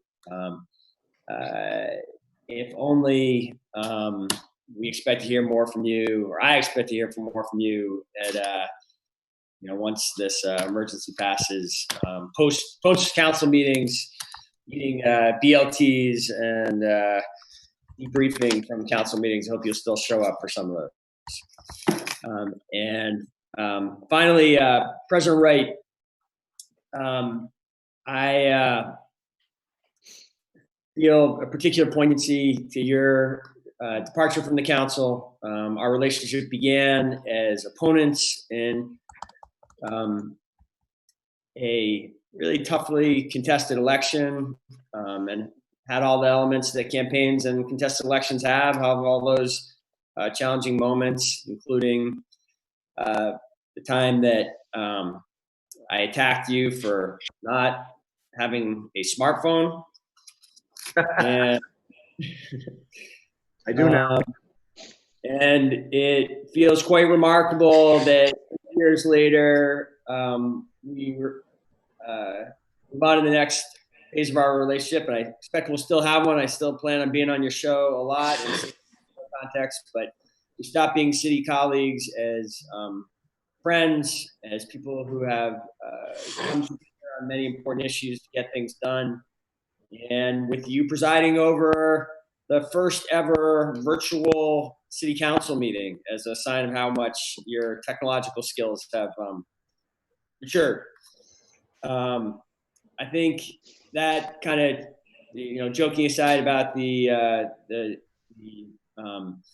technology, but seriously about the fact that we were able to get things done together after starting as opponent, I think says something great about this community. I think it says something wonderful about the way democracy, at least the way democracy is supposed to work. But mostly I think it says something great about you, your commitment to the city, your commitment to doing right by the people of Burlington, and your really profound commitment to civility and treating each other right. So it's been a pleasure.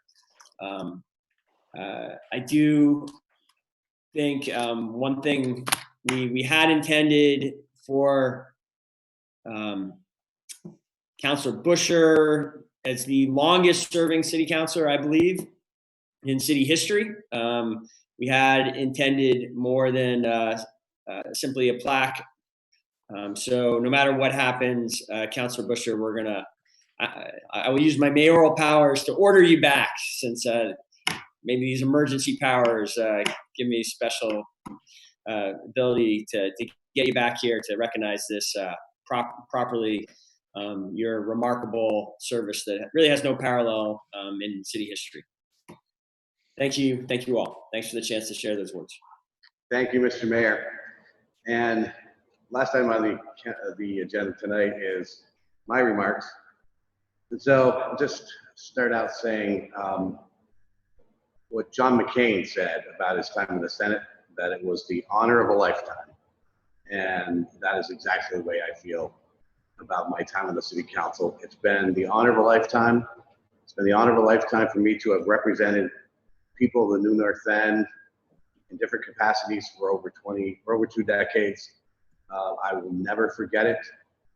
Who knows if I'll ever be back? Never say never, but it may very well be that I will not. And if not, I've loved every minute of it. It has been, I would not trade 1 minute or 1 meeting for anything. I do want to mention some counselors. I'll start with Councilor Busher.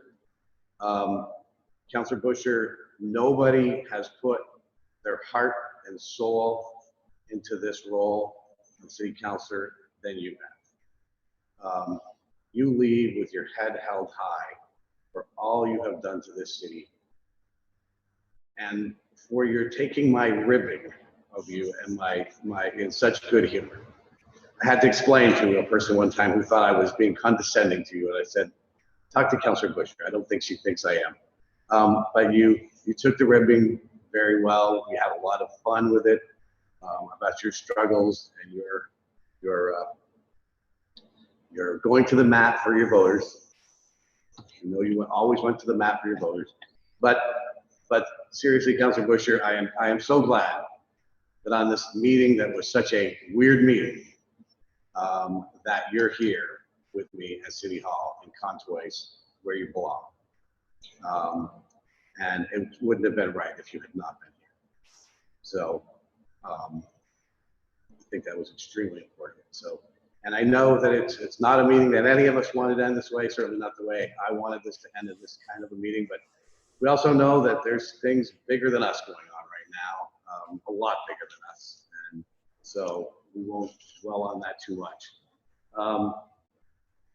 I have had Councilor Roof. It's also been great getting to know you over the last 5 years. First got to know you, as you mentioned, with your friend and mine, not as quite as close to me, but Ben Vidal, great guy. And it was great getting to know you. You have been a terrific city councilor, and obviously it showed how much this has meant to you in the emotion that came from you when you gave your concluding remarks. So I know we have not seen the last in politics of Adam. So look forward to seeing what the future holds for you. Just going to mention a couple of my other longtime colleagues. Councilor Shannon, again, we don't always agree. We have had some hard-fought disagreements over the years where we were not happy with each other a couple of times. But I love Councilor Shannon, and nobody has more principled opinions than Councilor Shannon does, and she fights for them. And I cannot respect that more.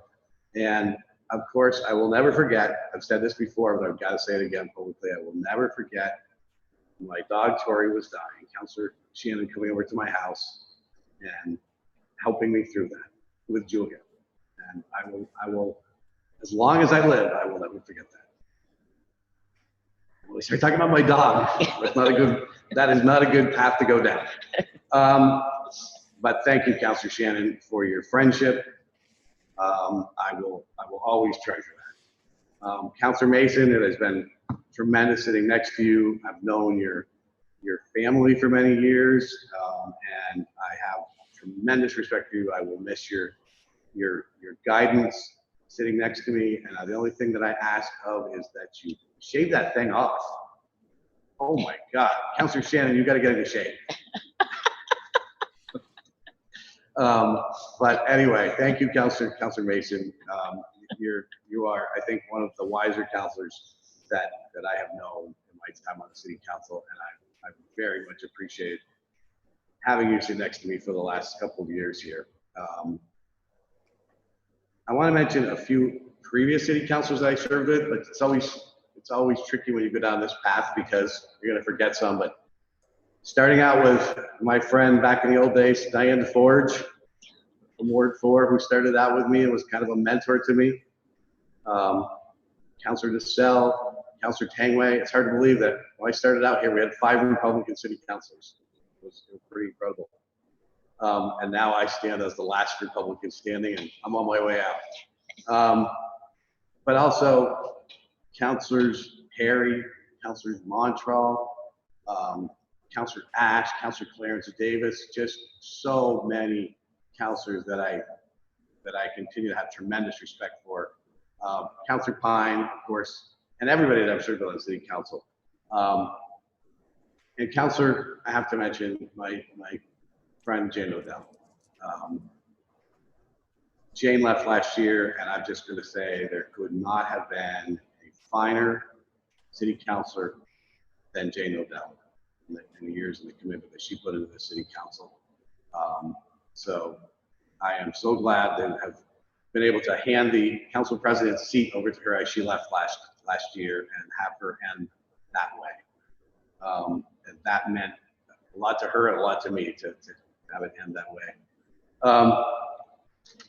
I also want to thank, I'm almost at the end. I'm starting to go longer than Sharon usually does. But I'm almost at the end. But I want to thank also people like Lori Olber, who just did incredible work for all of us and will continue to, but certainly dealt with me as council president and helped me through many, many different times. Jordan here, Jordan, thank you for all your help. Olivia in the mayor's office, Brian Lowe. Brian has done an incredible job for the city in different capacities and is just a tremendous guy. And I look forward to him continuing to do great work for the city. And every department head, Eileen Blackwood, of course, never forget Eileen and how many calls I've made to Eileen, and we all have over the years, and she has handled them all with great professionalism. And so thank you, Eileen. And again, for every department head, I will miss you all, and good luck with all the great problems that we're facing right now. I am confident that these problems will be handled and we will get back to our normal lives at some point. I don't know when, I don't know how long it's going to take, but I'm confident that we will persevere and get back to our normal lives. And Mr. Mayor, as you mentioned, Moreau, we started in a hard-pitched battle, and I rejoined the council, and then I've worked with you closely as president of the council, and I've also gotten to know your parents. I saw them recently on your 50th birthday, and they are just the classiest, nicest people that I could ever meet. They were just tremendously kind to me, and I will never forget that either. But Moreau, it's, while we have, and we will continue to have profound disagreements, I have come to respect you. I always respect you, don't get me wrong. I always respected you, but I've come to have an even greater respect for the work that you do, the commitment that you have, and the absolute principle that you have about what you, and going to bat for what you believe in this city, and that your love for the city of Burlington. And I leave not only feeling good to have called you my colleague and mayor of Burlington, but also I consider you a friend, and I will continue to do so. And I wish you all the best in moving forward, and again, in showing the leadership to move this city forward with all the difficulties that we have right now. I'm confident that you're up to the task. And lastly, I just want to say, I hope that we all think about the men and women of the Burlington Police Department. We are losing some good police officers, and I think we're going to continue to lose some good police officers. And I hope that we keep that in mind. They are so important to this city, and I think that we have a tremendous police department. There's always problems, but we need to make sure that they know that they are appreciated. And so with that, again, thank you all. I don't know, we may be back here, but I'm going to take this as that this may be the final meeting. As far as I know, it's the final meeting until I hear different. And so thank you all. It has been a pleasure. It's been an incredible honor that I will never forget. And now I need a motion to adjourn.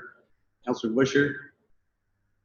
So moved. Councilor Busher moves to adjourn. Councilor Ruth seconds. All those in favor, please say aye. Aye. Aye. You're opposed? We are adjourned. Thank you all very much. Thank you. Thank you. Thank you.